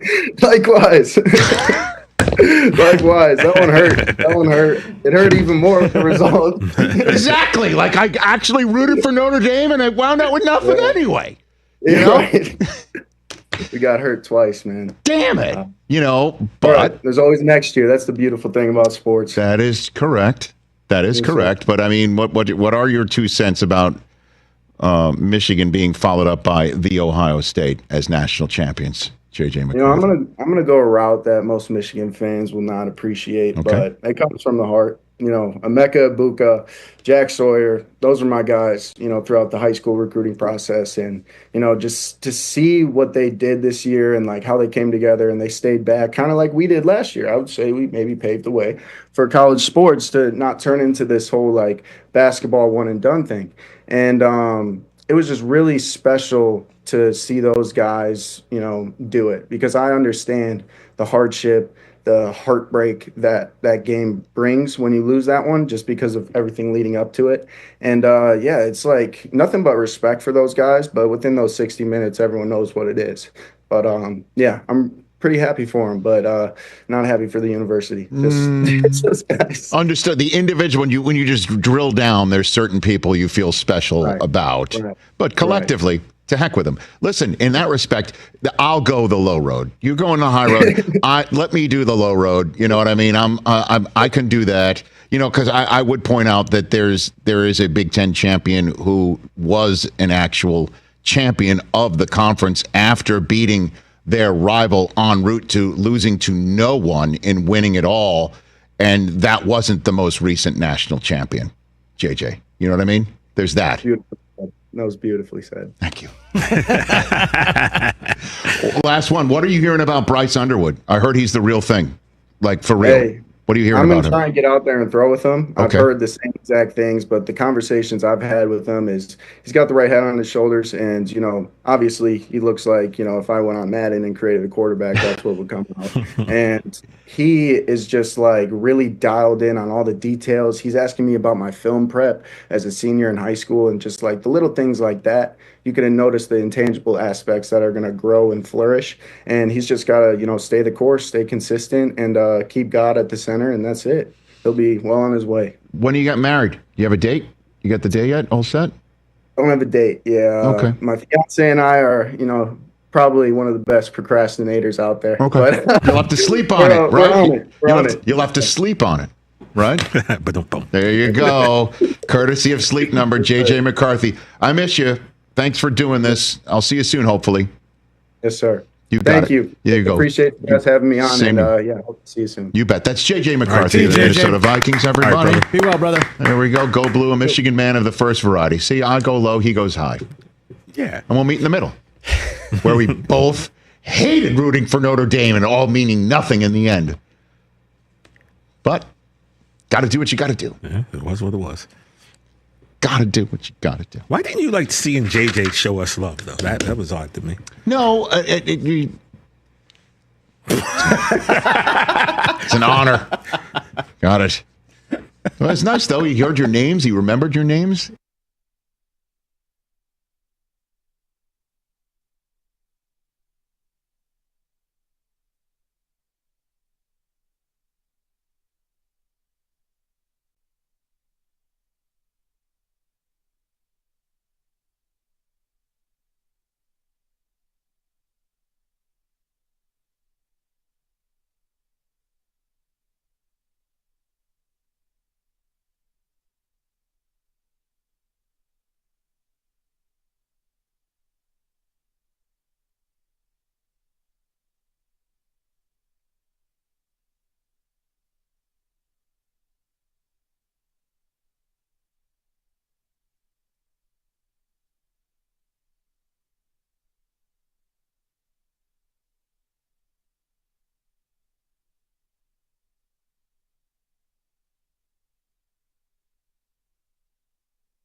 linebacker, and so I think that makes it a lot of fun. I think it comes down to, if I was going to go like something boring that people might not think about, it's the Eagles secondary playing off of stacks and bunches and sorting crossers and all the very like basic things that Kansas City does with such efficiency.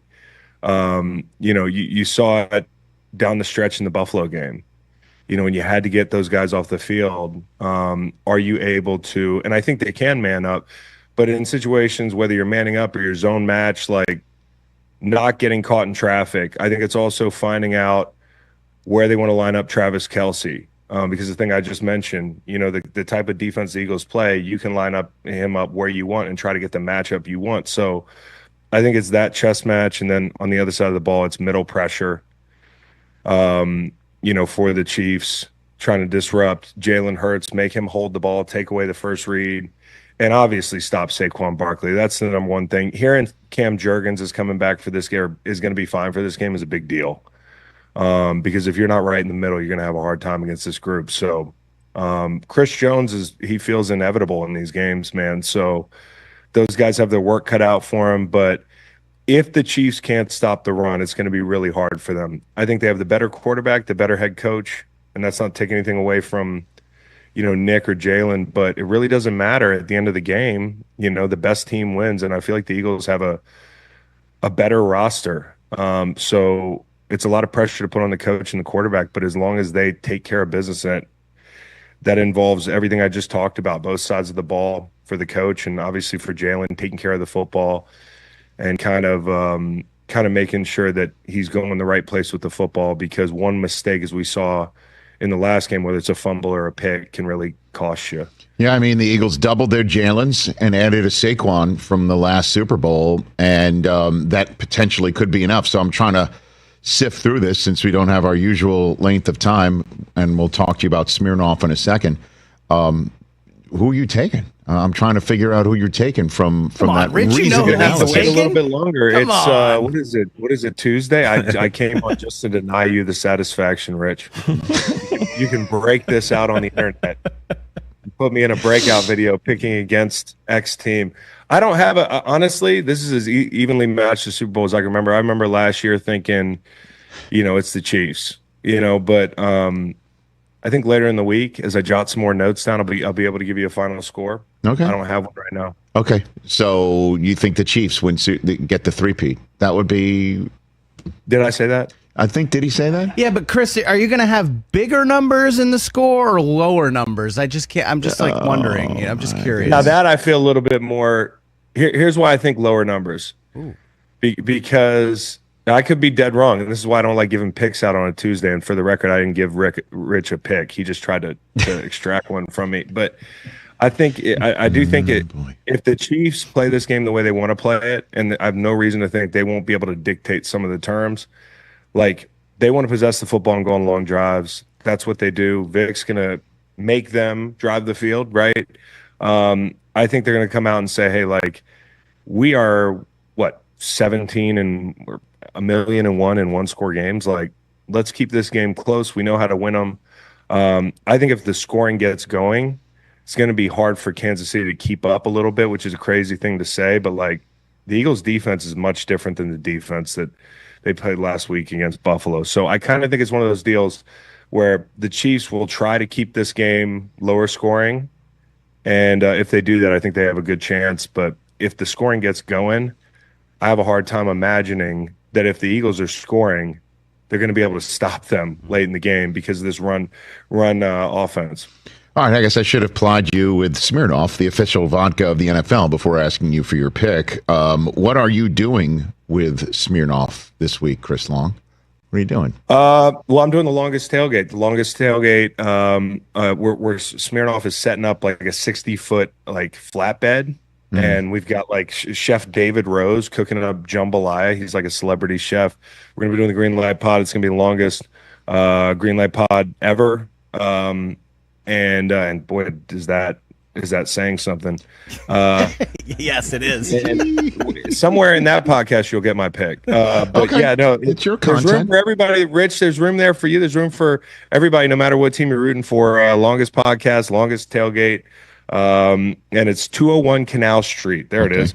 RSV to be there. And it's going to be awesome. Smirnoff.com for more information. Excited to work with Smirnoff at LIX. I don't even know what are we saying? That's 59. LIX Yeah, Super Bowl 59. I mean, we're not in Rome, so it's all good. Super Bowl 59. But have you noticed everybody's trying to push we got to say the Roman numerals? I don't know what it is. I don't know. People are just, I guess, when in Rome, I have no idea, bro. But I might need some Smirnoff in the middle of my 8.5 hours on Sunday. No way. Oh, yeah. Yeah, you want to send some over to the Superdome? I might need some. Yeah, I'll send it over on a flatbed. When we're done with the flatbed, we'll send it over. I don't know how far 201 Canal Street is from. Who are you guys picking? Don't tell him. Don't tell him. Don't tell him. He didn't. I mean, come on. Oh no! I don't get to know your pick. No, Chris, I will tell you my pick. I will tell you my pick. No. Oh, okay. No, don't do All it. right, I'll tell you tomorrow night. There How you about go. that? Yes, at the. Yeah, tomorrow night we'll get each other. New Heights. Okay, very Chris, good. I'm a Cowboys fan, so you could probably guess where I'm leaning. I know where you're leaning. Yeah, tune in to the Rich Eisen Show Friday for picks. You know, it's only just 3 hours. Smirnoff.com to learn more about the longest tailgate. Great to see you, Chris. I will see you tomorrow night, sir. I can't wait to see you guys, man. Right back at you. Safe trip, man. Safe trip. All right, That's man. Chris All right, Long. bro. Next time you see him in New Orleans, again, if you're in New Orleans, check out his longest podcast, The Longest Tailgate, due to Smirnoff, right here on the Rich Eisen Show. There he goes, Chris Long. That guy. Oh, no, I don't get to know your pick. Oh, however will I live. I can't do my work. What a legend. Right? That guy. We're talking about the New Heights party tomorrow night. Indeed. Was Travis there last year? No. Okay, so it's just going to be a Jason affair tomorrow night. Yes. Last year, we went up to Jason. I don't know how many MLs he had consumed at that point, TJ, but we were like, hey, it's Chris and TJ from the Rich Eisen Show. He like smacked me hard on the chest. He goes, I know who you guys are. He was like offended that we were making sure that he remembered us. And then I introduced myself to Chris, and he was like, oh, that's you. But last year he had his party. They had their party on Honors Night. On Thursday, yes. Right, which precluded me from making it. Well, a lot of people did show up late after Honors. Right. You were not one of those people. Okay. I will be there tomorrow night. Cam Hayward. Cam Hayward, fresh off winning Man of the Year, showed up. And I had my outfit all picked out. Oh. No, is it in the bag marked Wednesday evening? It's not in any bag like marked Wednesday anything. during the day. Like, can you It's not swap? marked. Rich, are you like Dion? You know, Dion used to lay out all his clothes before the game. Well, and envision greatness. Yeah. Do you lay your suit on the ground before you get in it? Yeah, of course. You don't? No, of course. Remember, I'm a Dion fan. I learned this early. I was thinking of going turtleneck tomorrow night. But if It's I'm too here and hot, it's 80 dog. degrees, forget it. No, it's warm. Don't even pack it. You're Don't not even- Christian don't even Cage, pack bro. You don't need a turtleneck. Hey, how's the weather out there? It's hot. Wow, 80 degrees. Tom Pelissero is saying I'm not going to go with socks on television. What an animal. But he was wearing socks today. just Like, what was he sounds doing? What an animal. Well, he was inside, too, though. Jimmy in San Antonio. Jimmy. What's up, Jimmy? ¿Qué pasó, hermano? Hey, hola, Nice muchacho. chatting with you. What's up, I Jimmy? don't speak Spanish. Hey, I'm very jealous you get to go to New Orleans, and I do want to talk about my Spurs, but since we're throwing around 15 seconds willy-nilly on this show, Okay. today I have a yes or no question for you, Rich. Okay, Jimmy. Do you think Connor in Long Island has ever heard Howard Cosell read a forum letter out of a magazine? No, he is not. You're referring to our 13-year-old friend, Jet fan, who frequently calls into the show, and then you're referring to the way I used to have my show-stopping end of my stand-up career in Michigan, reading the Penthouse forums in Howard Cosell's voice. And I don't know why you're mixing the two of them together right now, but that's just you To being make us you, laugh. Jimmy, I guess. All right. Well, I hear the giggles, and that's why I did it. Sorry. Okay. Hey, man, Well done, De'Aaron Jimmy. Fox being acquired by your Spurs has Yes, totally gone Jimmy. down. I love that, bro. It's gone down a sports is- talk wormhole, man. That is total typical Spurs basketball, under the radar. We have one of the most historic trades because we didn't give up a lot of first-round picks. We still have unprotected Atlanta, our own draft lottery picks, and we didn't lose anybody of significance. We retained Johnson, Castle, Vassell, Chris, and then now De'Aaron with Sochan, too? The squad is secretly stacked. Yeah, I know, and De'Aaron Fox going there. Huge. De'Aaron Fox and Wemby. His wife went to high school 32 miles from my house, so I think her love of tacos came into play in the negotiation. There you go. Oh, no, all you got to do is just have Chris Paul stop shoving Greek people around, Jimmy. Well, You know? I need Chris to stay for 2 more years, and then he's done. I don't know. What's with that guy? Chris Paul? Yeah. He's an angry little man. It's not only that. When you're that small, man, you better have 2 chips on your shoulders to make it this long. As long as he has in the NBA at 6 foot. I thought for a second, does Scott Foster speak Greek? he shoved Giannis like it was Scott Foster teeing him up. It wasn't that hard of a shove. All right, very good. Thanks for the call, Jimmy. Could it be? Oh, there we go. Nope. Did he hang up on himself right there? Yeah, that was it. There we go. I thought we were done. See you, buddy. Jimmy was right in mid-question. I know. I thought he was done. I thought it was a good Costanza laugh and out. TJ, do you regret not sticking with what you said 2 years ago about following Wemby and wherever he went? 'Cause you could get off the Spurs and Clippers, and you could be on this Wemby bandwagon, and it'd be looking pretty good right now. Off the Sixers and Clippers, you're right, and I don't regret it yet. I'm sure when he hoists his 3rd championship. Yeah, we did add a Spurs banner. We did, because you had been talking about just wherever Wemby's going. Also because my god brother used to play point guard for the Spurs. So who's that? His name is Johnny Moore. Oh, really? He's older than me, obviously much older. His mom and his mother was my godmother. Idea. Yeah, so Dude, you're just like you're. Do you remember Johnny Moore? Of course I do. Early '80s, ran with George Gervin, led the NBA in assists. My brother and I played Stratomatic basketball as a kid. Yeah, and we had the Spurs with the Iceman and Johnny Moore. Absolutely, yeah, double zero. I think who is? Oh God, who was the center on that team? Oh, it was Artis Gilmore. Artis Gilmore. Yeah. Oh yeah, we had that Spurs team. That was. We all wanted to play that Spurs team in Stratomatic. Yeah, so, a kid from Altoona being in the NBA at that point, mind you, I don't really remember it. That was so little, but, as I got older and was able to research, running the backcourt with George Gervin, that's amazing. Do you think when TJ says he remembers Johnny Moore and now he's trying to backtrack to make him seem a little less old? I was waiting for that. No, I kind of, it's just hazy. Well, I mean, it's just hazy. I knew that he was from Altoona. When my godfather, is that it? No, a god brother. His mother is my godmother. Okay, so god brother? Yes. I didn't know there was such a thing, but your god brother. Remember when his god brother taught him how to drive? That did not happen. That did not happen. Actually, my friend Lee taught me how to drive in Beverly Hills. You got your license. I got my license out here. Really? I didn't know that. You did. You just don't pay attention. But yeah, I did. Pay attention. I've totally paid attention. This show is just going to kind of be on the rails until 5 minutes before the air. He starts cursing at the and it's just been off ever since then. And it starts F-bombing an inanimate object. Here's what made it worse. He says nothing pre-show. This man never says a word pre-show. And all he does, the only F word I hear is from the button he presses on the curse button from Lewis Black. Here's what made it worse. And you start cursing at the printer. Here's what made it worse. You're so going, what are you over there saying? And I'm trying to make cards for you, and you're laughing about this. I was like, my God. Somebody shut off the music. I yelled at Feller too this morning. Poor Emmanuel Babari is sitting there at the sports update saying, when are they going to do it? And now's the time, Emmanuel. That's coming up right now. Infinity Sports Network, Sports Flash. Happy to wait, guys. NBA, the Mavericks front and center of the trade deadline once again. Still a couple of days ago, and the Mavs making more headlines. Dallas acquiring Caleb Martin from the Sixers. Acquired him for Trent Grimes and a second-round pick. Philly's own 2025 second-round pick. This morning, Luka Doncic speaking out for the first time as a Laker, and some question, will he play with LeBron? What else could happen? Well, Luka's pretty excited to play with LeBron. Just like a dream come true, I always look up to him.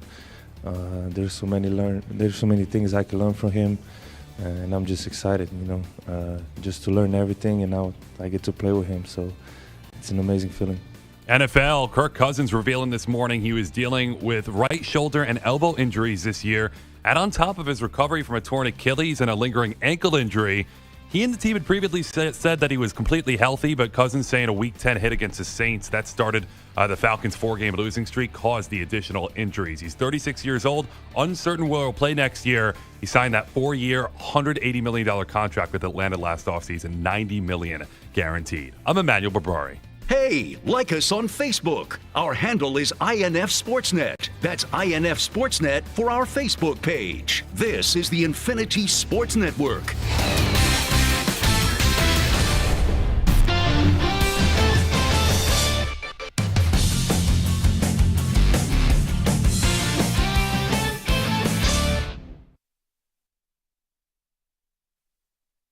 You're in a 5-minute break.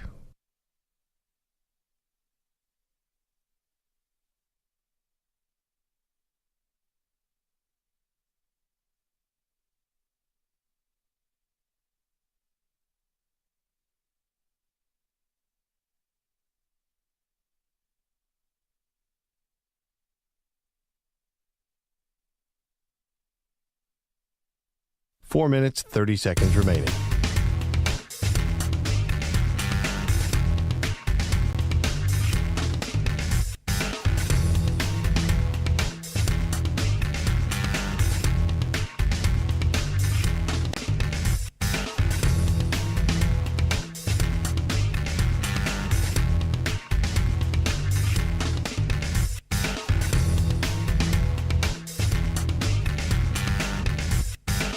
Four minutes remaining.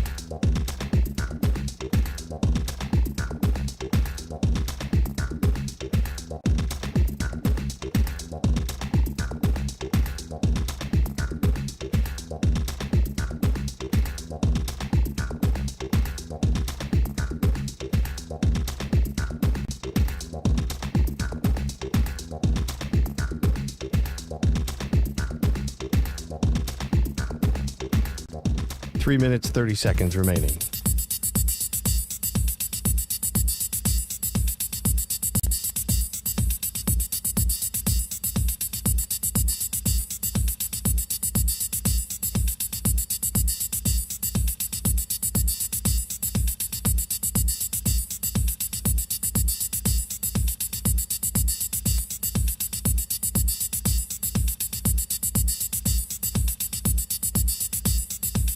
Three minutes remaining.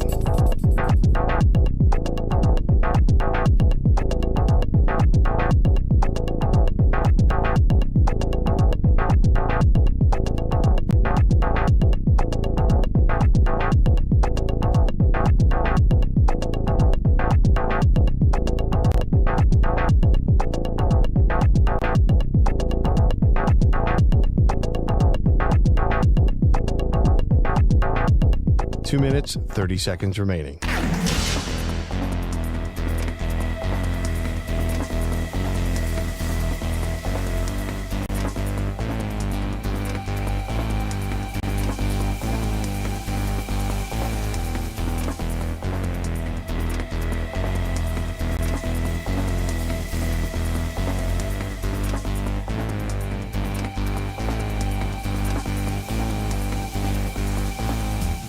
Two minutes remaining.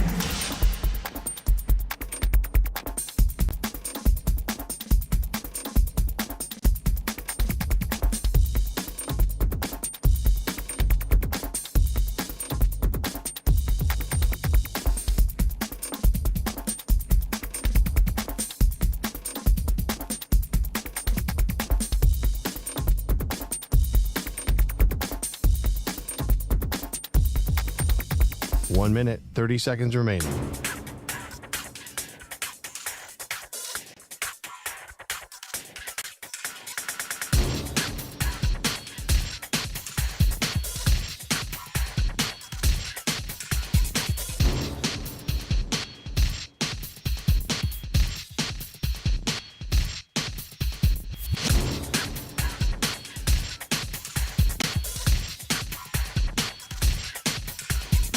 One minute remaining.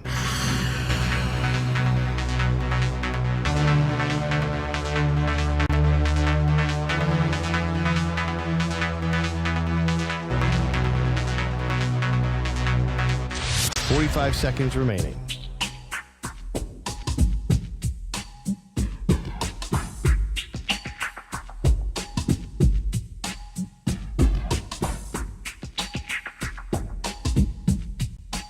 Seconds remaining.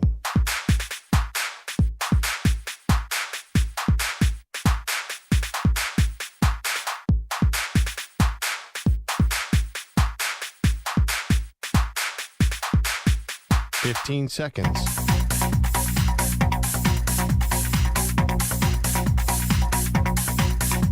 Break ends in 5 seconds.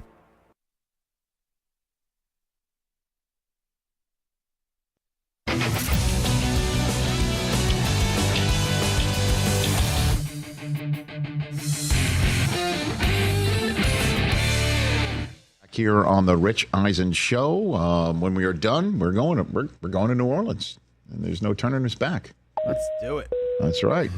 Getting ready to go. Meet you guys, 2+ hours before takeoff, or little lounge time? Like little lounge time? 4:30 maybe, something like that. Yeah, sure. So I'm out, since I already started crashing out, I realized the reason I did start crashing out this morning. I'm not looking forward to this flight because somehow I got stuck in the middle seat. So I'm already sorry. I'm already This like, guy, when he about booked that. his ticket, forgot to select his seat and realized it like a few days ago. Oh my God! It's So like- I think that's why I'm crashing out right now. yeah, nobody's flying to New Orleans this week either.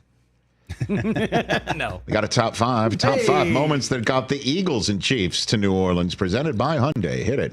High five. 1, 2, 3, 4, 5. Rich's Top 5. You know, if this was like a 6 seed or a 7 seed versus a 6 seed versus a 5 seed, you'd be able to pick out one moment where things turned. But both of these teams have had such tremendous seasons, it's tough to just choose one moment in time. So I think you're going to get some of the gist here. Number 5 on the top 5 moments that got the Eagles and Chiefs to New Orleans, Nick Sirianni's smart hires. When he's like, okay, Kellen Moore, we need you. Okay, Vic Fangio, we need you. And I need to step in a certain direction, so you guys take the direction. I mean, that was last year's narrative, and I think it was kind of spot on that the coordinators that they chose to replace the ones that left. And by the way, Nick Sirianni is going to have to choose another offensive coordinator because I believe Kellen Moore's bags are going to stay in New Orleans to be the next Saints head coach. We'll see who he chooses there, but these hires were tremendous. And that moment has led to this moment for the Eagles. Number 4 on the list. I'm going to go with this moment because there's a lot of the moments where the Chiefs were dubbed lucky. I'm going to go with this one, and obviously it was residue of a design of rushing a field goal kicker set up to nail a 35-yarder to hand the Chiefs their first loss of the season in Arrowhead in Week 10, the blocked field goal against Denver in Arrowhead. I'm choosing this moment because had the Broncos split the uprights with an easy-to-make 35-yard field goal, it would have given the Chiefs their first loss of the season heading into Buffalo. Ooh. And had they lost to Buffalo in Week 11, they'd have been a half game behind Buffalo. And as we all know, they were a half game in front of Buffalo after losing in Buffalo and never gave up the conference lead after that. Right.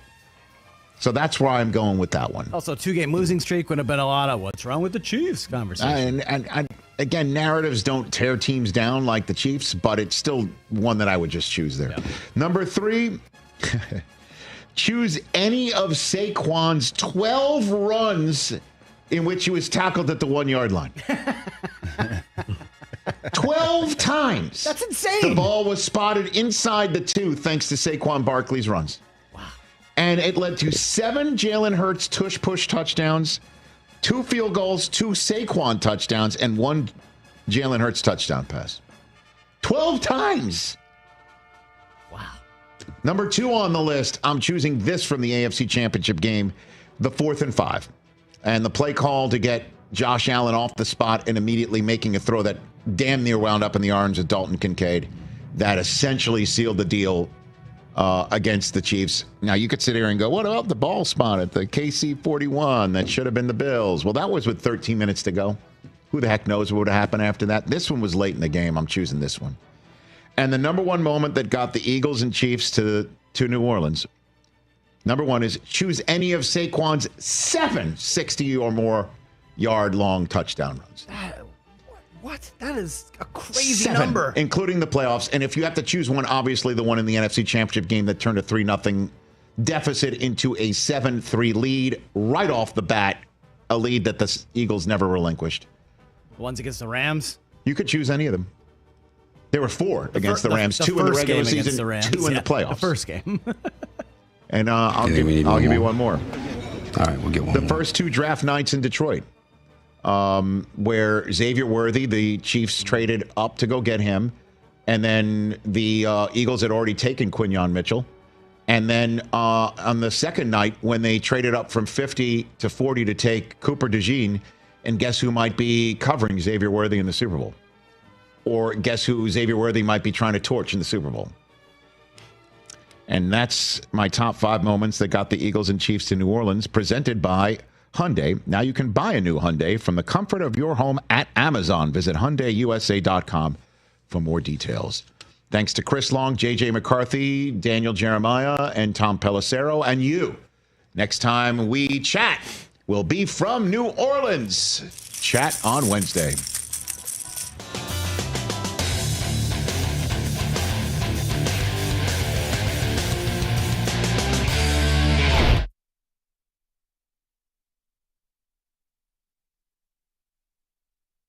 You're in a 5-minute break.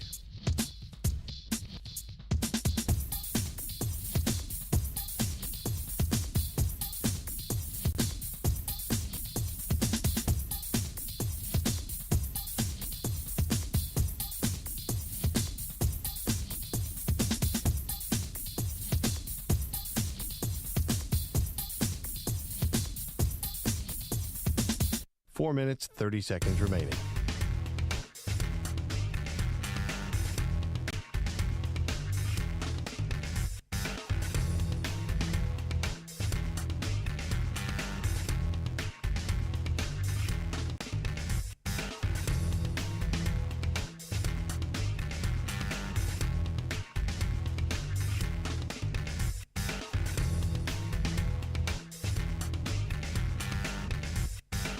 Four minutes remaining.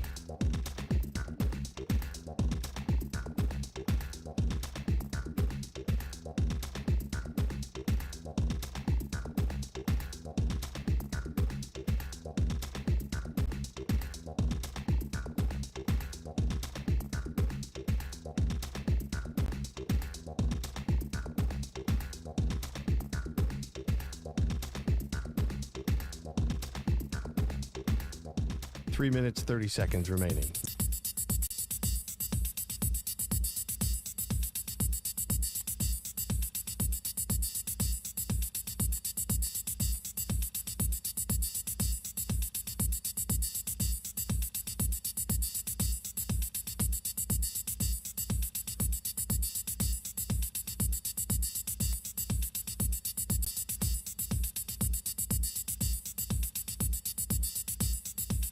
Three minutes remaining.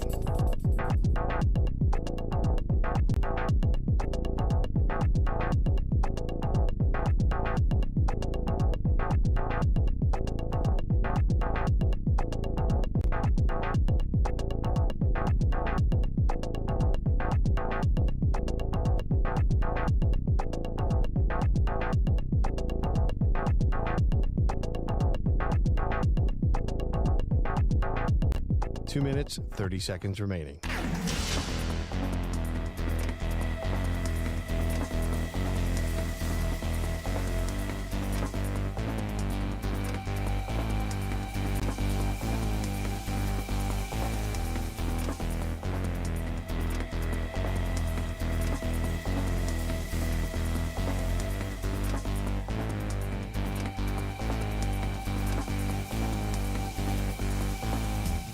Two minutes remaining.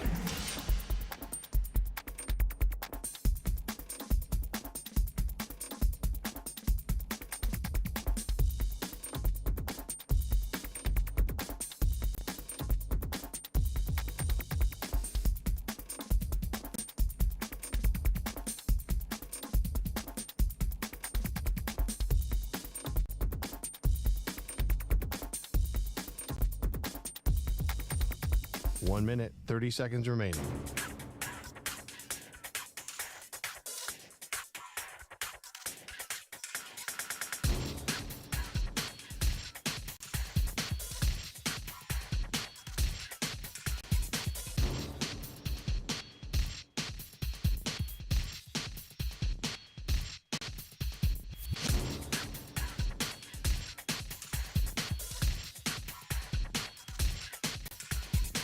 1 minute remaining.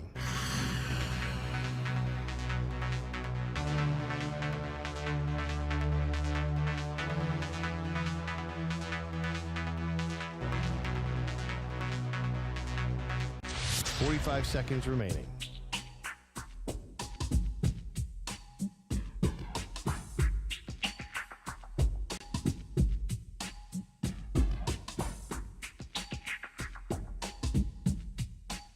Seconds remaining.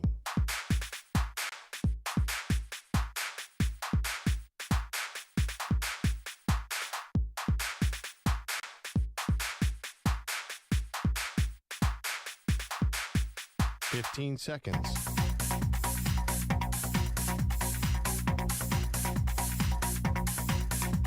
Break ends in 5 seconds.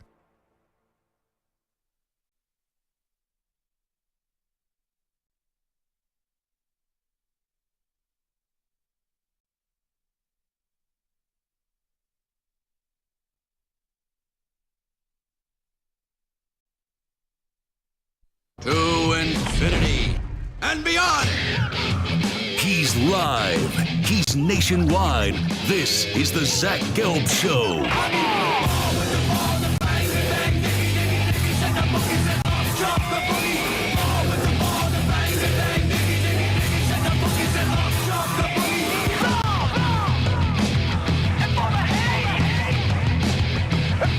Here's your host, Zach Gelb.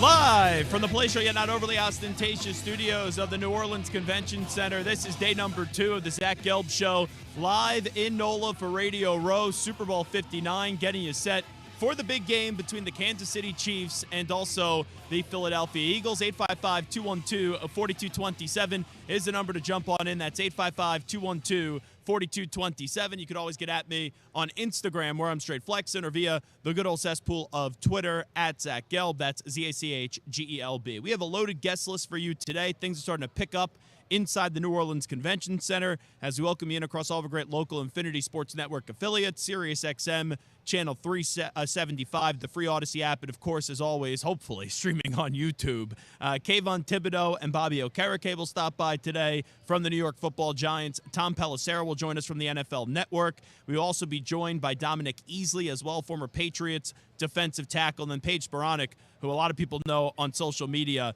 is going to join us later on in the program. But I did go to the zoo that was opening night last night, where they have their media night for the NFL. And I was walking around the Superdome, and I'm thinking to myself, there's no buzz around this Super Bowl. Now, it doesn't mean that this won't be a good Super Bowl. I think that this is going to be winner get like 31 points, loser around 23, 24 points. We all know the good game that these two teams gave us 2 years ago when you go back to Super Bowl 57 with Jalen Hurts being the best player in the game, Patrick Mahomes getting another Super Bowl championship at that time, his second of his career, which has started this back-to-back run and is trying to culminate here with a three-peat. And you look around at the storylines for the game, and I just didn't feel your typical Super Bowl opening night type of buzz. And I'm sure it's going to pick up as the week does go on. And ultimately, I just care if we get a good game. And I do believe that we're going to have a good game. But I'm just trying to think of the storylines here. You know, maybe it is Chiefs fatigue, but I feel disingenuous saying, oh, Chiefs fatigue, because we're going through something that is greatness right now. We're going through something that is unprecedented, potentially in the Super Bowl era, of seeing a team win back-to-back-to-back Lombardi trophies. So this idea that it's boring right now on what was a Monday and now is a Tuesday, it doesn't seem right to me. But I go through the storylines and the ideas and what the storytelling of this game is going to be. And for the Chiefs, it's obviously the legacies of Patrick Mahomes and Andy Reid. I don't think nationally the legacy of Andy Reid is really this big national storyline. In terms of Mahomes, it's a big one because you're going to have all these GOAT debates with him and Tom Brady. I would say that the Travis Kelce, Taylor Swift storyline, yes, if you go on Instagram, if you're even allowed on TikTok anymore and you go on there, I'm imagining it has not run its course. But I think in the NFL world, okay, Taylor Swift is dating Travis Kelce every time the Chiefs score a touchdown or he does something positive in the game, that the cameras are going to show Travis Kelce, and they're going to show Taylor Swift celebrating what her mans is doing on the football field. On the other side for the Eagles are a great team. I think the Eagles are better than the Kansas City Chiefs from 1 to 53, but you have this aura of the Chiefs with Mahomes and with Reed and with Kelce and with Spagnuolo and with Chris Jones, where, yes, you could be the better team on paper. You could be the better team 1 through 53. And we've talked about this, right? Oh, the Chiefs are vulnerable. Are they really vulnerable? Because Kansas City, they lost pretty much one game this year.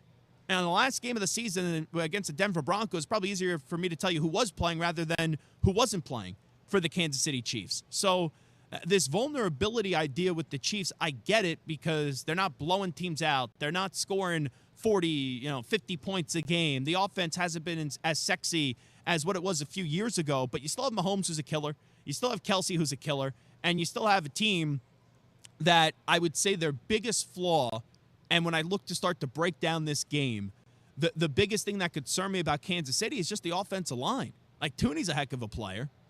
Creed Humphrey's a heck of a player, but everybody else, is that going to be enough going up against Jalen Carter? Brandon Graham, who, by the way, I talked to Brandon last night. If Brandon Graham, he didn't tell me this, and I tried to press him. I said, come on, BG, it's just me and you. Give me the answer. Like, you come on the show all the time. Just let us know if you're going to play in the game or not. And he would not budge on that. But since he's on a podium last night and he's talking to the media, and I asked him, I said, hey, out of, you made the biggest play in Super Bowl history for the Eagles and the biggest play in their franchise history. Who's the defensive player you think makes the biggest play on Sunday? And it's Zach Bond. And you look at this Eagles team, they are a great team. But in terms of the national landscape, like, who are your national names? Saquon Barkley. Jalen Hurts is a big name, right, with what he did at Oklahoma and Alabama and what he's done in the NFL.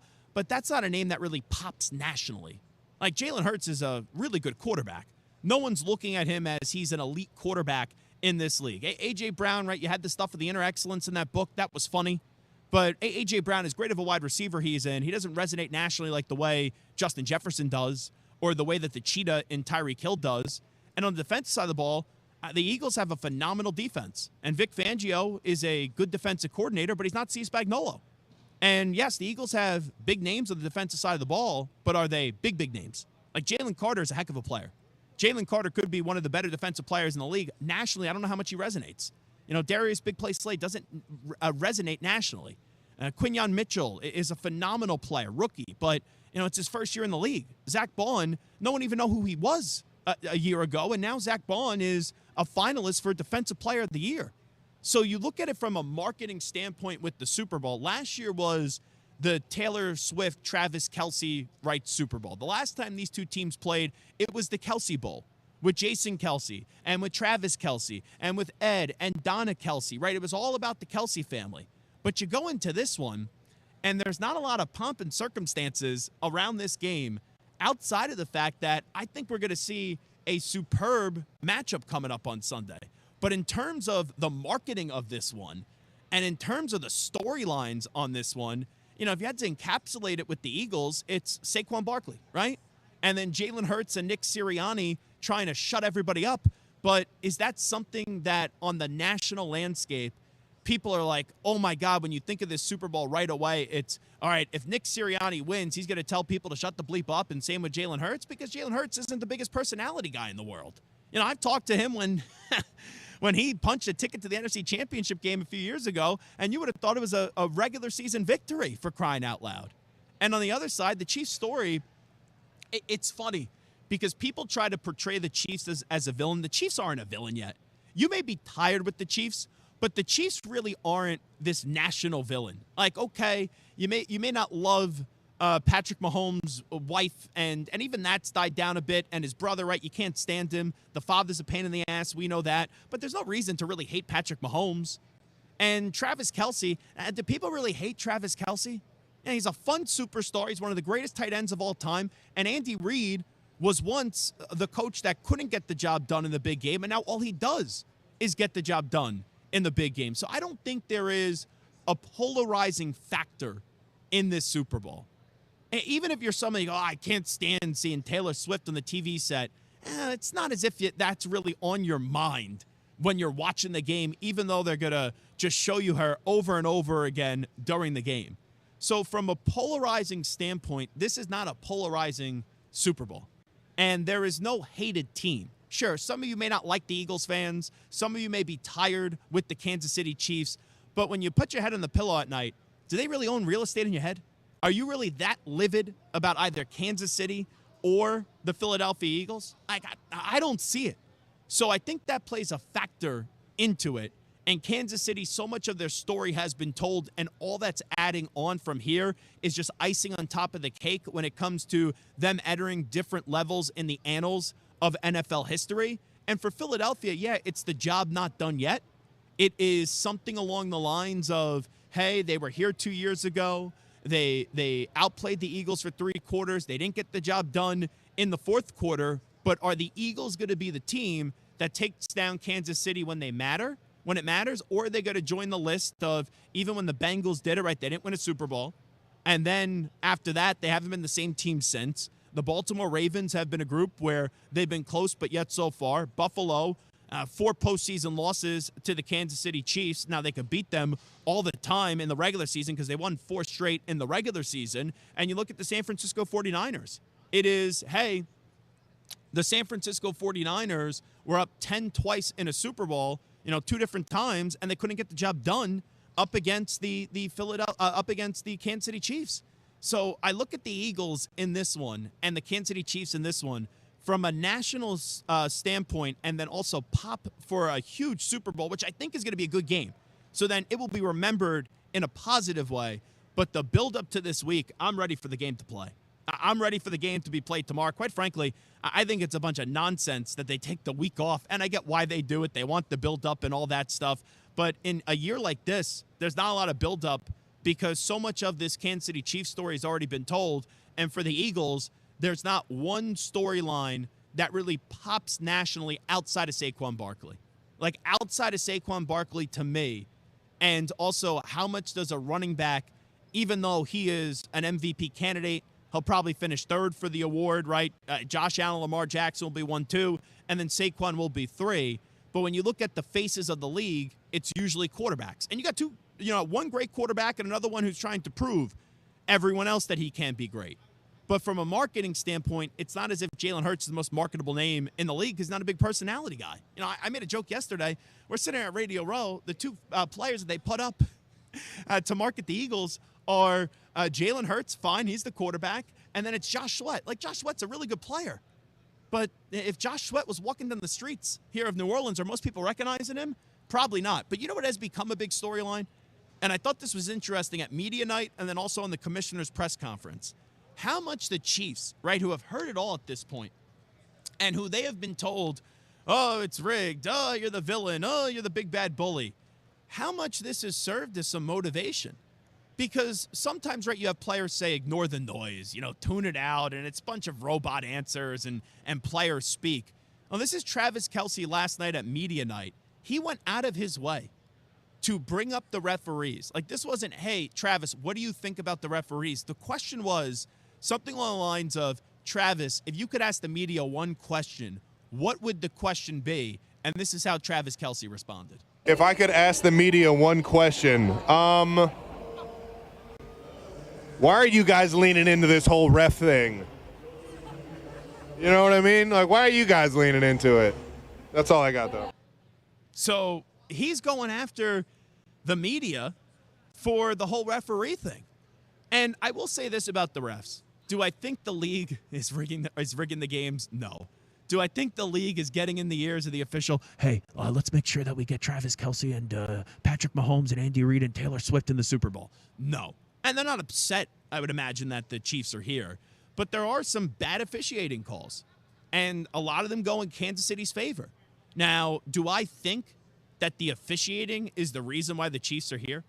Do I think the officiating is why the Chiefs beat the Texans? No.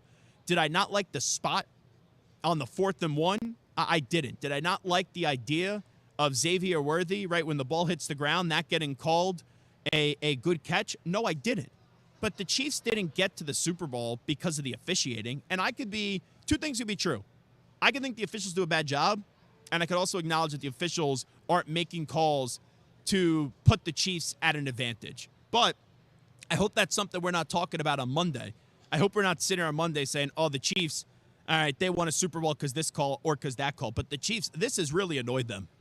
And they have showed it. I don't think it plays an impact in the game in terms of Kansas City, right? Is this going to impact them mentally in the game? No, I don't. I think that's a bunch of jackassery. But this idea that the Chiefs are going out of their way, whether it's Mahomes, Kelsey, or, hey, we even talked about it with a guy that I like, and Drew Tranquill, when he joined us on the show, this idea that the officiating and the Chiefs are just so tired of the conversation, it's like, who gives a rat's ass? If I was a player in the Kansas City Chiefs, welcome to the big boy world, right? Welcome to the Patriots. Welcome to the Cowboys. Welcome to the Steelers. When you keep on winning and winning and winning and winning, people just hate you because they want to see something else. But I still don't think that level of hate was where it was nationally when the Cowboys had their time to shine, when the Steelers had their time to shine, and when the Patriots had their time to shine as well.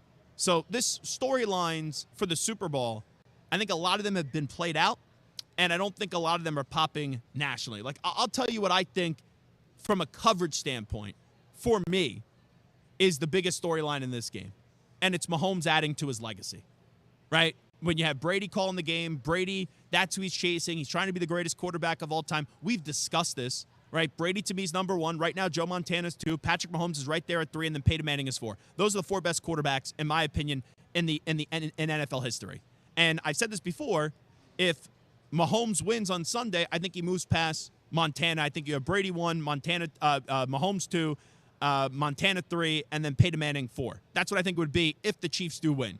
But also, even though I think that's the biggest storyline, I don't think that generates, even in a GOAT kind of era, and everyone's talking about GOAT this, GOAT that, and sometimes the conversations make me just want to puke, if I'm being honest, because everyone's the GOAT now.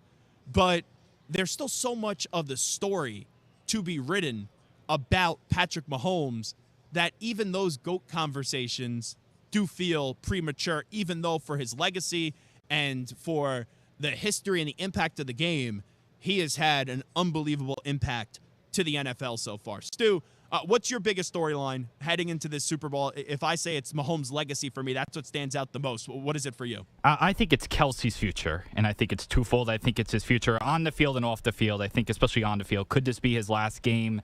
What impact will he have? I think it's kind of surrounding Kelsey after Mahomes, if you ask me. Okay, and I would have thought that there's a chance that if Kelsey, when I got here, I thought there was a chance flying on out here that Kelsey could have retired after the game.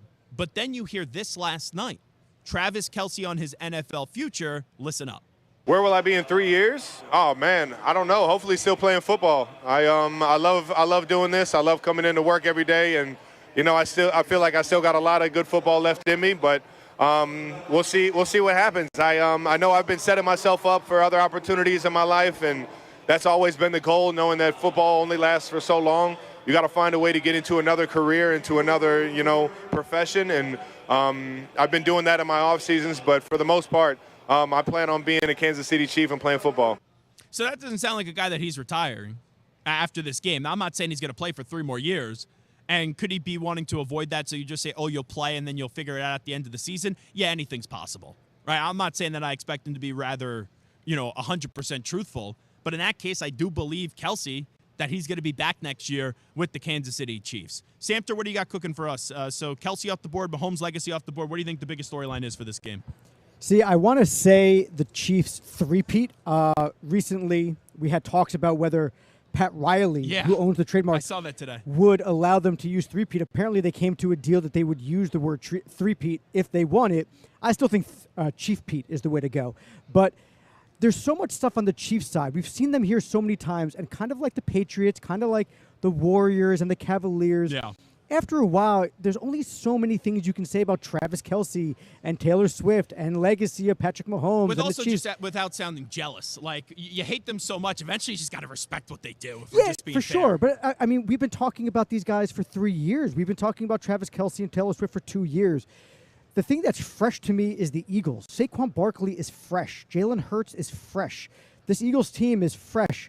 And what they've gone through between the NFC Championship 3 years ago, the collapse last year, and then what's going on now, I honestly think that people have Chiefs fatigue. The storyline for me is the Eagles. The storyline for me is is Jalen Hurts a Super Bowl champion quarterback that can carry a team on his back? Has Saquon Barkley saved the running back position? Is Saquon Barkley going to be considered one of the elite running backs of our time? Or is he kind of, a great year with a good team and then it's going to be the end of it? This, for me, is Nick Sirianni coaching for his future with the Eagles. He's coming back either way. They could lose this game by 30. I'm not saying next year, but there were so many questions about Sirianni. A Super Bowl cements it. A loss, there's still questions about his future. Part. Doug Peterson won their first ever championship. Then after that, he made the playoffs twice and then had one bad year, and he was out. So, yeah, I could sit here and say, Nick Sirianni wins a Super Bowl. He's a coach for the next decade of the Eagles. Doug Peterson's already had another job and been fired from that job. But the problem was Doug eventually had some pushback, and we know Howie Roseman and Jeffrey Lurie like a controlling coach. But you were there last night. We both looked at each other and we're like, we could get out of here. Let me ask a few questions, and we could get out of here real quick, because there just wasn't buzz compared to other opening nights, because there's not a lot of storylines here that generate, in my opinion, nationally. Remember, we are a national show. Yeah, and like I said, the stories that do resonate are the same stories that we've talked about for the past 2-3 years. And they're still not sexy.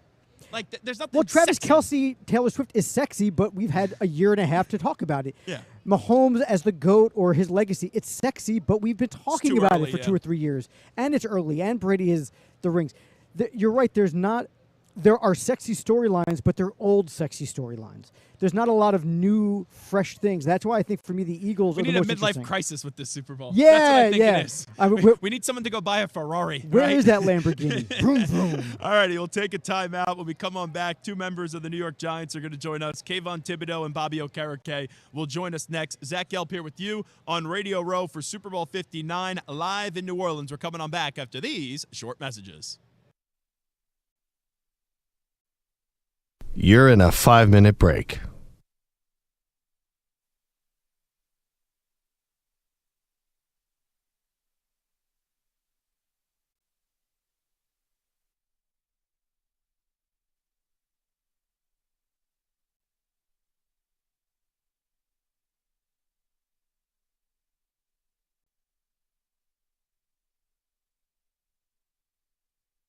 Four minutes, 30 seconds remaining.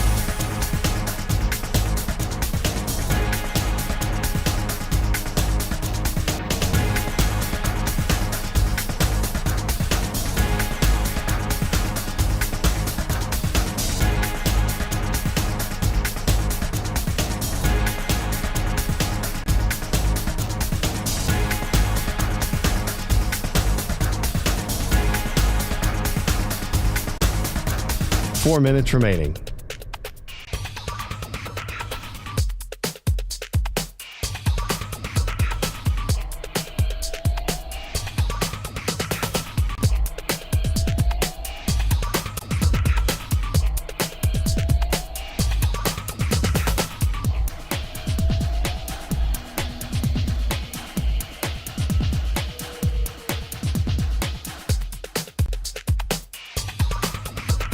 Three minutes, 30 seconds remaining.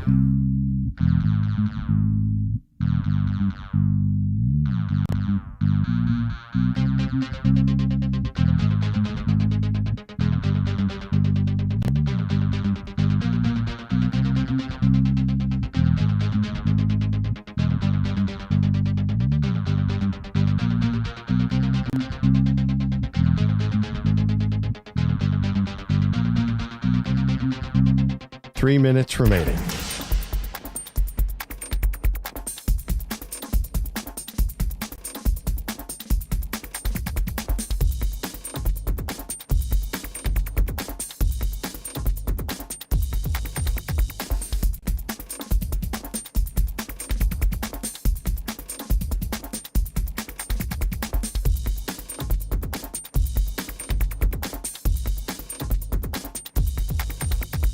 Two minutes, 30 seconds remaining.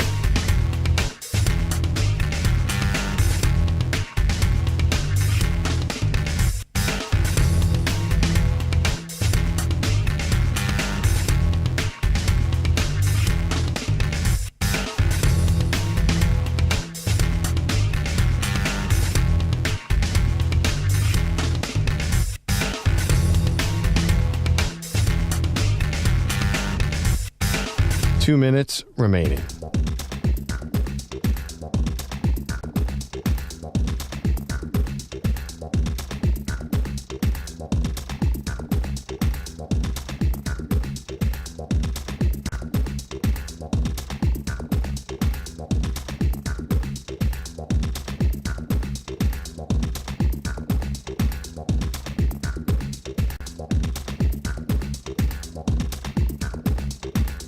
One minute, 30 seconds remaining.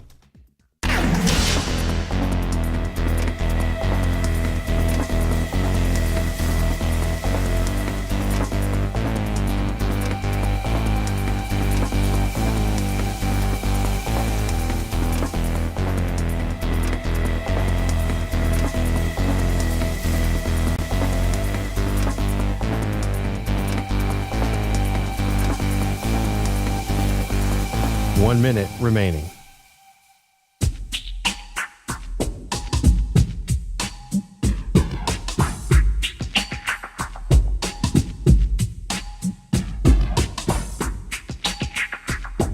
Forty-five seconds remaining.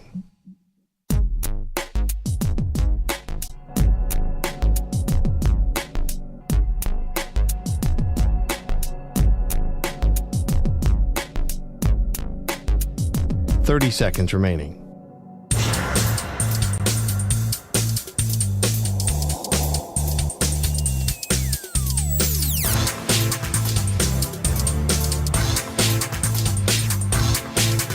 Fifteen seconds.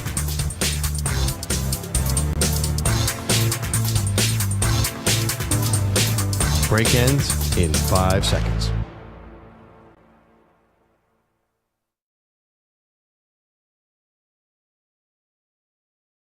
Alrighty, we continue inside the New Orleans Convention Center. Zach Gelb here with you on Radio Row. You can't have football without wings. You can't have wings without bounty. And now joining us from the New York Football Giants, of course, Kayvon Thibodeaux and then Bobby Okereke. Gentlemen, you guys brought wings here, and I think that's blue cheese, right? There's no ranch. Is that accurate? No, one's ranch, one's blue cheese. Got to have options. Yep. Alrighty. Now, this is a big character flaw of mine, and this will either make the interview or break the interview, and we'll kick you off the set. Bobby, we know each other for a while. You've come in studio with us a few times in New York City. You're a ranch or blue cheese guy? Ranch. Why? What's wrong with you? Blue cheese. I feel like your palate's got to be off if you like blue cheese. It's tangy. That's terrible. Kayvon, are you a ranch or blue cheese guy? I'm a no sauce guy. I don't dip. Ooh. So not a dipper. So if the wing is a good wing, you don't need to dip anything in it, is what you're saying. There you go. So let's start off with the Giants. Bobby, obviously, the year didn't go how you guys expected it to go. When you take a look back at this season, what direction are the Giants moving in? The Giants are moving up and forward. We brought some great guys in free agency last year. 2 years ago, we have a good core. We got some good guys coming up like Kayvon, Micah McFadden in year 4, who are homegrown talent here. So we're really not missing much. Once we figure out our quarterback situation, get our offense rolling, get our defense back on track, we'll be in a very exciting football team. I'll tell you, Kayvon, too, and I'm sure you guys were upset with some of the noise that was being said about you guys throughout the season. And obviously, you guys know you got to win more football games, but the whole Dez Bryant thing, man, that was a little spicy on social media. Yeah. The Cowboys. So it was just all right. Yeah. Much love to Dez. You know, he's a media connoisseur, and me, I just like to roast people. So for me, when off season comes and I just got a little more free time, you know, why not give the fans something to see? Is the beef over though with Dez? There are a lot of tweets there on that. Nah, the beef is never over. Okay. As long as he represents the Cowboys, the beef will never be over. Charity boxing match coming soon. Oh, yeah. That would be a good idea. Yeah. Nah, it's no personal beef, but all just Cowboy Giants beef. Like there's just no room for a Cowboy. Is that the team you hate the most? Nah, I hate the Eagles more than I mean, honestly, I hate them all equal. They can all burn. Okay. I hate them all equal. So you guys obviously have gone up against the Eagles twice a year. When you look at Jalen Hurts as a quarterback, Bobby Okereke, it's funny to me. Everyone criticizes him, but all this guy does is win. What's your view of Jalen Hurts as a quarterback? Yeah, he's a winner. You said it. All he does is win. I mean, NFL is a passing league, so, you know, people want to turn on the TV and see a guy throwing for 3,000, 4,000 yards every week. But He's a guy who does whatever it takes to win. First and foremost, he leads that offense to perfection. He runs when he needs to, and he's efficient. He's a point guard. He gets the ball in his playmaker's hands and finds a way to win. Was it tough, Bobby, seeing Saquon on the other side this year? Yeah, it was bittersweet. For me to come in as a free agent 2 years ago and to see the type of leader he is, to see the impact he can have in a locker room and on the field, very sad to see him go as a teammate, but excited for him, excited for the success that he's had, and excited for the opportunity to play against him. You know, competition breeds excellence, and iron sharpens iron. So knowing that he's in the division and I get to play him twice a year, I mean, it's what you ask for. Bobby Okereke, Kayvon Thibodeaux from the Giants here with us on Radio Row. How about yourself, Kayvon, with the whole Saquon Barkley dynamic this year and how much it's been played out? Nah, yeah, much respect to Saquon. He's a good friend of mine. You know, for me, I'm a fan of greatness, and what he's been doing this year is the epitome of greatness. And me and Bobby talked about it. If he goes and gets Super Bowl MVP, league MVP, you know, the only thing that I'm sad for him about is he didn't go for that Russian title, and I understand it. You got to go for the big dance. So I'm happy for him. If the Eagles and the Chiefs could lose, I'd be happy for that. But nah, sincerely, you know, I'm proud of him, man. I'm inspired by him. He's been doing it at a high level, and he deserves it. So I got to get to the quarterback, right? Bobby, you said it. You guys need a quarterback. 3rd overall pick. If Cam Ward, Shedeur Sanders are there, do you have a preference, one or the other? No preference, one or the other. You know, I got great trust in the front office and our head coach on the direction that they're going to go and the people they're going to pick. You know, with a 3rd pick, you know, I think Travis Hunter looks like a beautiful option. But like I said, those guys, you know, they have all the expertise that we need to, you know, get this team in the right direction. So just to follow up on that, Travis Hunter, when he plays in the NFL, how do you think he should be used? Because we've seen him play both ways at such a crazy level that we've never seen before. Yeah. I mean, he'll settle in as a starting corner, but he'll be a guy who plays on offense because he's too talented not to. All right, go ahead. My personal opinion is he hasn't been hit enough to see what it feels like to play 70 snaps in an NFL game. And no knock to his athleticism, skill, his vigor, his heart, his passion. I get that. But it's like after you play 70 snaps of defense in an NFL, what is he saying? He's going to play 100 snaps in a game? Like 140 snaps? That's crazy. I mean, he might play 90. He might play every play on defense, and then he'll play 10 plays a game on offense. 90 plays? Bobby, have you played 90 plays in an NFL game? Yeah. How many? I mean, average game is what, 60, 70? That's what I'm saying. The games that go to overtime, 90? No, I agree, but I'm saying a 90-year is a crazy amount. Like, how do you feel after a 90-year with 15 tackles, 10 TF, however many TF? That's crazy. So the last thing I want to ask you, because I remember your build-up to the draft. I thought what people said about you, and they questioned your motor and your competitive level, was just so stupid. And I remember saying it to you a few years ago when you joined us on the show. So for guys like Shedeur and Travis Hunter, them being associated with Colorado and Dion, that hype game is going to go to a different level, and there's going to be so many things said about them that probably aren't true. What advice would you give to them? Man, honestly, they don't need my advice. Because they started getting paid. Now, granted, I was getting paid too at the time, not as much as they're getting now, but there's no more amateur sport. You know, I think Dion said it, like, at one point we used to leave college sports alone because they were amateurs.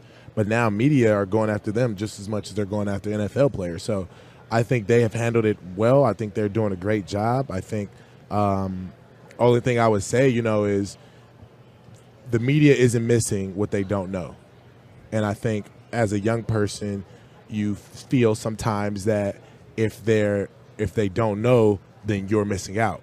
But it's like, no, you can always wait on the podcast. You can always wait on the conversation, on the interview. Like, it's all on your terms. So I would just say don't feel rushed to do everything now. You know, you can plan it out. And I would always say, you know, the great books are written from the end to the beginning, right? Because if you know where you're going, you can figure everything else out on the journey. So where are you going 3 years in? Hopefully to the Super Bowl next year. Gotcha. All righty. Once again, you can't have football without wings. You can't have wings without bounty. Now I got to try one since I disagree with Bobby. Ranch is terrible. Do we know which one's blue cheese? Don't try one right now. Not right these now? These have been hanging out with us. These have been Please. these have been hanging out with us all day. I could have some wings here. Let's right. go. Let's go a little blue cheese. They're not that cold. Come on, I do leftovers all the time. All right. What was that? That's pretty good. What was it? Blue cheese, ranch? That's blue chease. Definitely not ranch. Yeah. If I had ranch, I'd You know, projectile vomit. I don't want to say this, but like blue cheese. This is a good wing. How long have you guys been out here for? We've been out here for 2 a hours. minute. You couldn't tell. Now probably all these disgusting radio hosts are coughing all over these things, and I'm going to get sick. But these are great wings. But I'm gonna be honest. Wings blue cheese kind of smells like feet. No. I don't like feet, but I like blue cheese. That's what I'm saying. Like, it gives that It's fungus. got a little zest to it. Yeah, You know it's what? like fungi. I have to stop this interview because I can't take this blue cheese That's flavor anymore. It's So fermented. get the heck out of here. All right. Appreciate you guys, man. Wait. Last thing. You got a little something in your mouth. Here, perfect. Use a bounty. Have some bounty. The quicker picker upper. Thank you. Appreciate it, guys. And that was from your wingman himself. Yeah. All right, guys. Thank you. Coming on back on Radio Row after these short messages.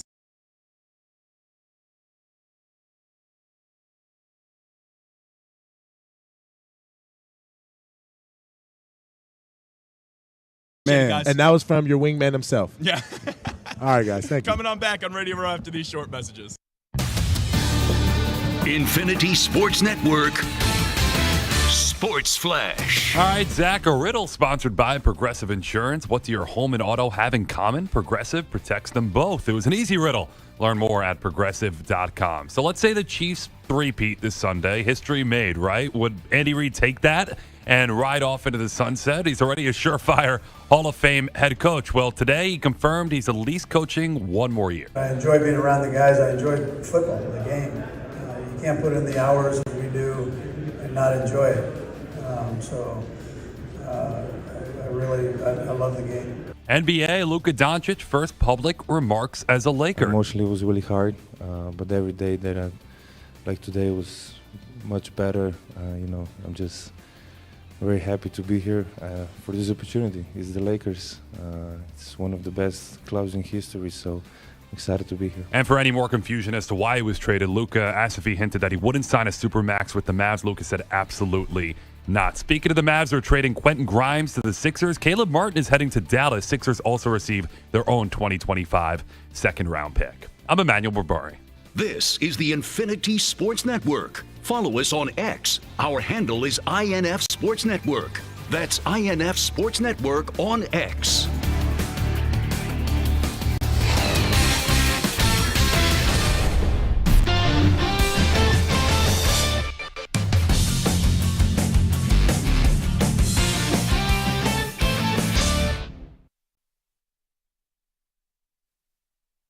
You're in a 5-minute break.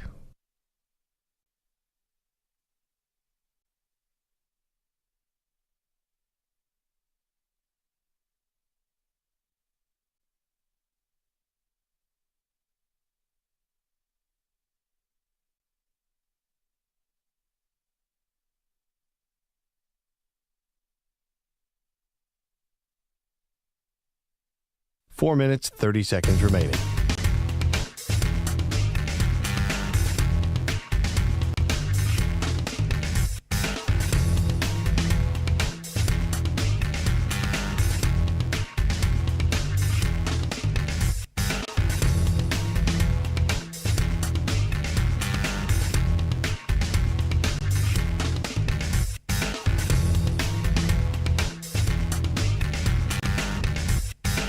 Four minutes remaining.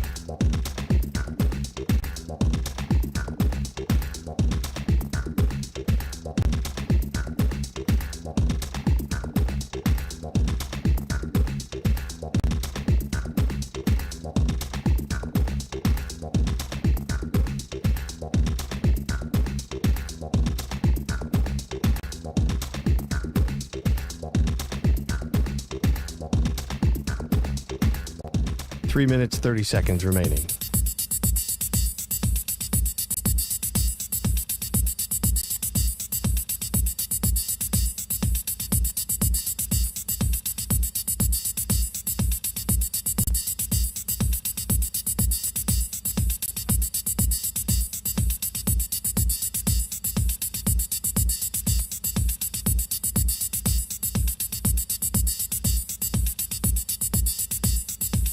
3 minutes remaining.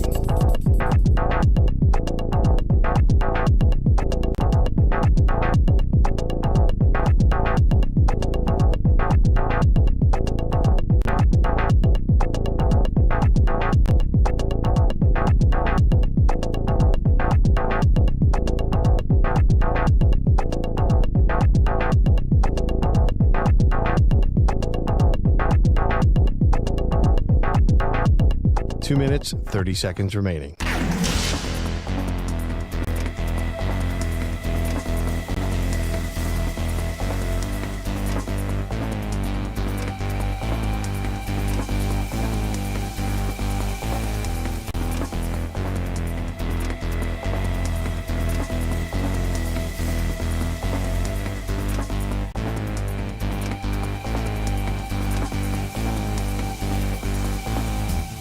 Two minutes remaining.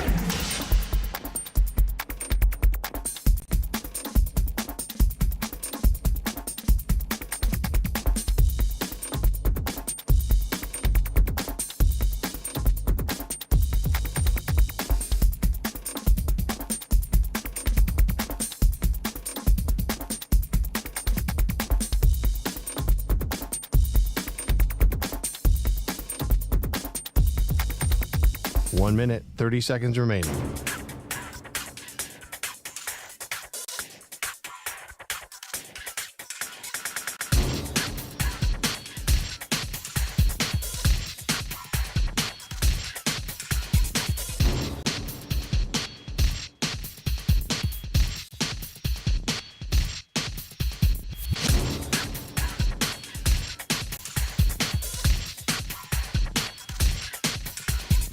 One minute remaining.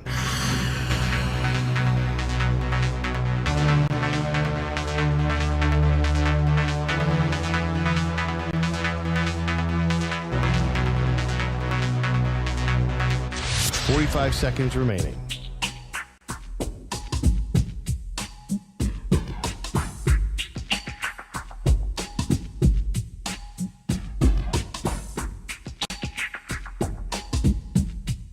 Thirty seconds remaining.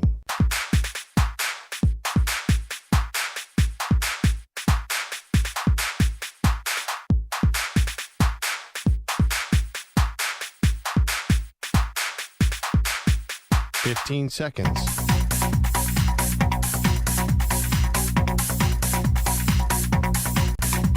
Break ends in 5 seconds.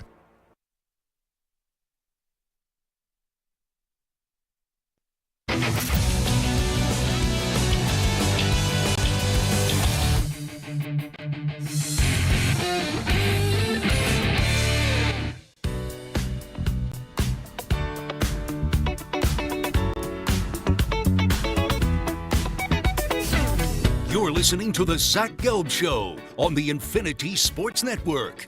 The Defensive Play of the Week is sponsored by the Navy Federal Credit Union, who proudly serves the armed forces, DoD veterans, and their families. Their members are the mission. Learn more at NavyFederal.org. This week's player is Grizzlies big man Jaren Jackson Jr. In last night's win over the Spurs, Jackson had 3 blocks and a steal as a team Memphis forced San Antonio into 23 turnovers. Back on Radio Row, still to come.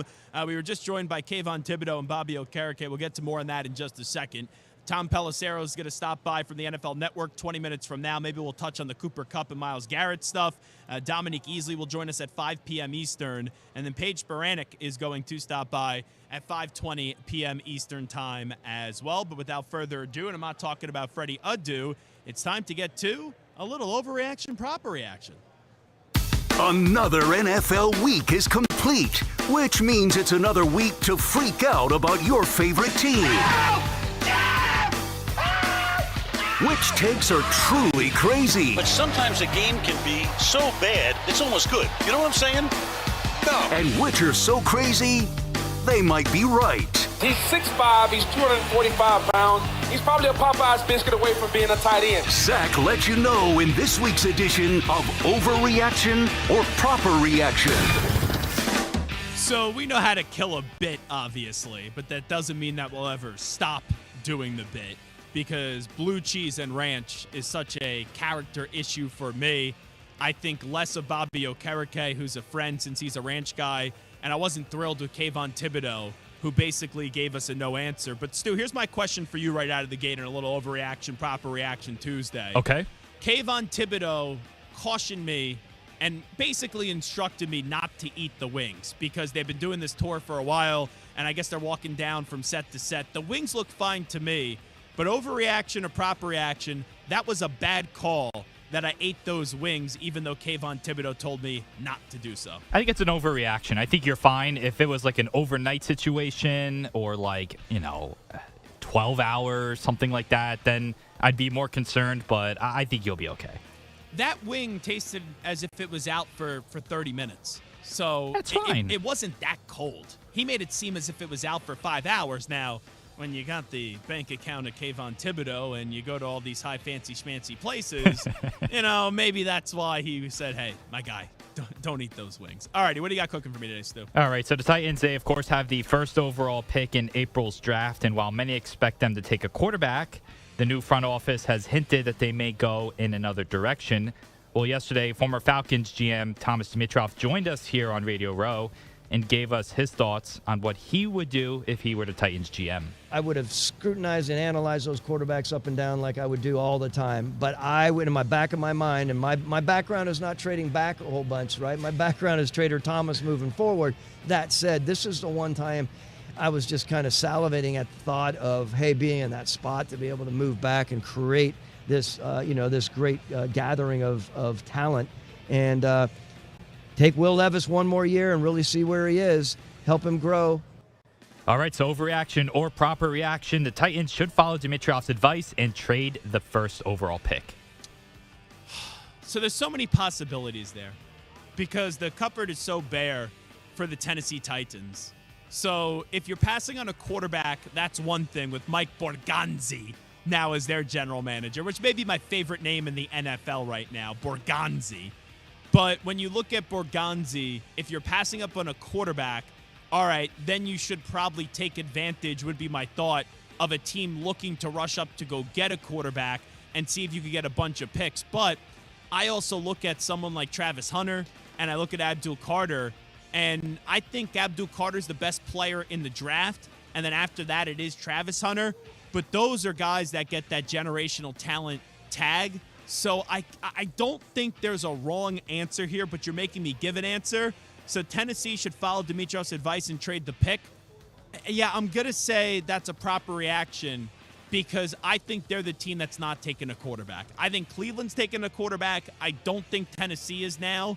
Now, that could change 3,000 times, and I think I've vacillated on that at least one or two times already.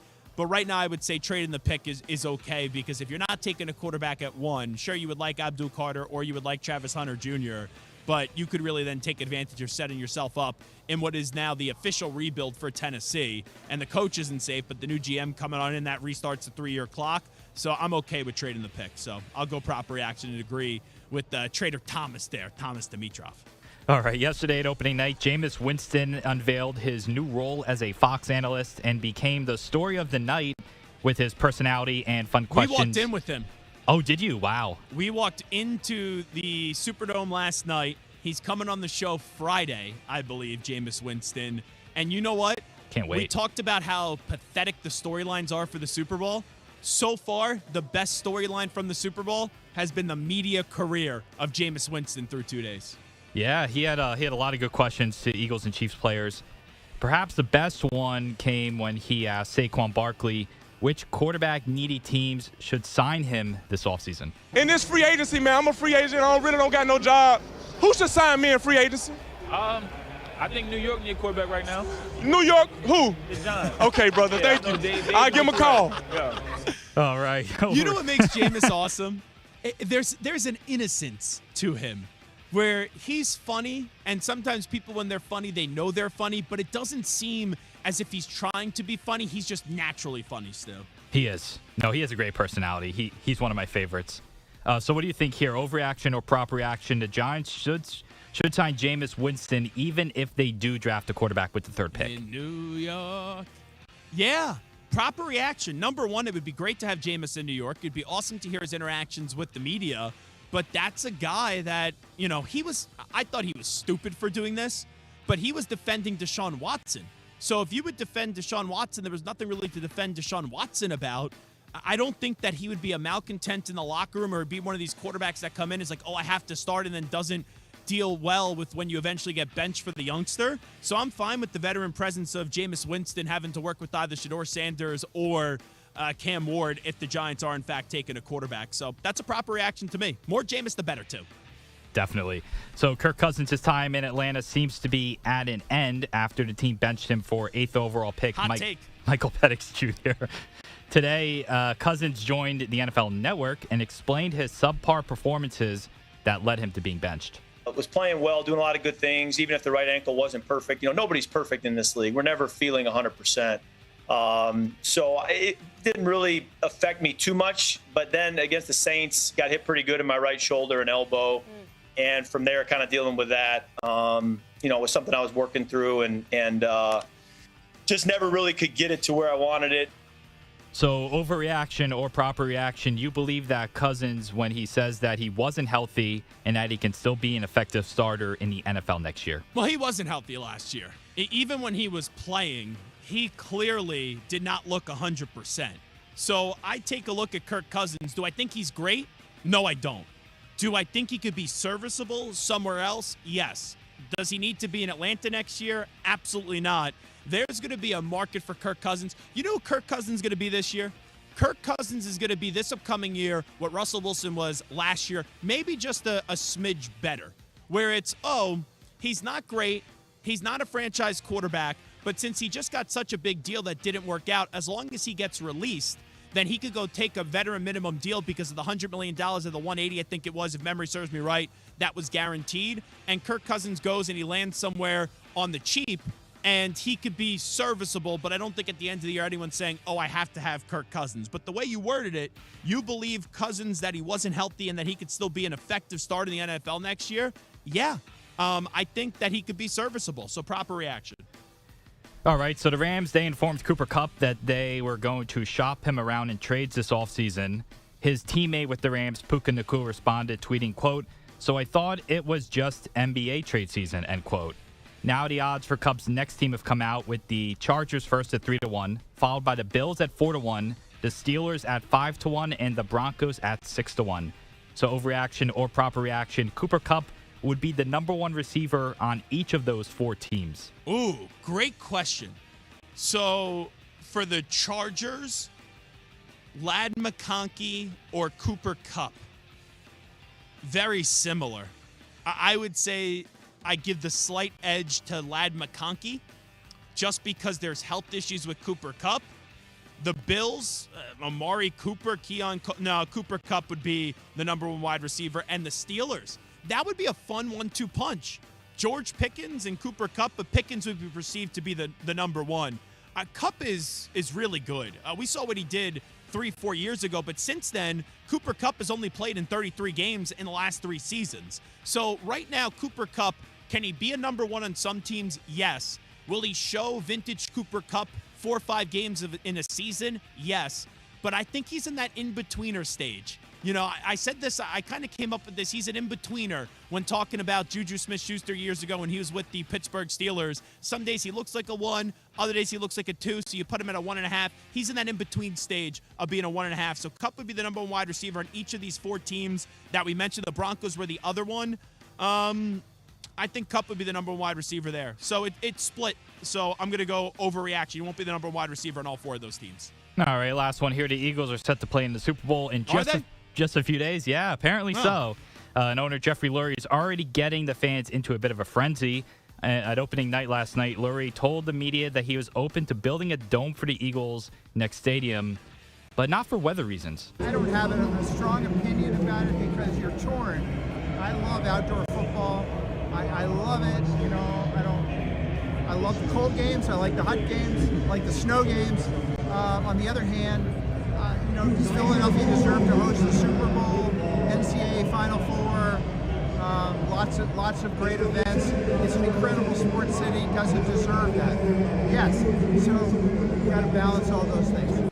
All right, so overreaction or prop reaction. You're okay with teams building domes so they can bring major events like the Final Four and Super Bowl to the stadium? Can we say retractable roof? I think so, yeah. Okay, let's go retractable roof. But what I'm advocating for, I know will not be held, even with what I'm about to say. If you put a retractable roof so I could still get a cold weather Eagles playoff game, I'm good. But if you want the retractable roof there to just get the Final Fours and all those other events, Super Bowls, I'm fine with closing it for that.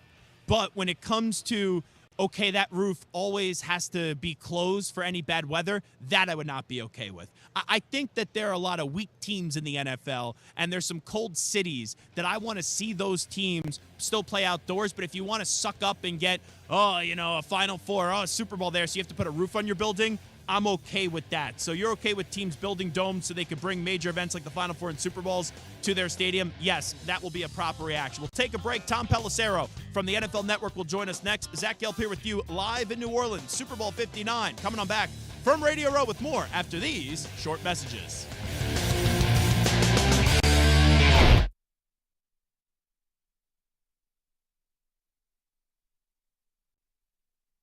You're in a 5-minute break.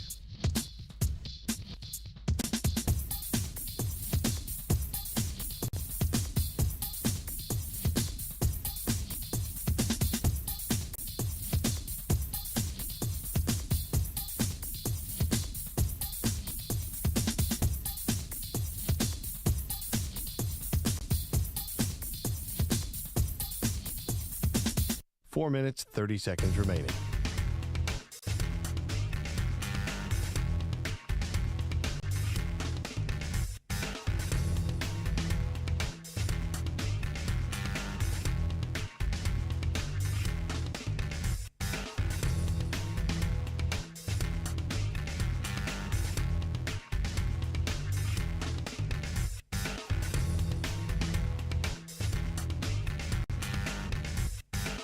Four minutes remaining.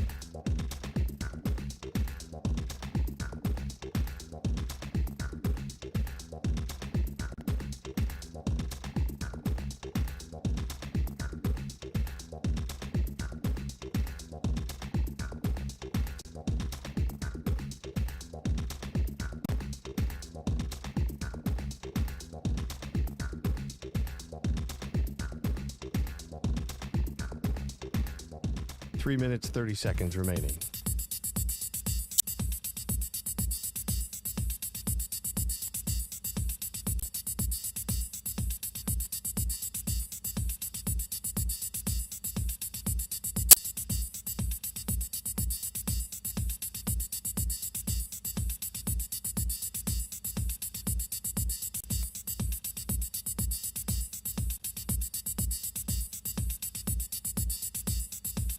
Three minutes remaining.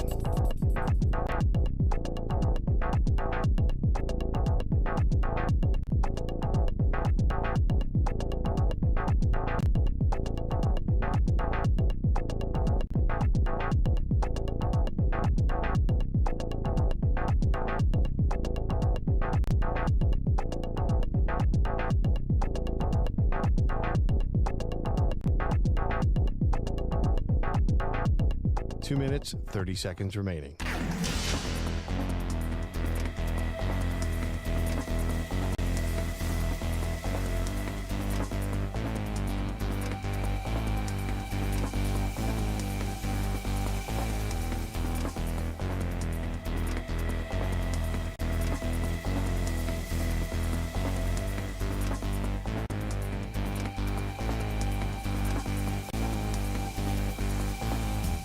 Two minutes remaining.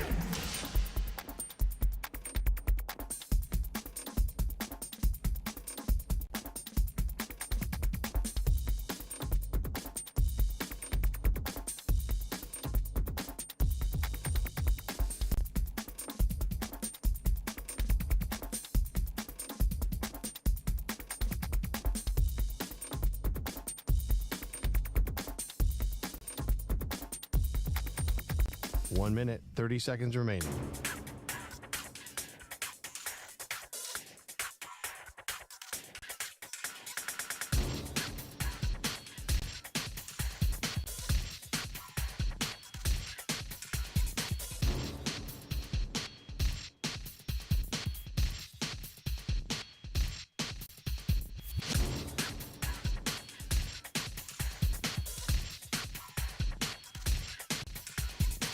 1 minute remaining.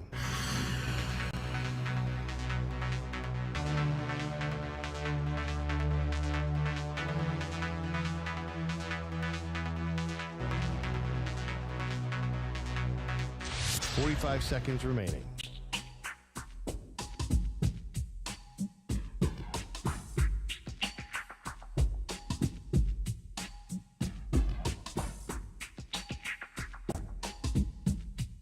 $30 seconds remaining.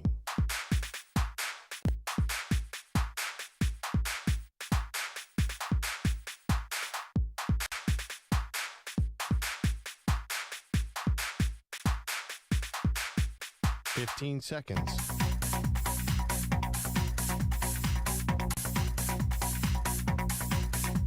Break ends in 5 seconds.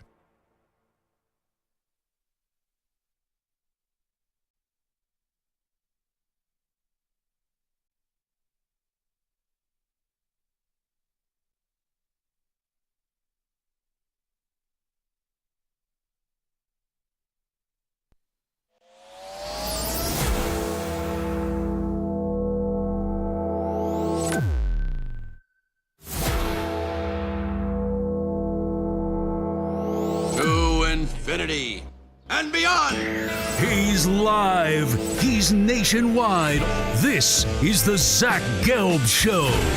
Alrighty, rocking and rolling. Hour number 2 of our radio program. It is the Zach Gelb Show live on Radio Row, and you could see Tom Pelissero on NFL Network's The Insiders every night at 7 p.m. Eastern, and during the more than 60-plus hours of live Super Bowl week coverage on NFL Network and NFL Plus. And Tom is kind enough to join us right now. Tom, how you been? 60 hours? That's how many we've got? Nah, that's what it says. Yeah, you get paid by the hour, or you have a contract? I was just about to say. Call your I got to agent. recalculate my rate here.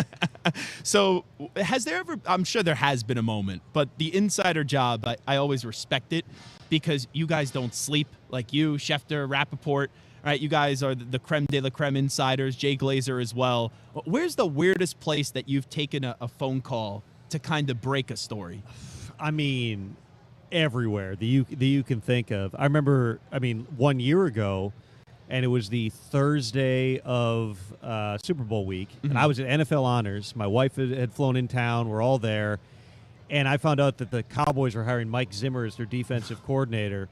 And so my former colleague now, James Palmer, from across the room, took this photo of me standing literally under the men's room sign because I went in there for 10 minutes. It was the only quiet place, and then walked out, tweeted it from underneath like a fire alarm, and then walked back over to the group. Like, you don't know where it's going to take place, and that's the stress and the fun of it simultaneously. So I hate to get too personal here, but I'm just curious. I did not use the bathroom while taking the call. That's where you're going. That's not where I was going. I feel like I'm interviewing Scott Hansen. So how do you go to the bathroom during Red Zone? No, I've had that. I've done that interview with Scott. It's a lot. So my question to you is, when you know it's a big time of the year for breaking news, like right before free agency, or even during free agency, or the hiring cycle, you still have to shower. So how do you shower when there's news that could just come at any moment? I mean, I've got an Apple Watch. You can turn on the thing that prevents the water from getting in, and that'll give you the haptics. It'll ding your wrist if you've got something. Like I used to bring the phone in the shower with me. Again, now we're getting really deep into this. But then what happens? It turns out I found out this later. I Googled. Yeah, because basically all the steam and the humidity goes in and warps the inside of the phone. So the phone. This is years ago, but I was like, all right, so that's not going to work. Do you put the phone in a plastic bag? I just go set it outside, get in, and if I get something, I'll pop out and deal with it, and then get back in the shower. And I have to imagine Saturday into Sunday was fun for you, because even though it wasn't NFL news, just knowing that there was big news that shocked the entire sports world, and to see that reaction with the Luka Doncic trade, how everyone thought Shams was tweeting out something fake or he got hacked, that had to be fun, that it just didn't have to deal with all you insiders of the NFL. Well, here's the thing. So, and I met Shams here last year. It was a Super Bowl party, and so I've kept in touch with him just here and there. And my first reaction was, I wonder how he got the text. Because this was not one, you could tell because there was no graphic involved. You knew that this kind of came out of nowhere. The graphics that we all have ready, and then every now and then something that's so wild ways with the coach, you're like, we got to know. I had that one ready. But immediately I'm going, okay, does he sleep with the ringer on? Does he have the AirPods in, which is my move, like during free agency? I move in basically into the basement and sleep on, an air mattress or a couch or whatever and sleep with my AirPods in so I'm not disturbing my wife. Wow. And the only issue is if you're really tired, then you start rolling around. One AirPod comes out, the other AirPod comes out. Now you lose your contact with the outside world and you can't find your AirPods the next day.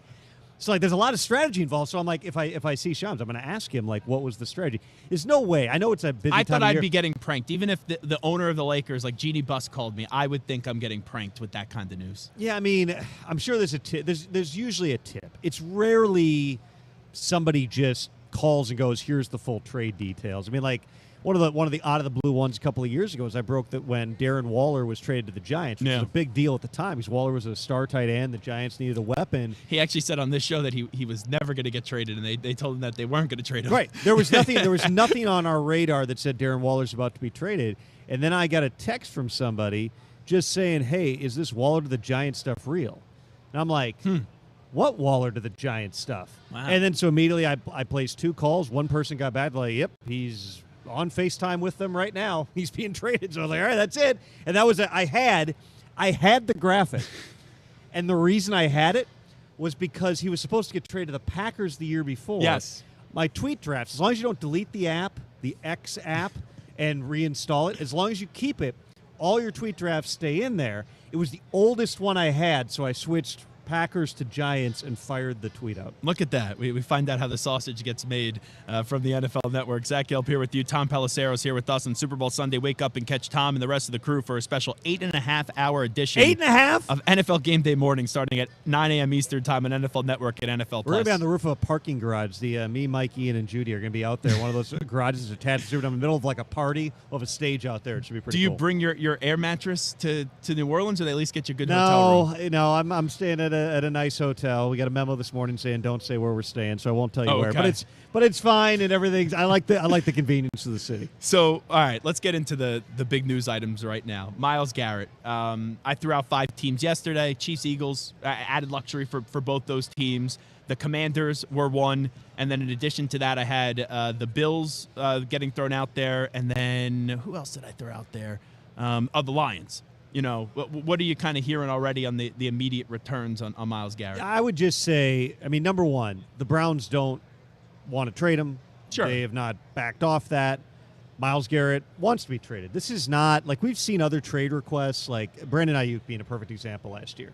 But Brandon Ayuk, it was about money. It was about, I'm not getting enough money. I want a better contract. You're not going to give it to me. I want to get it someplace else. This is not, from everything I've told, a money issue with Myles Garrett. The Browns stand ready. He's got 2 years and like $45 million left on his contract. That's clearly sub-market at this point. They're willing to give a top-of-the-market contract to him, extend him. They want to be a Brown for life. He doesn't want to be there. He's 29 years old. He is, in the prime of his career. Guys at that position, you can still play at a high level into your mid-30s, so it's not like he's, a running back getting close to age 30 and you go, is he going to fall off? He just wants to go someplace else and not go through what he views as a rebuilding type of a year in Cleveland. It's so rare for a guy like this to become available that almost every team has to at least have the discussion. Now, there's some teams that are going to be in rebuild mode, like to throw out one, like the Tennessee Titans. Yeah. They could do something if they wanted to, and I'm not saying they won't, but it probably doesn't make sense when you're like, we need to rebuild this thing and we're getting the program going. And also, he has to... I know this isn't always the way. He would need to want to go there because he's also not playing on this contract. Like I saw the Raiders were speculated. Diana Rossini said one executive told her, "Oh, how awesome would it be with Myles Garrett and Mason Crosby get teamed up?" Sure, but that team's nowhere close to winning. So why would he want to go from Cleveland to the Raiders? And again, because it's not money based. Some guys, it's hey, I'll go wherever the money is. And then there's some guys like Ayuk who kind of have this confused approach where it's I'll go anywhere they'll pay me. All right, New England. Well, I don't really want to go to New England. All right, Cleveland. Well, I don't really want to go there either. All right, Pittsburgh. Maybe, and then he ends up re-signing in San Francisco. This is different. So there's going to be a lot of teams. You certainly mentioned several teams there that have an edge need. Clearly the Packers could use an upgrade. The Bills, just with how close they are. Do the Browns want to trade them within the conference? There's a lot of considerations. But again, the baseline right now is they don't want to trade them. If we get to a point where Myles Garrett is tradable, it would be a huge package. You know, people have made the Khalil Mack comparison, but Khalil Mack, everybody says was 2-1s. It was, but then they also sent a second-round pick the Raiders did back to the Bears, so it wasn't even that. I would have to think Myles Garrett, where he is right now, is 2 first-round picks and more. What do you think the return is for Cooper Kupp? Not that. Not that, obviously. Yeah, I mean, they had significant offers. I'd have to go back through notes, but they had day 2 pick type offers for him last year, I want to say, or maybe it was in early day 3 type offers. Could it be, hey, you could get a 3 that turns into a 2 or a 4 that turns into a 3? I think that's rich. I mean, never say never, but it's a 31-year-old player who has not been healthy for the past 3 years. He's missed significant time. He had 700-something receiving yards, and he's due $20 million. So he's got a $7.5 million roster bonus in March, of which $5 million is guaranteed. So if the Rams are willing just to eat another 2.5, they got no reason to cut him anytime soon, unless they're going to do the guy a favor just because he's a longtime Ram. He's the favorite player of a lot of people out there.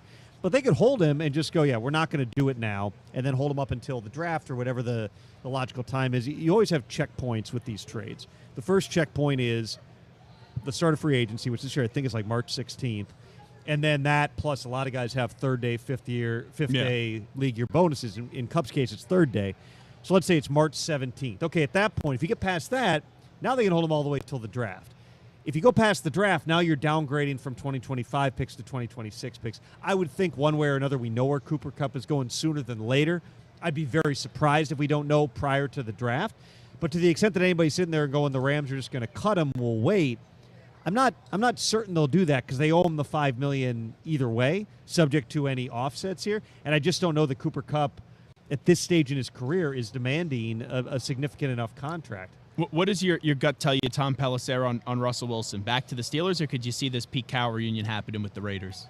Well, I'd say the odds of the Pete Carroll reunion happening dipped when they hired Chip Kelly and not Darrell Bevell to be the offensive coordinator.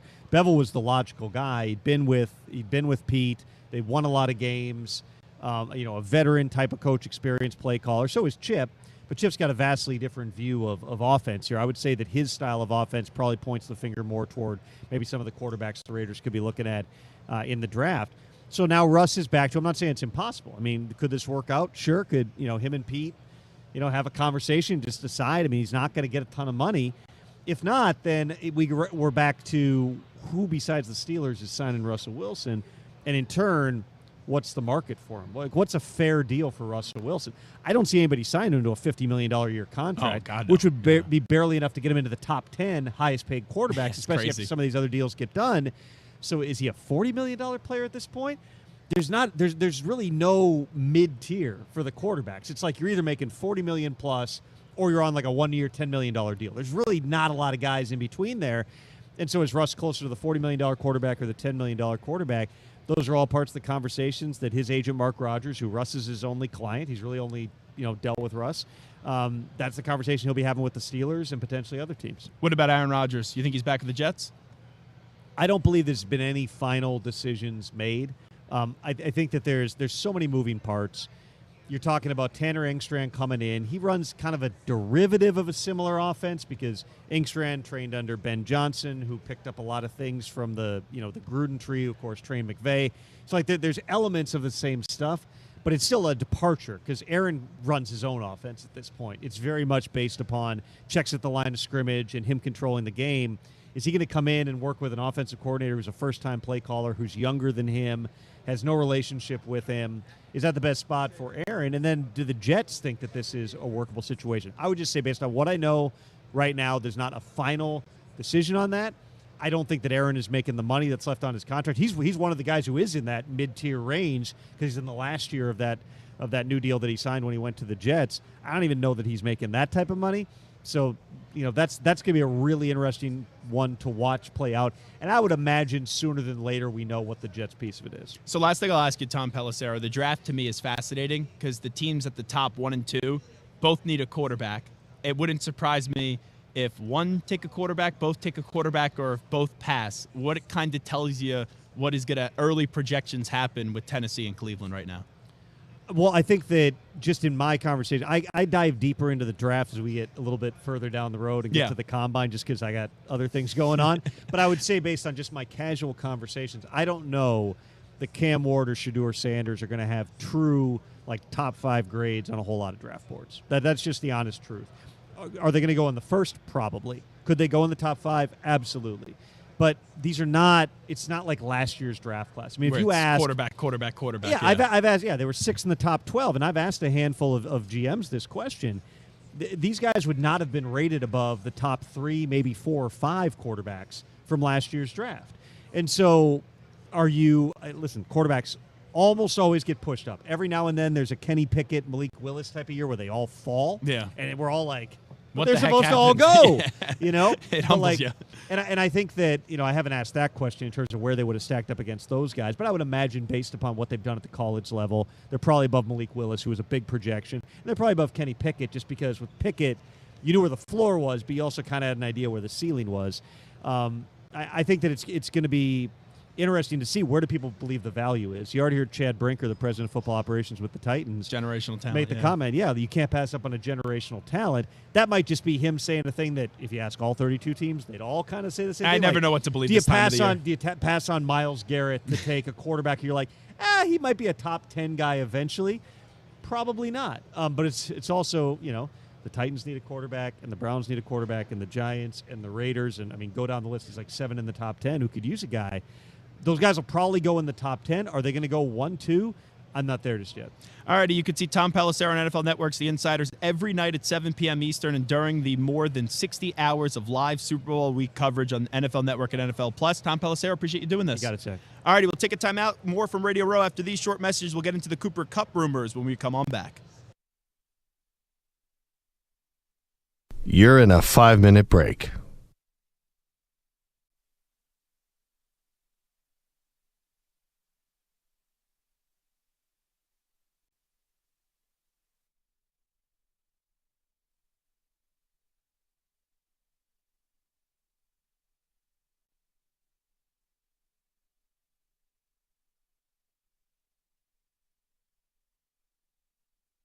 Four minutes, 30 seconds remaining.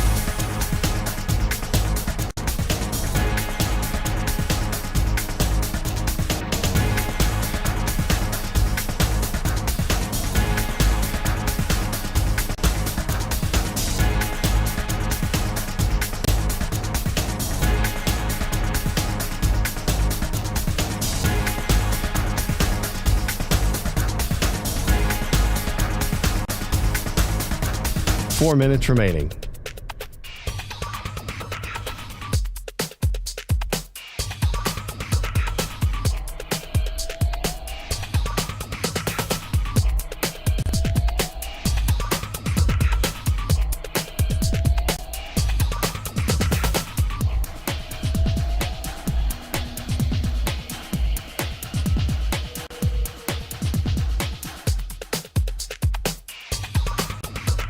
Three minutes, 30 seconds remaining.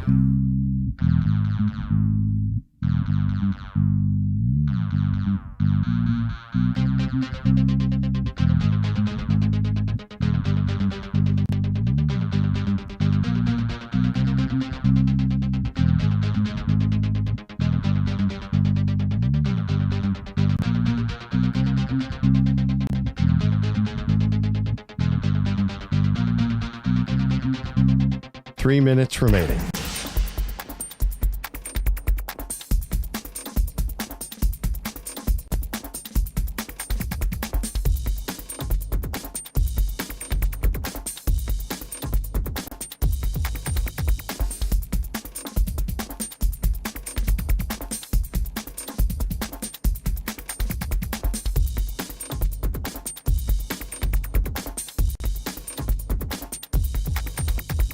Two minutes, 30 seconds remaining.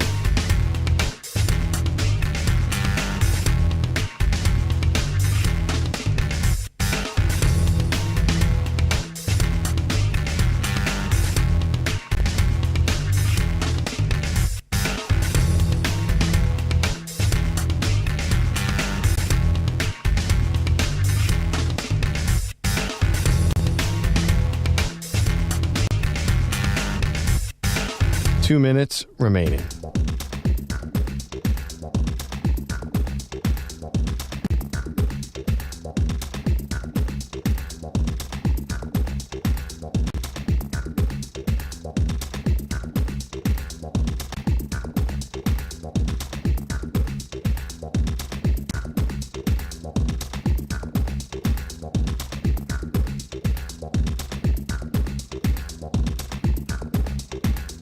One minute, 30 seconds remaining.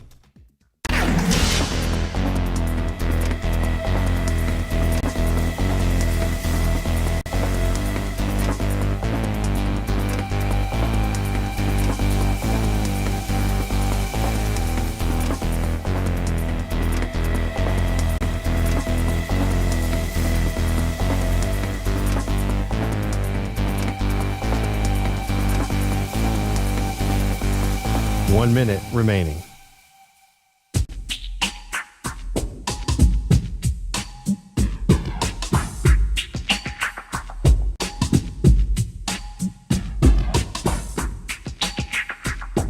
Forty-five seconds remaining.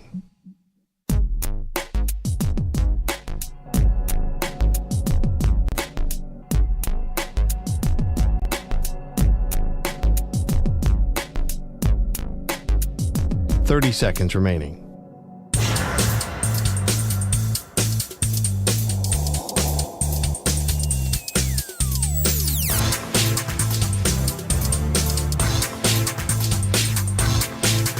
Fifteen seconds.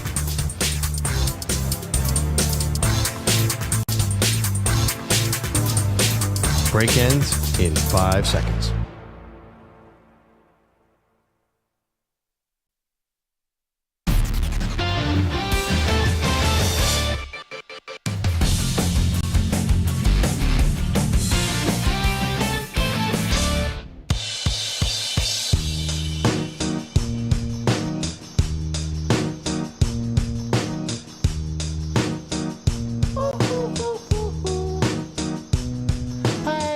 Listening to the Zach Gelb Show on the Infinity Sports Network.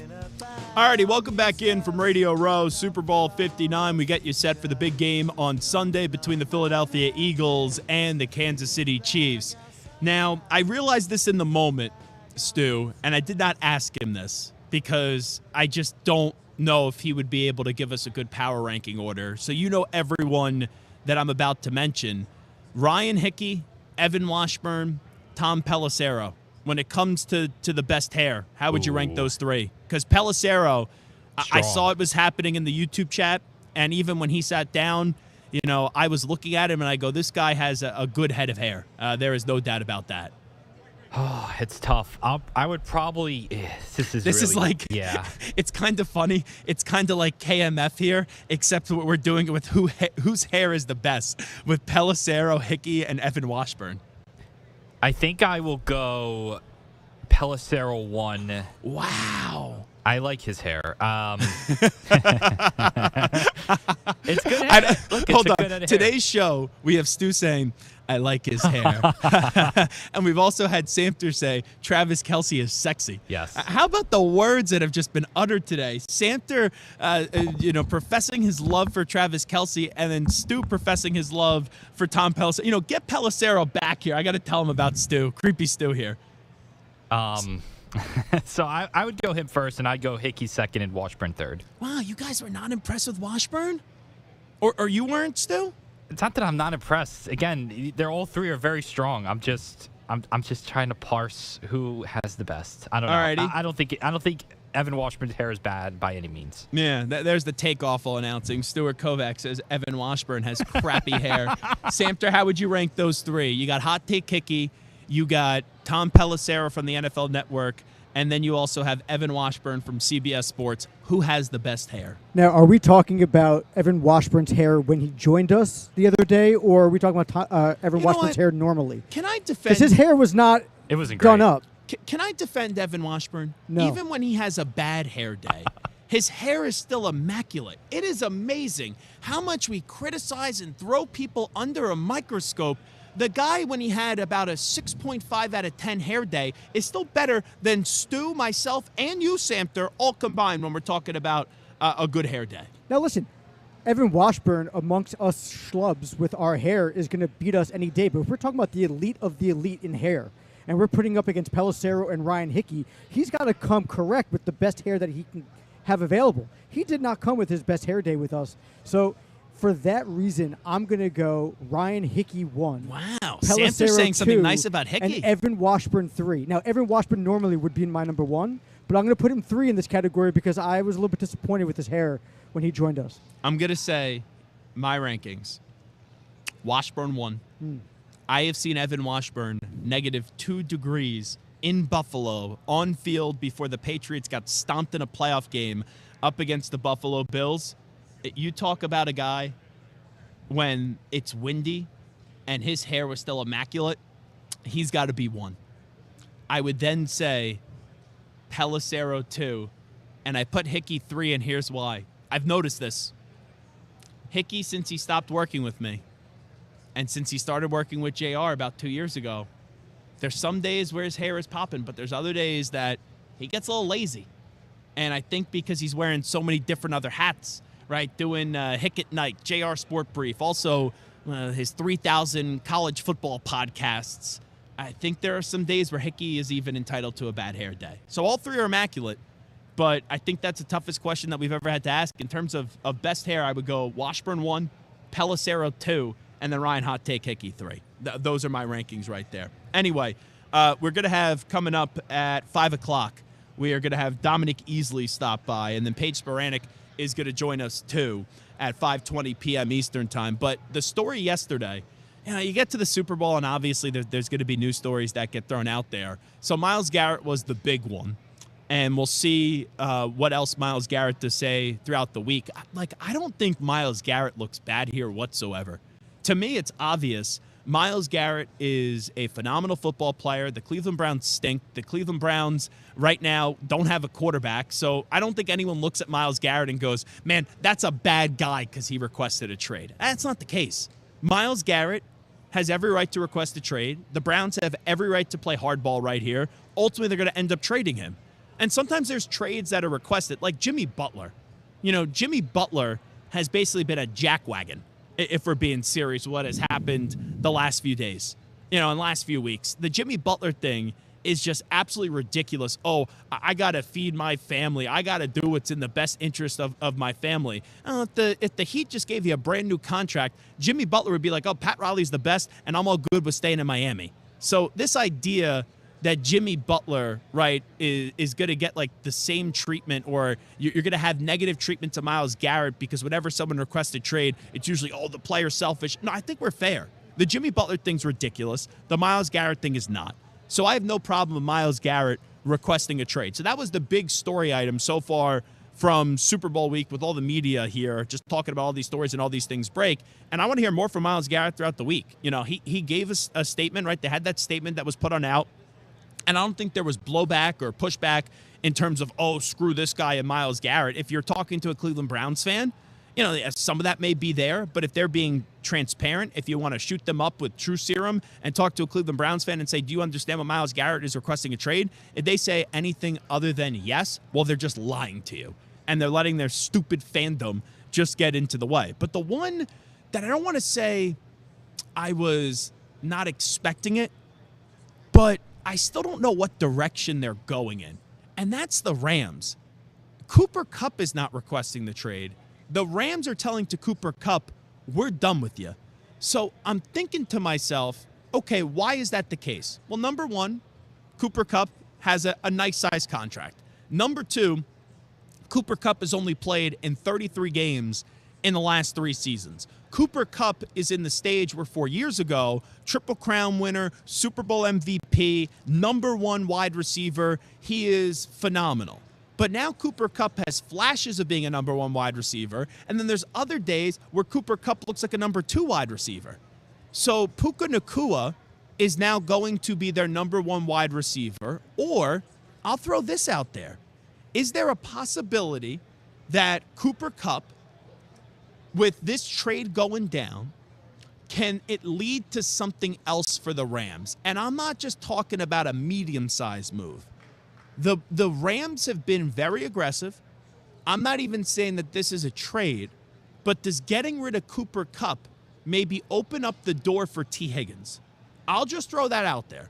And could you have T. Higgins in addition to Puka Nacua with Matthew Stafford coming back, then with the defensive guys led by Verse and Fisk and Turner and Young, right, which was a very good team. And, hey, the game was the game. The conditions were the conditions. If that game's at SoFi Stadium, I think the Eagles are the best team from top to bottom in the league. But if that game was at SoFi Stadium and not in Philadelphia, there's a chance that the Rams could actually be in this spot in the Super Bowl, and they would have defeated the Philadelphia Eagles, and they would have had the home NFC Championship game up against the Commanders. That's not me using it as an excuse and trying to poo-poo the Eagles' run. I'm not doing that. But the Rams are not that far away. The Rams are close. But they make these moves where, okay, the Rams are my Super Bowl pick entering the season last year. Then Aaron Donald retires. I thought I was going to move off of that. Then I got back in on it. They have done a nice job in replacing Aaron Donald. You know, last year I wasn't looking at the Rams saying, oh, they really miss Aaron Donald. And Aaron Donald's one of the greatest defensive players of all time. But if you get rid of Cooper Kupp, what's the move to suck me back in? Because if you just have Kyron Williams, who's really good, Matthew Stafford, you know, Higbee, assuming he could play a full season and be healthy, and you got Puka Nacua with the defensive players that they have, it's a good team. And the NFC, right, Eagles are going nowhere. Lions are going nowhere.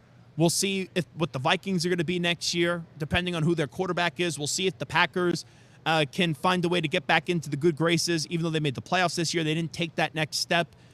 The Commanders, can they replicate and build off of what they did? The 49ers, they get back into the picture. Are they a Super Bowl contender?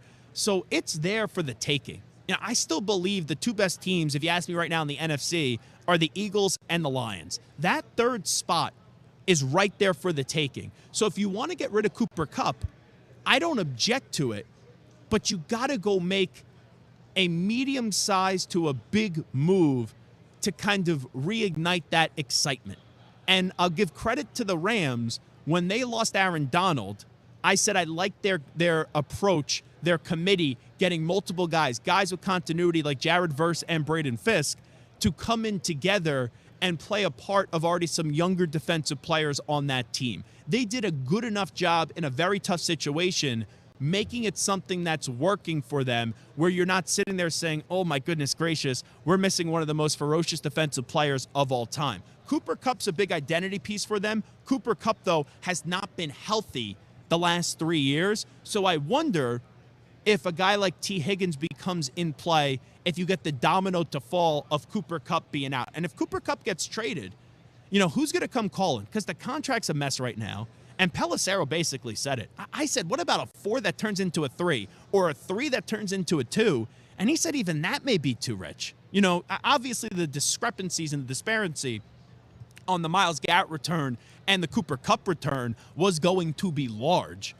Myles Garrett is in his prime. He is the best or the second best defensive player in all of football. For Cooper Kupp, even when he had that Triple Crown season, the superstar wide receivers in this league were hesitant to put him in their top 5 wide receivers.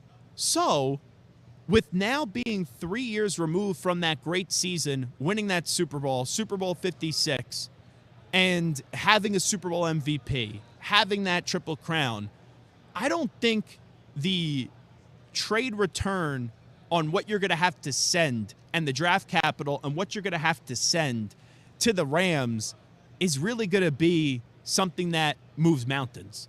It's going to be very little. And yesterday I threw out the Bills and the Lions to go get Myles Garrett. I still think the Bills and the Lions are better using their resources and paying whatever it takes to go get a Myles Garrett. But those GMs may pounce a little bit more quickly on Cooper Kupp. And the dynamics of that is fascinating, where you have one player who wants out and the team doesn't want to trade him in Myles Garrett. And then for Cooper, it's, oh, I don't really want to leave, but now I know I'm leaving because the team told me that they intend to trade me. So moving forward, who gets in on Cooper Kupp? The Ravens should. You know, Isaiah Flowers had a good season this year, but Lamar Jackson's never had a number 1 quality wide receiver. If you could have Derrick Henry, Cooper Kupp, you know, Mark Andrews, hang on to the football, you got Isaiah Likely as well, and you have Zay Flowers, that's a pretty good team. And ultimately, you got to get the job done on the big stage and in the big moment. The Buffalo Bills should be all over Cooper Kupp. Right now, what do you got? You got Keon Coleman, you got Dalton Kincaid, you got Dawson Knox, you got Raheed Shaheed. You need to go get another wide receiver, and that's not really going to cost you that much draft capital, but then you got to figure out the contract. And the contract is what the contract is. Can you get him to restructure and take less money? We'll have to wait and see. So those are two teams that come to mind right away. The Buffalo Bills and also the Baltimore Ravens. And I'll throw another one in there. What about staying in L.A. and you go to the Chargers and you put Ladd McConkey, you put Quentin Johnston, who I know is not a fan favorite out there, and Cooper Kupp as your trio at wide receiver for Justin Herbert. It's not getting T. Higgins, but that's something that could put the Chargers in a much better spot if Cooper Kupp does stay healthy. And I'll give you one more team potentially out there. The Steelers, too. Cooper Kupp feels like a Steeler player. Cooper Kupp with George Pickens, and we know the Steelers have been in on some of these wide receivers, and it's not going to cost you that much in terms of draft capital. So those are some teams that I just are out there. I do eventually believe that there will be a market for Cooper Kupp, but it's going to be not a rich return. I think it's more so the money and how you shape that on out. But I don't look at Cooper Kupp going for this big price, and there's a big concern with him because of the injuries. But if he's healthy, he's still a very, very productive player in the NFL. Let's go to Rob in Connecticut, 855-212-4227, 855-212-4227. Rob, you're up on the Zach Gelb Show, live from Radio Row in New Orleans. Rob, what's happening? Zach, my pleasure. You're down in my old stomping grounds down there in Orleans. Oh, wow. I used to live in Slidell. So Superdome is huge. But I wanted to ask you, since you've been down there, have you had any mud bugs yet? What is that? That's crawfish, baby. Oh, okay. That's what it's called? Mud bugs? Yeah, they call them mud bugs down there in Orleans. I didn't know that. I was asked to put crawfish in my omelet this morning. I elected to pass just because it was hotel crawfish. But I had alligator sausage, which was delicious. I had a shrimp po' boy, which was phenomenal. And that was after the show yesterday. That was 2 days ago. Last night I got a Cubano, and it was very good. Samter, what did you have last night? You had something that looked delicious. Yeah, I had the brisket sandwich with a cranberry aioli. Okay, I'm going to Commander's Palace tonight, so I'm excited for that. And then GW Fins tomorrow. But what do you got cooking for me today, Rob? So, anyways, what I was going to say was, listen, I wouldn't be surprised if Kupp stays in L.A. I think he would line up really nice with McConkey over there with the Chargers. And as far as the Buffalo Bills, if the Myles Garrett falls through, don't be surprised if they go after T. Higgins. That would be a plus for us. I was actually on hold with Sal Capaccio yesterday when the breaking news came out about Myles Garrett. Oh, wow. And boy, did they get excited. They were like, let's go get him. Let's go get him. I want Myles. I think it would be a great fit in Buffalo. What Myles Garrett would be for the Bills is what they thought they were getting. And thanks for the phone call, Rob, when they made the move to go get Von Miller. That would be the finishing piece. And if the Bills get Myles Garrett and they can't win a Super Bowl, then they're never going to win a Super Bowl. You know what I just thought about, though, Samter? Have you heard about the exciting whites with the Philadelphia Eagles? No, I have not. Oh, you haven't seen this on social media? See, when you go into a wine store and you see exciting whites? So they've called Cooper DeJean and Reed Blankenship the exciting whites. If the Chargers ended up getting Ladd McConkey, who they have right now, with Cooper Kupp, that could be the next exciting whites in the NFL. Joey Bosa to that, too. Yeah. So I didn't think about that one. So maybe I'm going to put my endorsement on Cooper Kupp getting traded to the Chargers so we could have the exciting whites with Cooper Kupp. And let me tell you about that Ladd McConkey, man. All righty, we'll take a timeout. We'll come on back. We'll update some of the biggest stories in the world of sports with some audio. We'll do some news brief next. Zach Gelb here with you on the Infinity Sports Network live from Radio Row. And now let's send it back to our New York City studios as we will get an update here with Emmanuel Barbari. Infinity Sports Network Sports Flash. All right, Zach, in the NBA, of course, part of that stunning Luka Doncic trade dropping late Saturday night. Anthony Davis unexpectedly going to Dallas. Now his first chance to speak publicly about that. I was in shock, obviously. Had no idea that it was happening.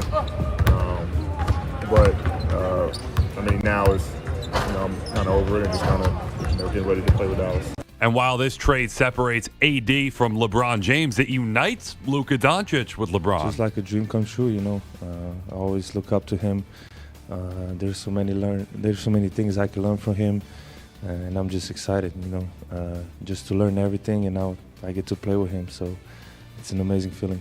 NFL, Andy Reid confirming regardless of the outcome in Sunday's big game, he'll be coaching at least one more season. And Kirk Cousins, who ended up bench for Michael Penix Jr. this year, first season in Atlanta. Cousins, unsure of his future this morning, opened up that a Week 10 hit against the Saints had injured his right shoulder and elbow. That on top of his recovery from a torn Achilles and lingering ankle injury. So Cousins, 36 years old, enters year 2 of that 4-year, $180 million contract. I'm Emmanuel Barbari. This is the Infinity Sports Network. Follow us on Instagram. Our handle is Infinity Sports Network. That's Infinity Sports Network to follow us on Instagram.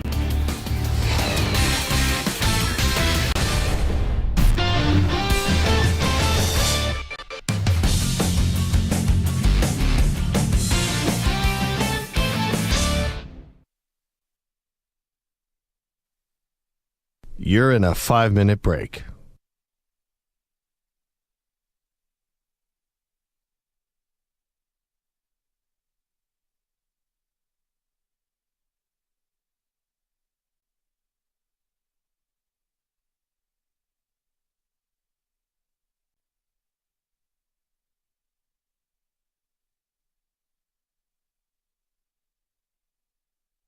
Four minutes, 30 seconds remaining.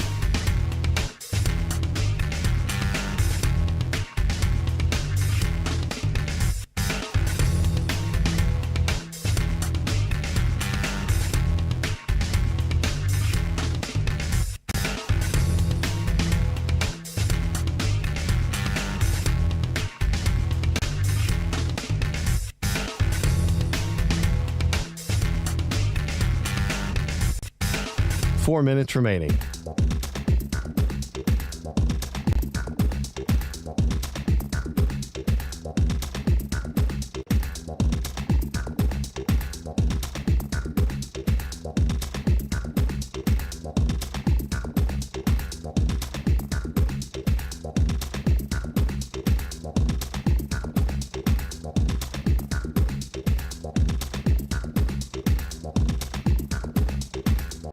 Three minutes, 30 seconds remaining.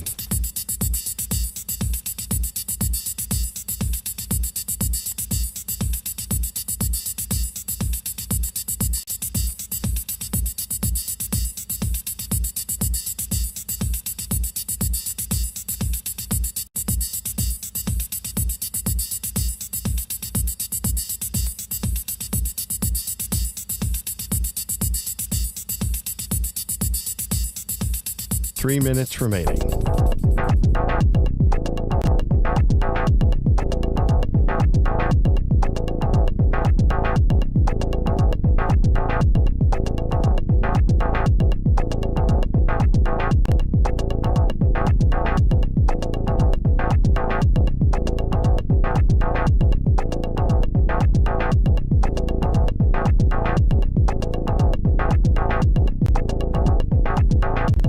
Two minutes, 30 seconds remaining.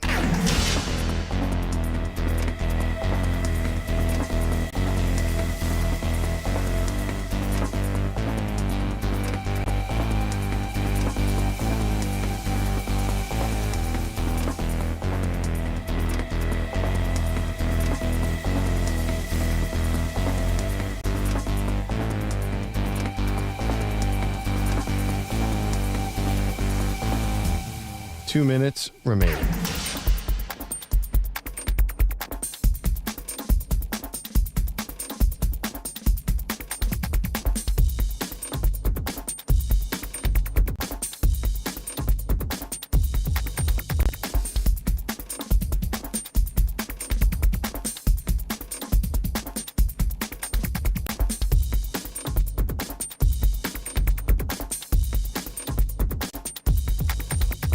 One minute, 30 seconds remaining.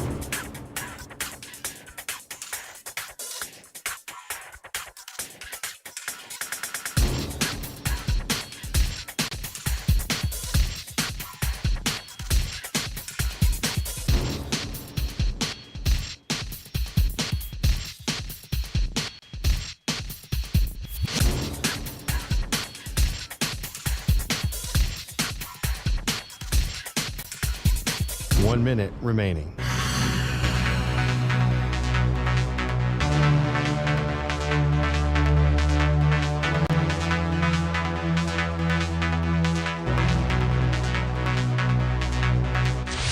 Five seconds remaining.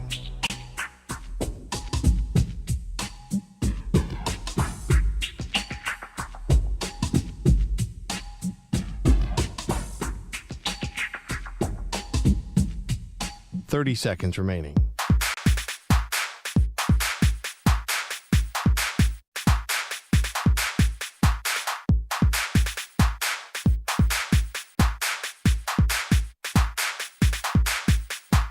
Seconds.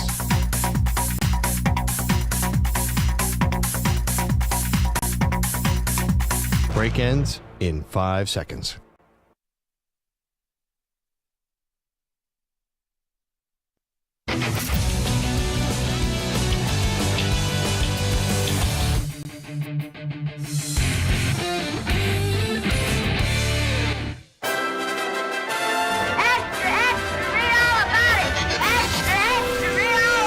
Time for your daily news brief. We get you caught up on the rumors, reports, and reconnaissance from the day in sports. This portion of the show is brought to you by Ethos Life, the easy way to get life insurance in 10 minutes up to $2 million in coverage with no medical exam. Just a few health questions. Get your free quote at checkethos.com. Not available in all states. Let's go to Patrick Mahomes. See, this is my favorite, I think, question for media night outside of the Jameis Winston interaction with Saquon Barkley on the quarterback. So we all know, right, Mahomes and the Mavericks and all that stuff. I love just getting his reaction. You're at the Super Bowl. You're going for a three-peat. Hey, we know that you're still devastated over the Luka Doncic trade. What did you think about it, Pat? It's tough, because I feel like I've watched Luka since he was 18 years old. I remember going to a practice, and it was Dirk and Luka, and seeing his maturation and how great of a basketball player he's became. It's been fun to watch, and as a Dallas fan, it hurts me, but I'm happy for him that he's going to be able to go out there and be in LA and get to try to achieve his dream of winning a championship. But he did so much, not only for the basketball team, but for the city of Dallas. So I'll always be appreciative of those years, but I'm excited for the Mavericks moving forward and the guys that they brought in. Stu, you're getting cocky. Is that right? Yeah, I saw what you put on Instagram today. Celebrating like you won a world championship. Yeah, it's like the Mets when they celebrated they got Soto. What did you? Oh, you're a bastard. You're really a piece of you-know-what. I'm sorry, Stu. The only difference is I've seen championships. What an a-hole you are. But here's the thing. Did you have a champagne bottle in the studio? You had the number one finger up, the press conference being shown. How was that press conference, by the way? I didn't get to hear a lick of it, unfortunately.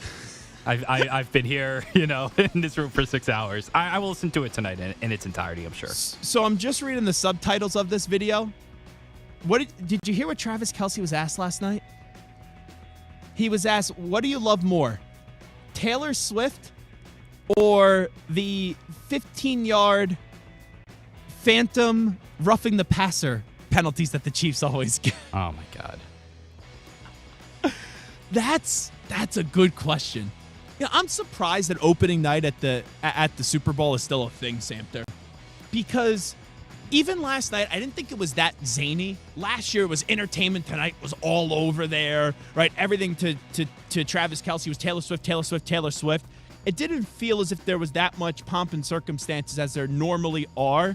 And if reporters are just going to go and they're just going to ask the dumbest questions in the world, when you do something like that, it's almost I understand having fun, but then there's reporters that think they're having fun, and it's almost, what are we doing wasting an hour of everyone's time doing that stuff? Yeah, I remember all the years of, marriage proposals and weird dress ups and crazy costumes.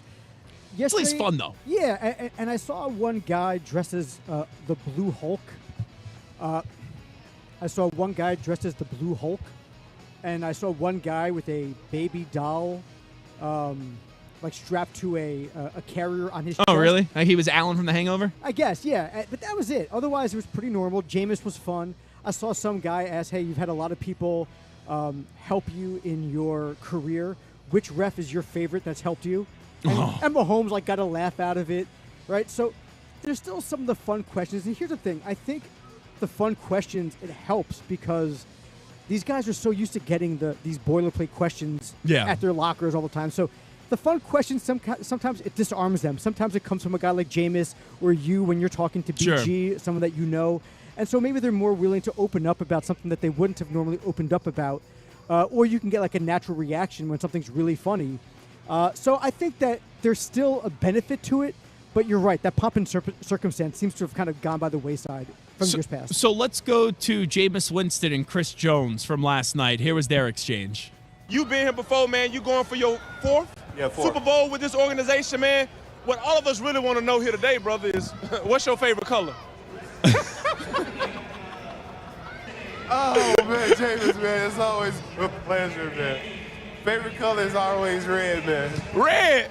Do you be seeing red when you be sacking quarterbacks, man? Because you're not pleasant when you're in the backfield. You know what? I see a red, man. I do see a sea of red. Okay, so when you push my right tackle in my lap, were you thinking about the sack or were you just trying to hurt my right tackle? I was definitely thinking about the sack. Okay. I was definitely thinking about the sack, Jay. I'll tell you, he has a reporter voice to him. He sounds as if he's at a press conference just screaming out things. Jameis Winston, he is... See, people know when they're being funny. I think he is unintentionally funny, and it just comes to him natural. I would retire tomorrow if I'm him. I know he was asking Saquon Barkley about, where he should go next year, but I would retire from him, and I would just start that. He could kind of be... And I'm not saying he's going to go this route because he's made so much money. Just go do one of these pregame shows or something. He could have a McAfee type of career, if he really wanted to, because so many people want to go on the show and everyone likes Jameis Winston and he's just so damn funny. Here's Jameis Winston last night with Saquon Barkley, or should I say Shaquan Barkley. In this free agency, man, I'm a free agent. I really don't got no job. Who should sign me in free agency? I think New York need a quarterback right now. New York? Who? The Giants. Okay, brother. Yeah, thank you. They I'll give him a call. Right. Yeah. I ain't got no job. Awesome. Jameis Winston so far, the star of Super Bowl week. Let's go to my exchange last night with Brandon Graham. Brandon, when you guys won the Super Bowl, obviously you made the biggest play in the game. If you had to take a guess, out of all the guys you have on defense, who's going to make the biggest play in the game on Sunday? Who would you pick? Well, I got to go with my guy, Zach Bond, because that boy up for DP of the year. So, hey, that boy, I expect him to go out and give me everything he got all the time, because that's what he showed in practice. So he'll be the first guy that I think that'll make a big play. Why not yourself? I'm keeping myself under the radar because I'm sleeping right now. And I can't wait to Sunday. I'm trying to stay low profile. Come on, it's just me and you, BG. BG, it's just me and you. Are you playing on Sunday? Come on. Hey man, we working. I promise you. We working. He's playing. I'd be shocked if he doesn't play at this point. Let's go to Terrell Owens on the It Is What It Is podcast. T.O. says the NFL is rigged. I wouldn't bet against the Chiefs. Like I said, and with the refs. I played the game, man. I'm watching the game, and I'm looking at all these calls that's benefiting the Kansas City Chiefs. Look at the game before against the Texans. Bro, Mahomes is smart. He dinking around. He causing the flag. He's getting the benefit of it. He didn't even get hit. 15-yard flag. The guy, Will Anderson, barely hit him. That can stop the momentum of the game. Yeah. At that point in time, the Houston Texans were in the game. Those calls right there advances them, give them extra downs. It changed the whole complexity of the game.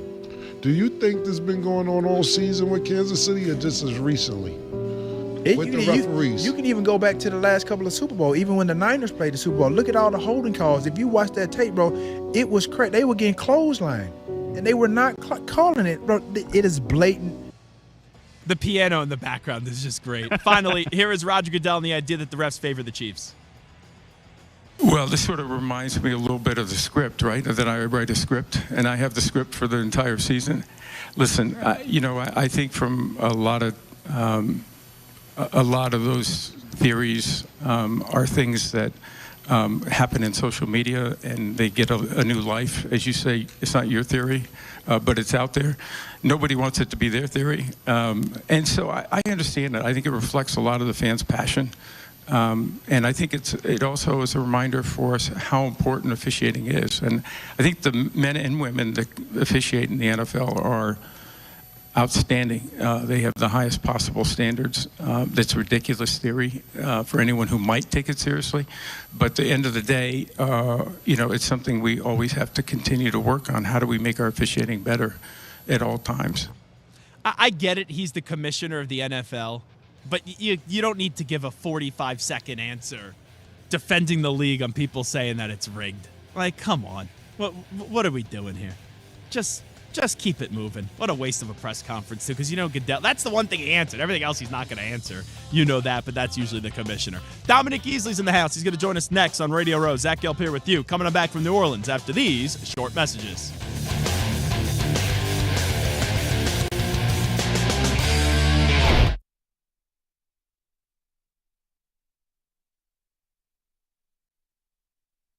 You're in a 5-minute break.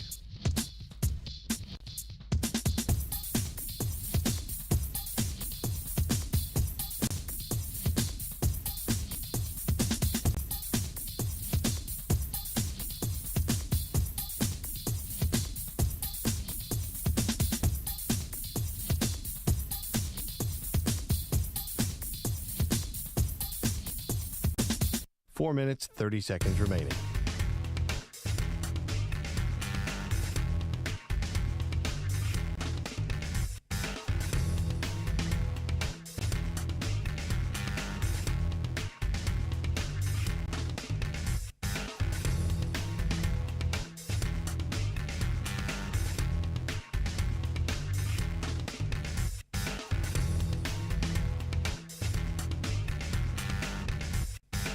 Four minutes remaining.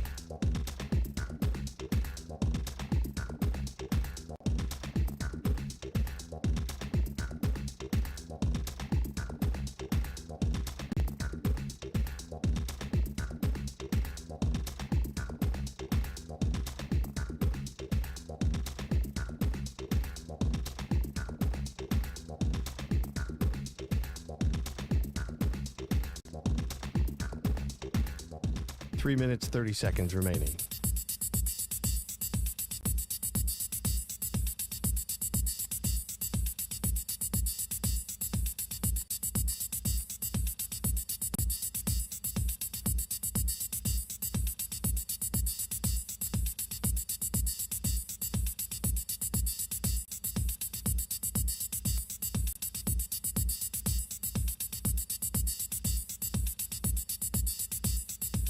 Three minutes remaining.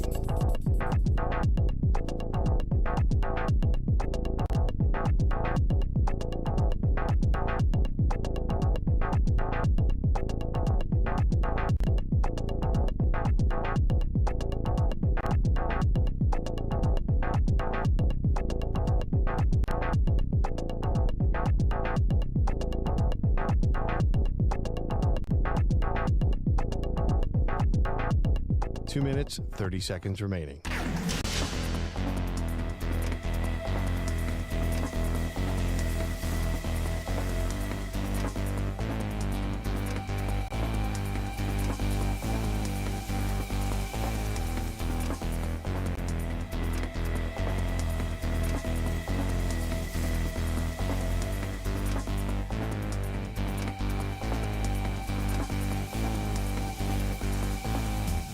Two minutes remaining.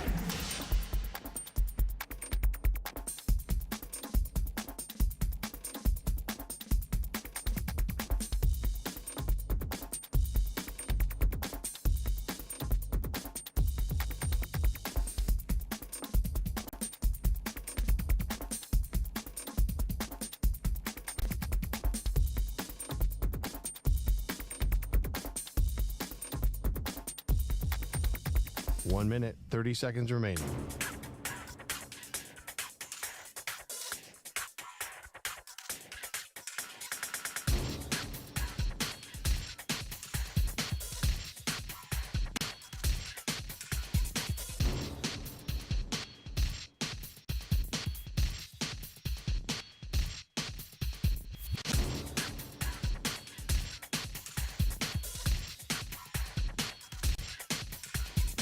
1 minute remaining.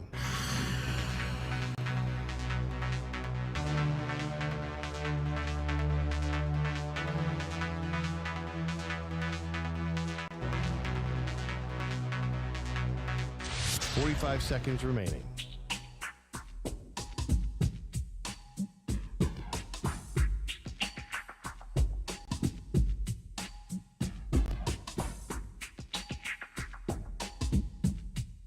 $30 seconds remaining.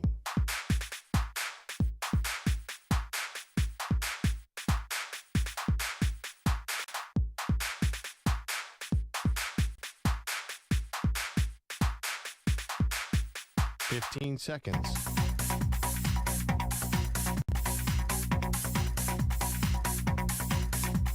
Break ends in 5 seconds.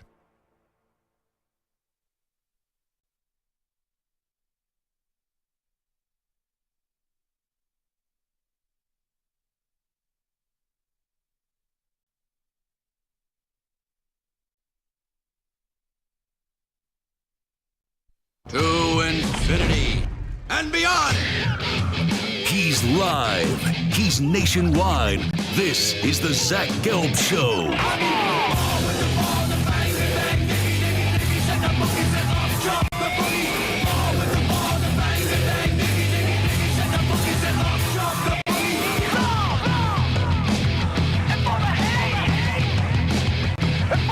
Here's your host, Zach Gelb. Alrighty, coming on back. It is the Zach Gelb Show, coast to coast on the Infinity Sports Network. Dominic Easley is here with us. And obviously, Dominic and I have become friendly-ish through the last year with him coming in studio. If you ever want to suck up to a talk show host, you just bring a Patriots Super Bowl championship ring. And, hey, I'm definitely excited about that. So we heard Dom was in the house today and want to bring him on for a few minutes. How you been? I'm good, man. Thank you for having me. Well, I appreciate you coming on. So let me start you off because I didn't know this about you. I know you're here today on Same Here Global. Tell me a little bit about mental health and kind of the advocacy that you're doing. So I was fortunate enough to go through life and come out on the other end successful in a sense. You know, as we're still going through life, I'm still figuring out who I am mentally or whatever. But growing up, we didn't have anyone to be able to show us what mental health was or what vulnerability was and how to take care of your mental health. So that's what I'm trying to give back to the community and to the world, to be able to give them an opportunity to be vulnerable and see the benefits of being vulnerable and creating a stable and healthy mental health. Yeah, there used to be a stigma with mental health. And it used to be, oh, if you're a guy and you have mental health problems, like, keep it to yourself. Now I feel as if we're in more of a accepting society and more of a society where you could open up about that stuff and get help. Was it difficult for you, right, in a macho man world, NFL locker room, to even realize that, hey, maybe you needed help? Oh, yeah. You never even had that conversation of help. Right? Help wasn't a word that you used because it was a weakness. It was used as a weakness and it was portrayed as being weak. But everybody down social media, which social media has its pros and its cons, but it's also created a viewpoint of mental health and how crucial it is and how many people are actually going through things in life, which is majority of everybody.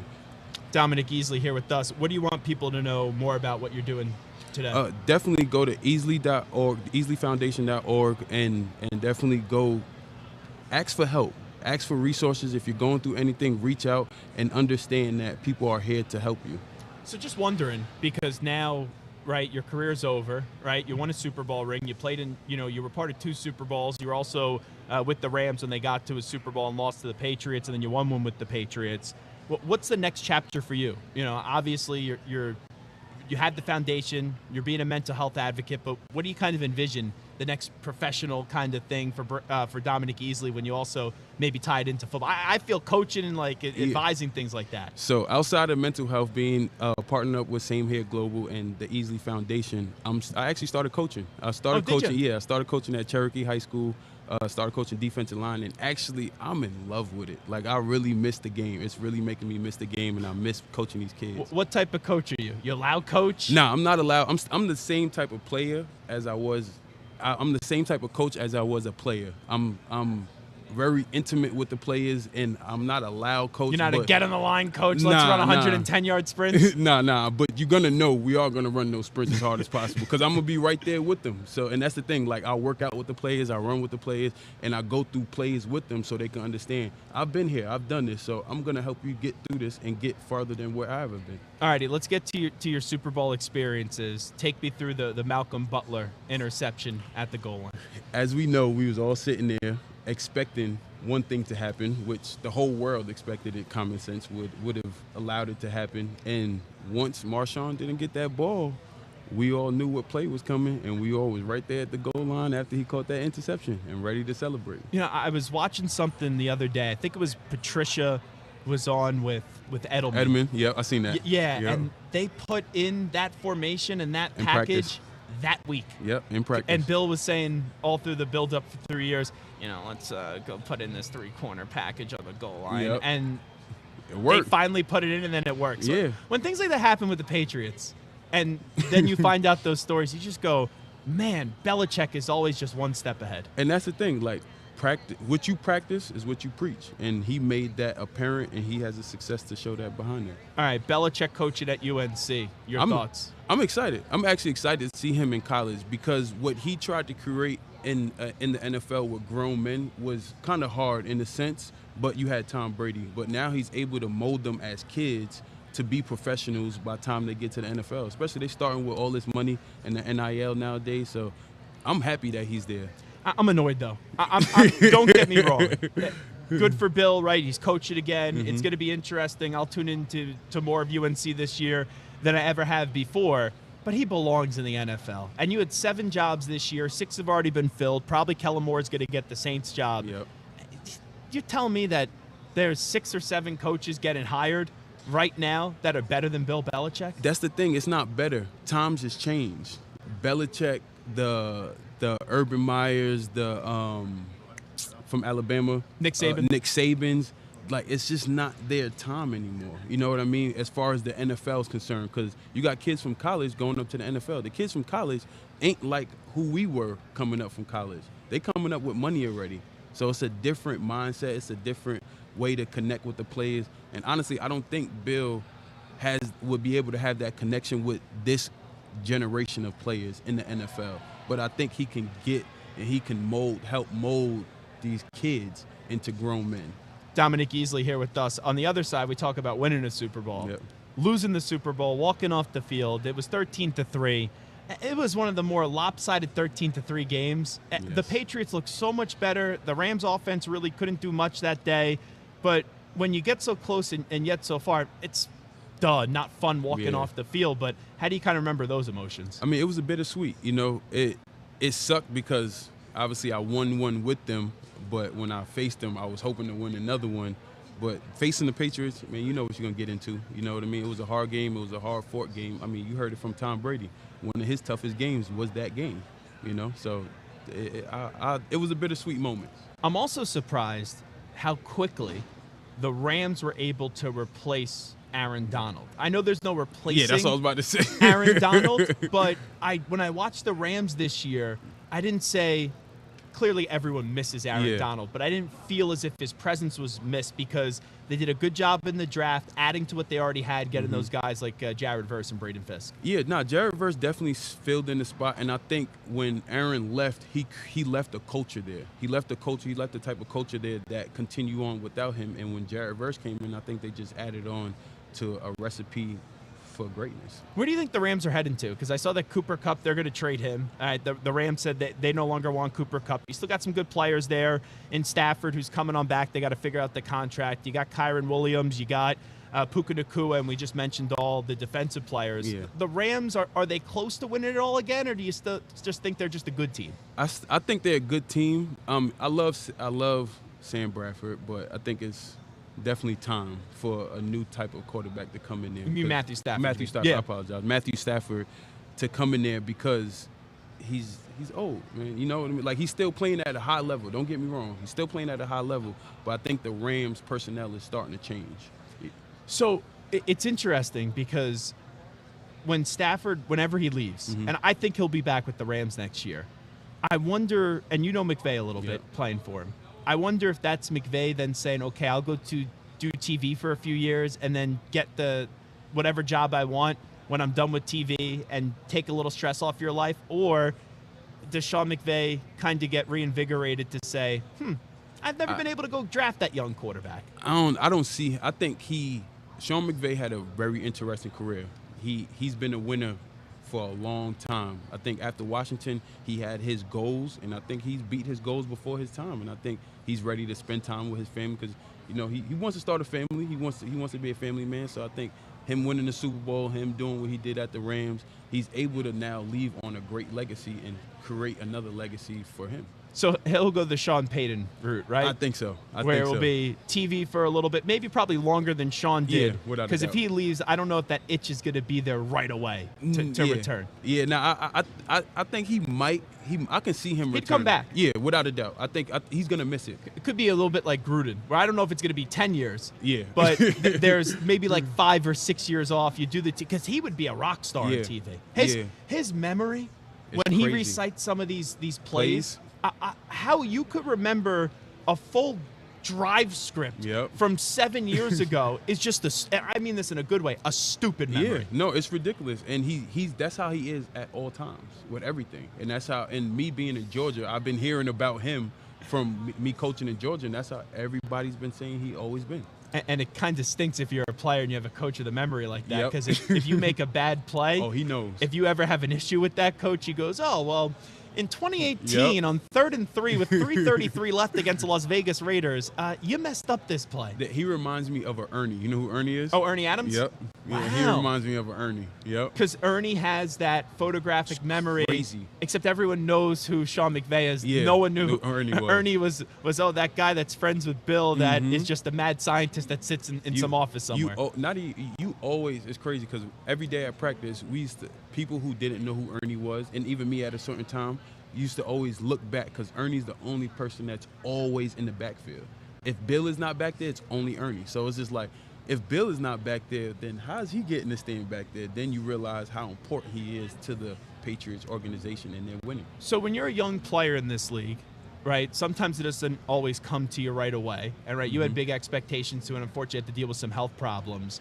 But man, to see what Jalen Carter's doing this year, Nolan Smith as well. Those two guys from Georgia and what they've done this year, that's why this Eagles defense. I know bringing in Fangio helps, but those two guys taking it to the next level is a huge reason why the Eagles are here. Absolutely, 1,000% correct. And that's what I always tell people. When they was facing the Commanders, I told them the Commanders is going to have a hard time because the Eagles' defensive line is going to eat them up. And for me, I'm going with the Eagles for the Super Bowl because I don't think Pat Mahomes is going to have enough points to put on that board to stop them.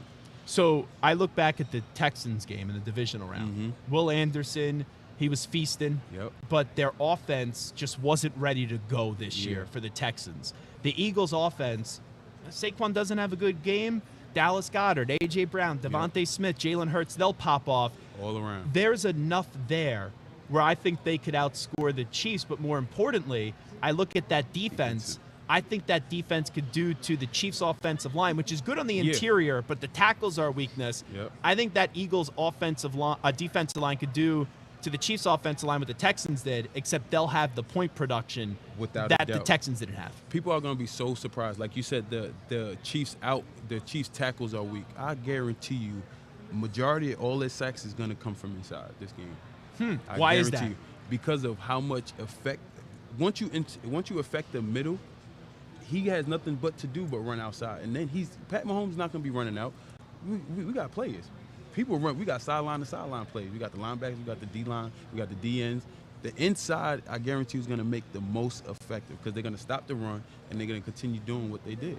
This team reminds me a lot. I just didn't think about this until now you said it. The Buccaneers team with Brady that beat Kansas City, because that defense was the strength of that team with guys like Shaq Barrett. You had great linebackers too. And that defense, and Mahomes had tackles that weren't healthy. They were exposed in that moment. And I think they'll score more than 9 points that they scored that day. But that offense in Tampa Bay, right, had so many different Evans, Godwin. You had Gronkowski was still there. Tom obviously being the quarterback. I think there's some similarities with those two teams. Without a doubt. And speaking of that, now that you said that, Devin White was the linebacker. Yeah. For sideline to sideline, and that's what Pat Mahomes is gonna have a hard time running around. So you know what it's like though, to be on the team with Brady and then be on the team against Brady. We could sit here and I agree with you. The Eagles are going to win the game. I look at 1 through 53. The Eagles are a better team, but you look at the Chiefs at what they have at the top: Mahomes, Kelsey, Chris Jones, who's a stud, Steve Spagnuolo. That's the mental part of it, right? The Eagles are a confident team. The Eagles are a great team, but you know it doesn't matter how many you're up. When you have the guy on the other sideline, and you've seen it both ways, you're never out of the game. Yeah, but Pat Mahomes ain't Brady yet. Okay. Pat Mahomes is not Brady. And I say that because how Pat Mahomes is a hell of an athlete, and he does what he does. Nobody can take that away from him. He's been where he's been, and he's going to keep going where he's going. But Brady understands how to break people and teams down with the vicious motor. You know what I mean? And I don't see that in Pat Mahomes yet. I don't know. You ask the Bills, you ask the Ravens, you ask the 49ers. They go, this is our Tom Brady. And I think Brady's the GOAT. Yeah. I think Montana right now is the second greatest quarterback of all time. But I think Mahomes is already third. And if he wins on Sunday, he moves to 2. Yeah, without a doubt. And then you're chasing Tom. Without a doubt. Without a doubt. I just can't see them getting past this D-line. The Eagles, I cannot see them getting past this D-line. So before we let you run one more time, Dominic Easley, tell me what you're doing on Same Here with Same Here Global, and obviously all the advocacy you're doing for mental health. With Same Here Global, we are making sure that everybody has resources that are going through certain things in life, which everybody's going through something in life, to be able to reach out and get help. And I won't say the word help, but to be able to manage life, find your balances within and without. And also with Easley Foundation, we are trying to make the word vulnerability a common theme to understand how beneficial it is for you. Okay. Now you got a nice chain on. You got the Super Bowl ring as well. Yep. When you go to your hotel room tonight, like I put my watch in a safe, I put my laptop in a safe. Do you just leave that in the hotel room, or you put this stuff in a safe? Nah, it's right under the pillow with me. Oh, okay. Yeah. Well, I guess if someone hard. was to break into the room, I think you'd be able to hold your own. Yep. Anyway, great to see you. Appreciate Same it. here. He's Dominic Easley. We'll take a timeout on Radio Row. When we come on back, Paige Spiranac is going to join us. Back for more from New Orleans after these short messages. You're in a 5-minute break.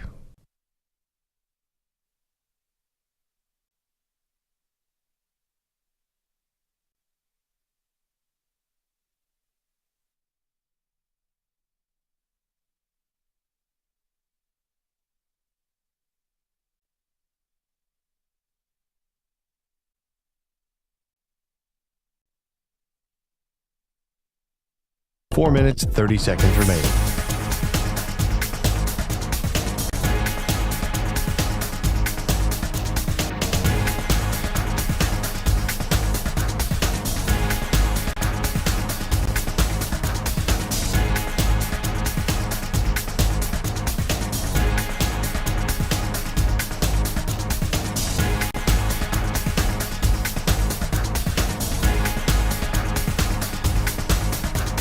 Four minutes remaining.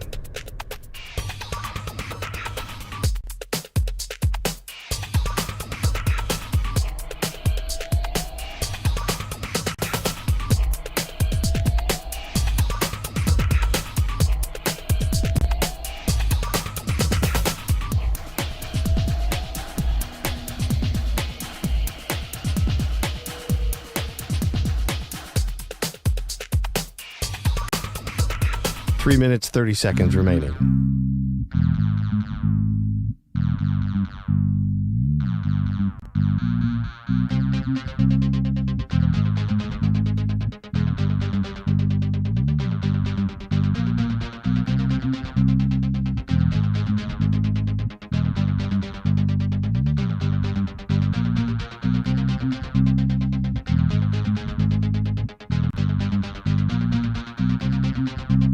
Three minutes remaining.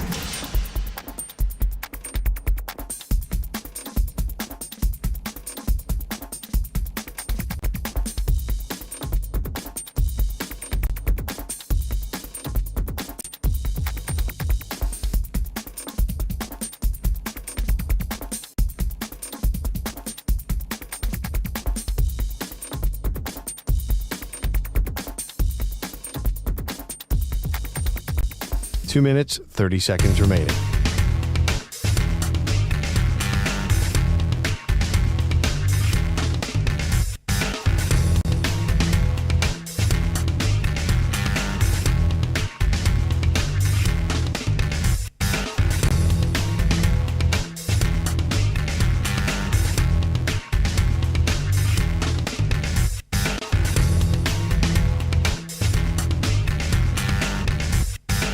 Two minutes remaining.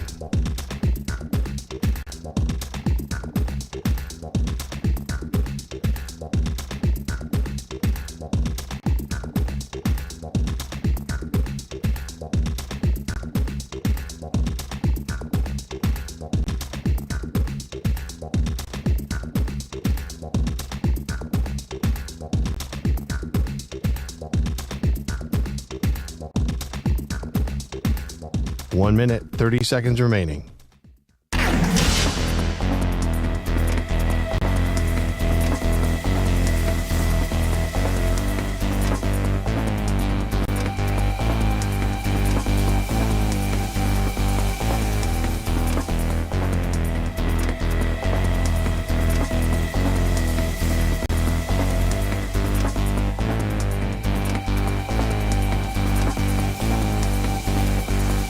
One minute remaining.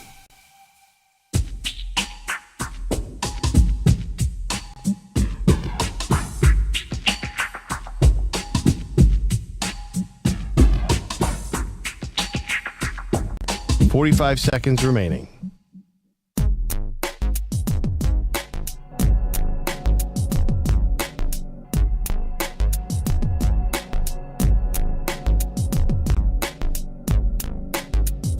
Thirty seconds remaining.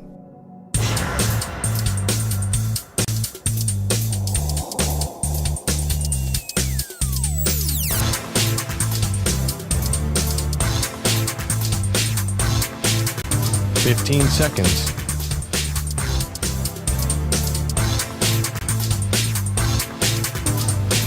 Break ends in 5 seconds.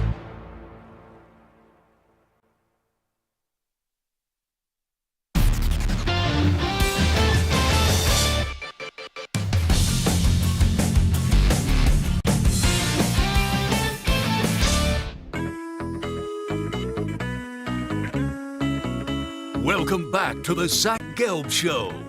Alrighty, welcome back inside the Convention Center at Radio Row in New Orleans. Now joining us, Paige Spiranac, kind enough to be here on Radio Row with Los Paige's YouTube channel. What a name. Appreciate you doing this. How you been? Yeah, great. Really excited to be here. So is there a day where you don't make news? Because, like, I woke up this morning and they're talking about, it wasn't a dress, but whatever you were wearing last night at media night, and it wasn't anything, like, crazy that you were wearing. But anything you do makes news. Yeah, it's crazy. I have to watch what I say sometimes because I will just post something online and it's like Paige eats cereal and like it's like what? You can't be sarcastic. No, you can't be sarcastic, and I think a lot of the hate that I get is because of the clickbait articles and the headlines. Because I am quite sarcastic and have a good sense of humor, but that doesn't come across when they're, obviously trying to get clicks. And so I have to do so many times where I'm like, I didn't say this is actually what I meant, and this is what it is, but it's all in good fun. And the world that you're in is so fascinating because you're in the golf world, which you have golf traditionalists that a lot of them don't like to have fun, and you try to bring fun to golf. And it's got to be tough to navigate that because a lot of your big audience, unfortunately, just doesn't like to have fun in the golf world. It's really funny because I grew up on public golf courses. I mean, I would clean the pro shop to get golf balls to be able to play. Really? Yeah, and when I would be on the range, there's guys in tank tops and cut-off jean shorts, and like that's really what I grew up knowing within the golf industry. And so when I started to showcase that online was just fun and things that I was wearing, I didn't think that it was going to warrant that type of reaction at first. And then when I realized like, oh, this is really pissing people off, I'm going to lean into this and have a lot more fun because I feel like golf and social media everyone just takes themselves way too seriously. And it's like, we are hitting a ball with a stick. It's not that serious.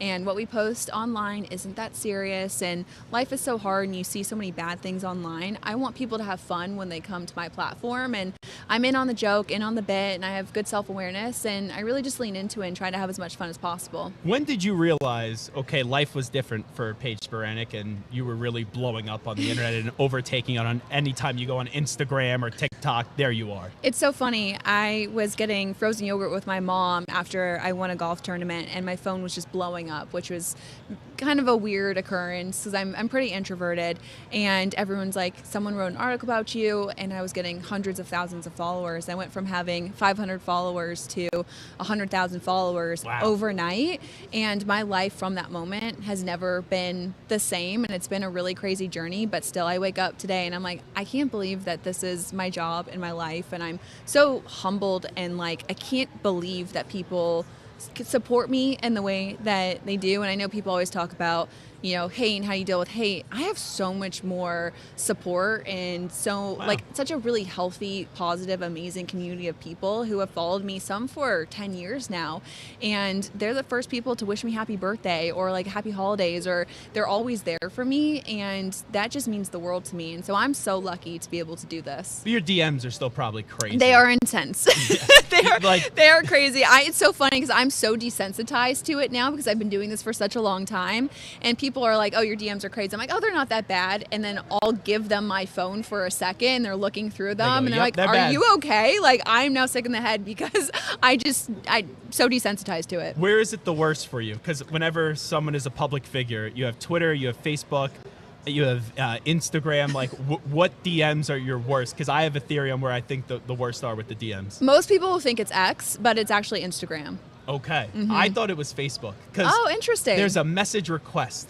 And when we've had things that have blown up, and, you know, if I go after, I know you're a Steelers fan, but this was one of them, the Pittsburgh Steelers, and I tell, like, Ben Roethlisberger to shut his mouth about, like, bitching about having to play or something. Valid. Yeah, right? As a Steelers fan, valid.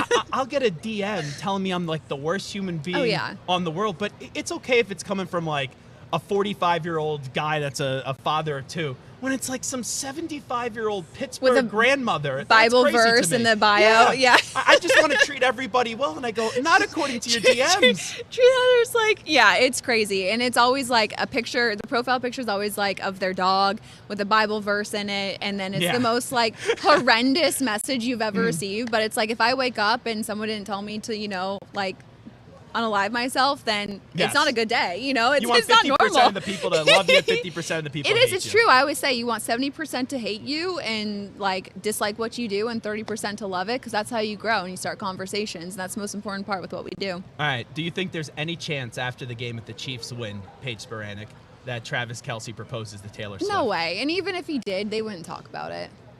Here's the other thing, too. I don't think guys should propose, and I know Taylor Swift's a different level, and he's playing in the game. I don't think any guys should propose at a sporting event. Unless you, like, met at that event or there's something really special there. But, no, I don't love sporting event engagement. Yeah, it's weird. Like, it would be so cringy too if like he just wins the Super Bowl and then he drops down on one knee and I don't know. I think it would just take away from like the moment, and all of his teammates would probably not really like that. I said this from the jump. That's going to be a headline now. Yeah. Trust me, I know what I'm doing here. Taylor Swift and Travis Kelce. I'm like, oh my God, no, what did I just say? But when they first started dating, I said, this has to go the distance. This has to go all the way. I was big on the engagement right from the start. When they get engaged, though, I think we'll just find out about it, and it will be somewhere private and where most of us don't get to see it. I don't think we'll know until they're married and it somehow comes out in one way or another. I mean, they're both so public with everything that they do that they probably want to keep something to themselves, and I think they're really well matched, and I'm rooting for them. They seem really happy. Paige Spiranac here with us. All right, you could golf with 3 people, any 3 people ever. Dead, alive, doesn't matter. You get to golf with 3 people. Who are they? Okay, Charles Barkley, Steph Curry, and Tiger Woods. That's a great trio. I think it'd be so much fun. A lot of banter, good golf from Tiger and Steph, and then Barkley and I would just kind of, shank it up. Well, Barkley would have the best jokes. Yes. And you could have humility right, when you shank a shot like you said and him shanking a shot. And I'm actually annoyed that he got somewhat good at golf. I know, and I was good at golf, and it was like, wait, we had someone that we could like watch the hitch and the swing, and no. Because that hip action that Charles Barkley used to be doing was awesome. Tiger, it's just Tiger's Tiger. I'm 30 years old, and Tiger Woods to me is what golf was all about. So that would be so damn cool. And Steph Curry, he could be the coolest superstar on the planet. We talk about hate, right? Outside of him throwing his mouth guard once, I don't think there's any reason to truly hate Steph Curry. He just seems like a good dude. And his family, it's like, and he's so good at golf too, and it really annoys me because I'm like, you're so good at everything, like be bad at one thing in life. But yeah, he just seems so kind and humble, and like his family is just so sweet. So I know this isn't the case, but this is why I'm asking it, Paige Spiranac. So people will just see you on Instagram, they'll be like, oh, she doesn't know anything about golf. She can't golf. And I bet you most of the people that end up saying those things, you could kick their ass in golf. So tell us more about your golf career. Yeah, so I was actually a competitive gymnast before I transferred over into golf. I wanted to go to the Olympics, then I fractured my kneecap twice, and I always wanted to be a pro athlete in some sport. And so I sat down with my parents, and we just tried to figure out what I would be good at. And I tried tennis first because my aunt was a professional tennis player. It didn't work out. And then I got into golf and was ranked 25 in the top 25 in the world as a junior golfer, got a full ride scholarship to play D1 golf, and then played professionally for about 2 years. And now I'm about like I think my current handicap's like a plus 3.8 or 9, which is, most people get confused with this, but it's 3 shots better than scratch. Yeah, that's ridiculous. So I can still play, but yeah, a lot of people are like, oh, you don't know anything or you're not very good, because I don't really showcase like the knowledge that I have a lot of times. So even when I do try to do golf instruction, I try to make it as simple as possible, because I think that golf instruction is so overcomplicated and it's very overwhelming, and so I really try to strip it back with the content that I post. So tell me a little bit about Lost Pages YouTube channel. Yeah, so I signed with Sports Grid, and we created Lost Pages, which is this destination of fantasy to casino to sports betting to lifestyle. And our first show that we created is called Gimme Props, and it launched February 2nd on our YouTube channel under Lost Pages, and it's so much fun. People just will send in prop bets, and I have to see if I can do it or not. Like anything? Anything. So the first 2 episodes. It's not like, what's the color of the Gatorade? No. It's so the first the first episode is called Dirty Balls, and it's that's going viral. Yeah, headline. And it's how many dirty golf balls can I clean in 60 seconds? Okay. And so we had the ball washer. I need to stop doing that hand motion every time I explain this. I need to put my hands in my pockets. I've done that like for every single interview now. And so that was the first episode. And then the second episode was a double stacked burger, and if I could eat it or finish it in 5 bites. Wow. Someone was telling me before you came on, there's like a marshmallow one. How many marshmallows can you Yeah, fit in and your then mouth? there's how many marshmallows you can fit in your mouth. We did some food challenges, some other really fun challenges, some golf related, some sports related, really across the board, but it's dependent on the people who send them in. Who do you think's going to win the game on Sunday, by the way? You know, it's funny. So my parents are both from Pittsburgh, and I am a Steelers fan, and so I can't really root for the Eagles. Okay, fair. And I do like Taylor Swift. I'm Team Taylor Swift, and I think it'd be cool to see history be made. So I think I want the Chiefs to win, but I just want everyone to have fun. Oh, I just hope both teams have fun. I'm just very like even on this one. I would have loved to see Bills Commanders. I think that would have been awesome, but you know, this game will be incredible too. So Steeler fan, they are a team that the standard used to be all the way up here. Yeah. Now people are like, all right, we're just good. We haven't won a playoff game since 2016. Are you tired of Tomlin? Do you want to see a new coach? Like, where are you at with the Steelers? It's so hard because I've always been a Mike Tomlin fan, and I think he's such an incredible coach. But at the end of the day, you can't just keep having a winning record. Like, you need to win playoff games, and you need to at least give it a run. And so it has been a little bit frustrating where that was the standard that we were expecting. And now it's just, okay, do we get to the playoffs? Do we not? But this is embarrassing. I have the biggest crush on Mike Tomlin. I always have. Really? And so, I don't know. I just think he is just so cool. Is he the sexiest coach in the NFL? Yeah, I don't know, but there's just something about him that he's just like so cool. And so I always root for Mike Tomlin, so it hurts to say, but I think maybe his time has come. Is coming to an end. Yeah. So what's the deal? Adam Sandler once promised me when I was like 15 years old to be in his next movie. He never came through on the promise. I've seen him throughout the years, though, since. Are you in Happy Gilmore, too? I guess you're going to have to wait and see. Do you know the answer to that yet? I don't even know the answer. Oh, okay. So I guess we're not. She gave me a wink there, so I think that's a yes. But that was right away you played into it on social media.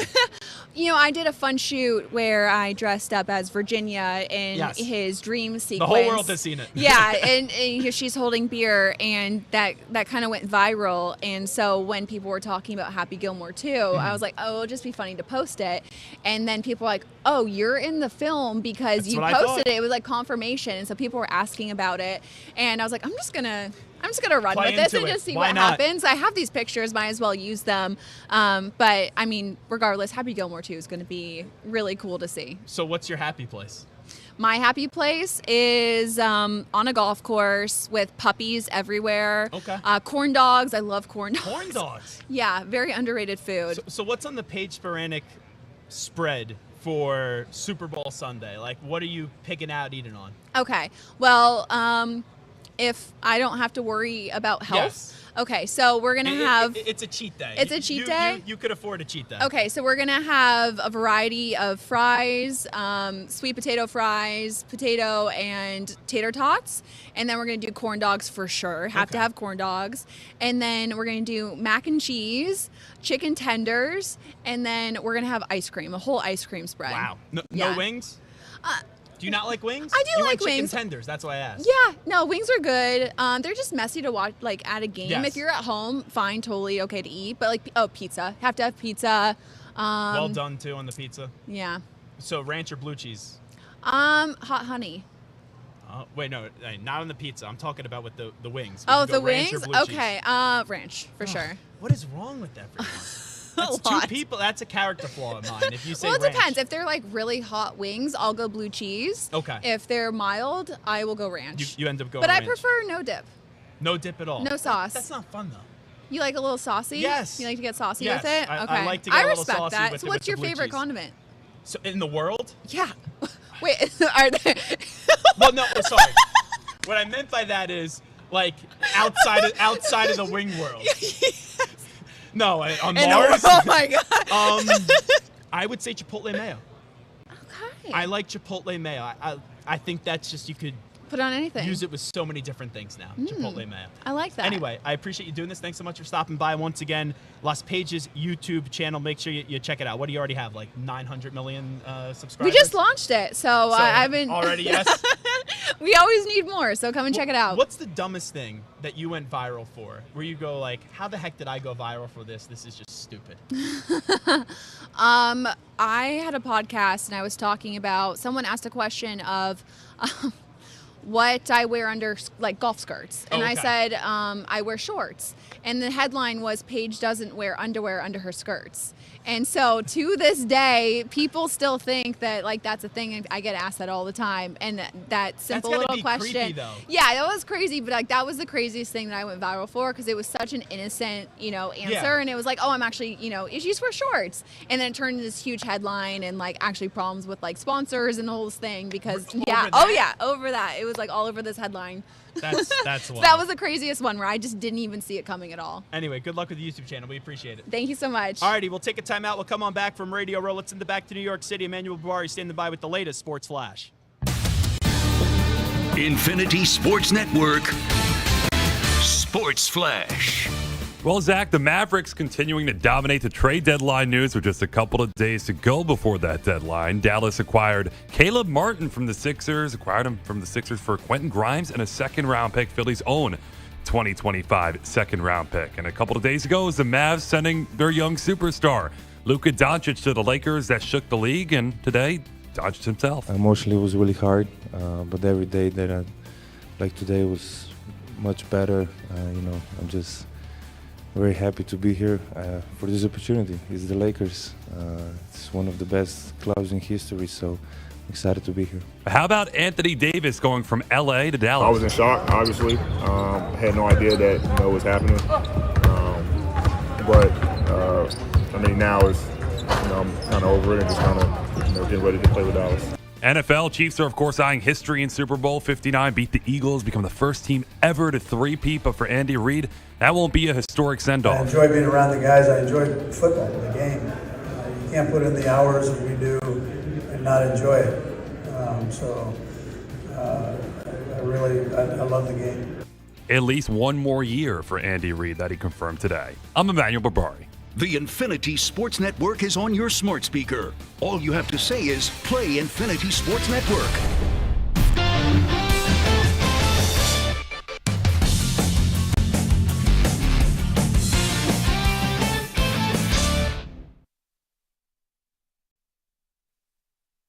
You're in a 5-minute break.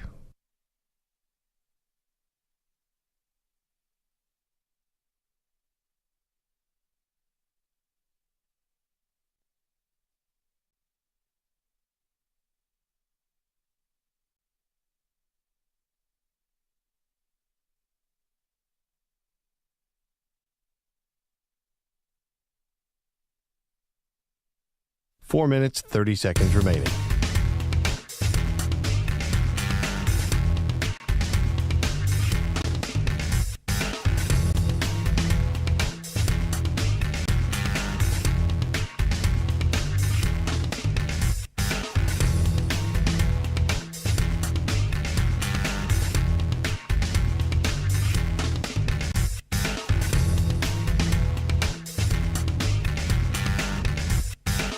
Four minutes remaining.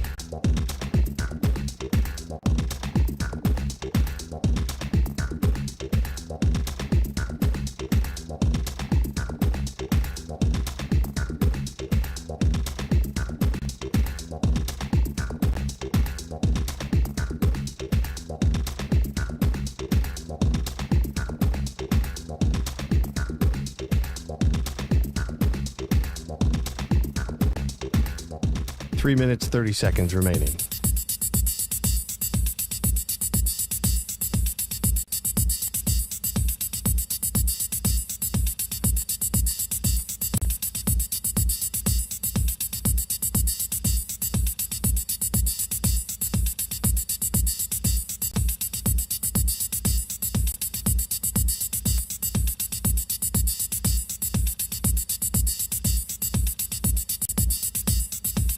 Three minutes remaining.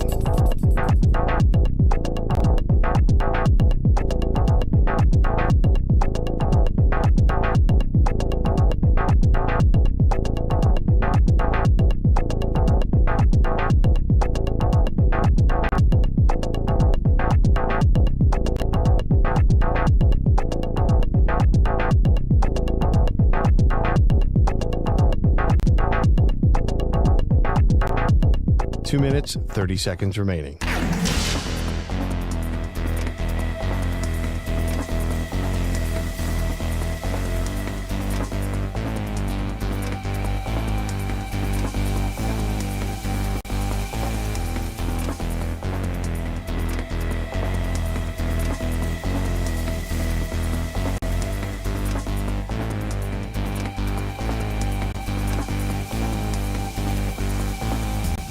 Two minutes remaining.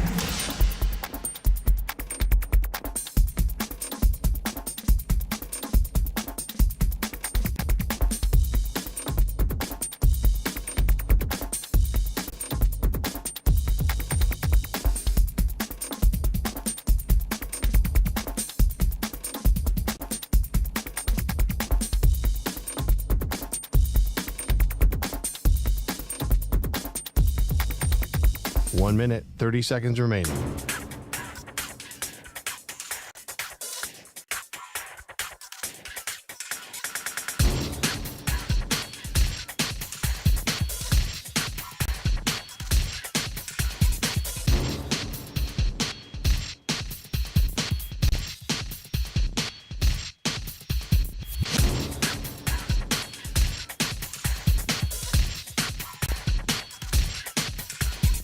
One minute remaining.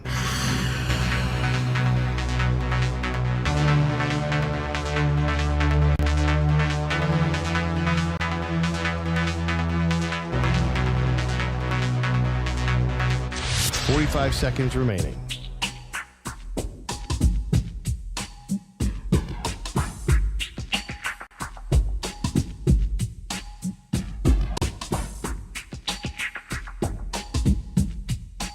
Seconds remaining.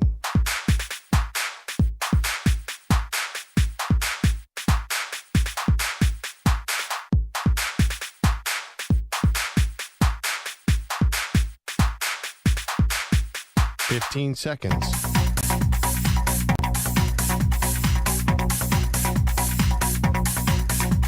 Break ends in 5 seconds.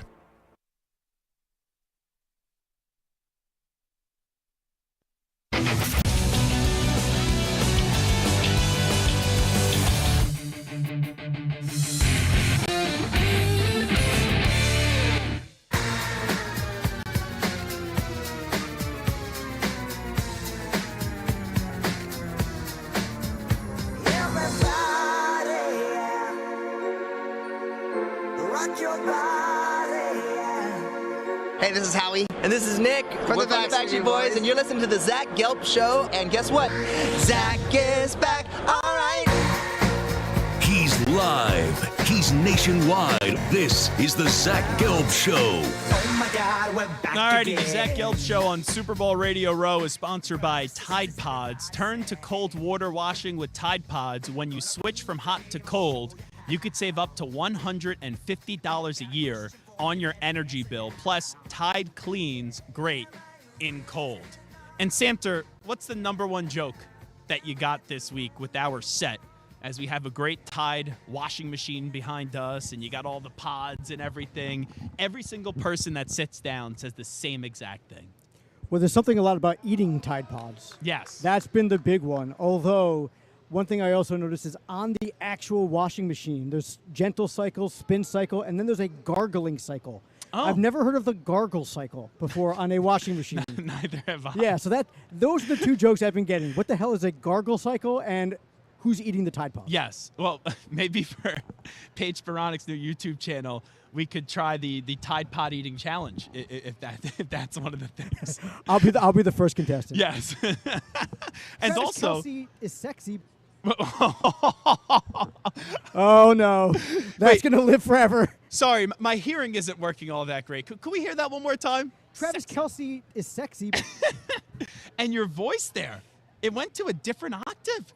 That's a high-pitched Samter voice right there. I mean, listen, I don't think that there's any lie behind what I said. Travis Kelce is sexy. Travis Jeez. Kelce is sexy. Your voice cracks there. It's like, Travis Kelce is sexy. Very interesting right there. Oh, geez. I thought Stu, I'm not going to lie, was doing some editing for the podcast or something to put up on the feed. And I go, why is he playing this in my headset right now as I'm on the radio? So we got a new drop right there on the Zach Gelb Show on the Infinity Sports Network. Let's do this right now. So there's a lot of trade rumors, and this is how we'll end the show today. So Samter has compiled the list here on do I think these players are actually going to get traded. Myles Garrett, yes. Or this is just players on the move. So where will they be next year potentially too? So Myles Garrett, yes, I think he'll be traded. Russell Wilson, the Steelers are somewhere else. I still think they're going to bring him back with the Steelers. I would not. We should have got Paige Spiranac's thoughts on Russell Wilson. She was so good, by the way, with the Steelers breakdown too. But I'm going to say that Russell Wilson's back with the Steelers. Cooper Kupp, we know he's gone. Buffalo makes a ton of sense. Aaron Rodgers, what did you think of Dimitroff yesterday, by the way? Because Dimitroff interviewed for the job. He didn't want Aaron Rodgers back, but he also said there was no edict by Woody Johnson. And it wasn't if Woody Johnson was tipping his hand. He just sat back and basically said, okay, I want to hear what you want to say, which kind of goes against how Woody Johnson is a meddling owner, and you would think he would basically tell the GM, okay, I want Aaron back or I don't want Aaron back. I mean, the one thing I'll say is, early on, Dimitroff said, I don't want to get too much into that, but no, there wasn't really an edict. I believe it, but I also think that, you go into that interview knowing that you have to give the correct answer on Woody. I think that Woody went in there saying, okay, I have an answer in my head of what I want to do with Rodgers. Oh, boy. And then we have to decide, and then we have to decide if I like what the GM says about it. What says, oh, boy? Des Bryant has chimed in. Uh-oh. Des Bryant is currently tweeting about our interview. Uh-oh. My Twitter notification. I looked at my Twitter notifications right after the Paige Spiranac interview. And I saw all these notifications. And I'll tell you, I can't tell you how many people texted me after that interview with Paige.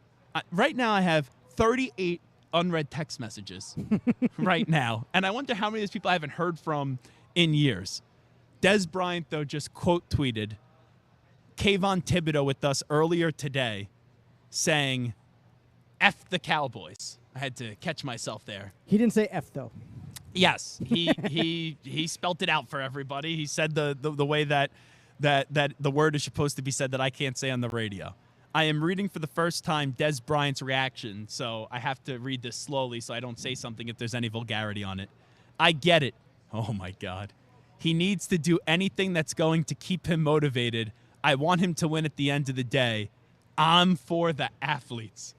That is kind of a backhanded slap in the face by Des Bryant Samter to Kayvon Thibodeaux, because him saying, I get it, he needs to do anything that's going to keep him motivated, that's okay. You could dress it up. Oh, players always find ways to get motivated. But I kind of took that when you guys were going back and forth, Kayvon Thibodeaux and Des Bryant, more so, hey, this guy needs me. I don't need him, and I'm the motivation for kind of his football career. That's Des being passive-aggressive, nice, but also being, a little bit with the knife getting stabbed in Kayvon Thibodeaux's back. And Samter, you could be passive-aggressive from time to time. So I think you could, on the scale for Des Bryant, where do you kind of think this works on the passive-aggressive scale? I'm the king of aggressive-aggressive. Forget about passive-aggressive. Honestly, I actually think, because the way Kayvon said it, he said, you know what, I got love for Des. It's just a lot of fun back and forth. I legit believe that Des is just legit saying, you know what, I understand what he's saying. I got nothing against him. I'm all for the athlete. I got no issues.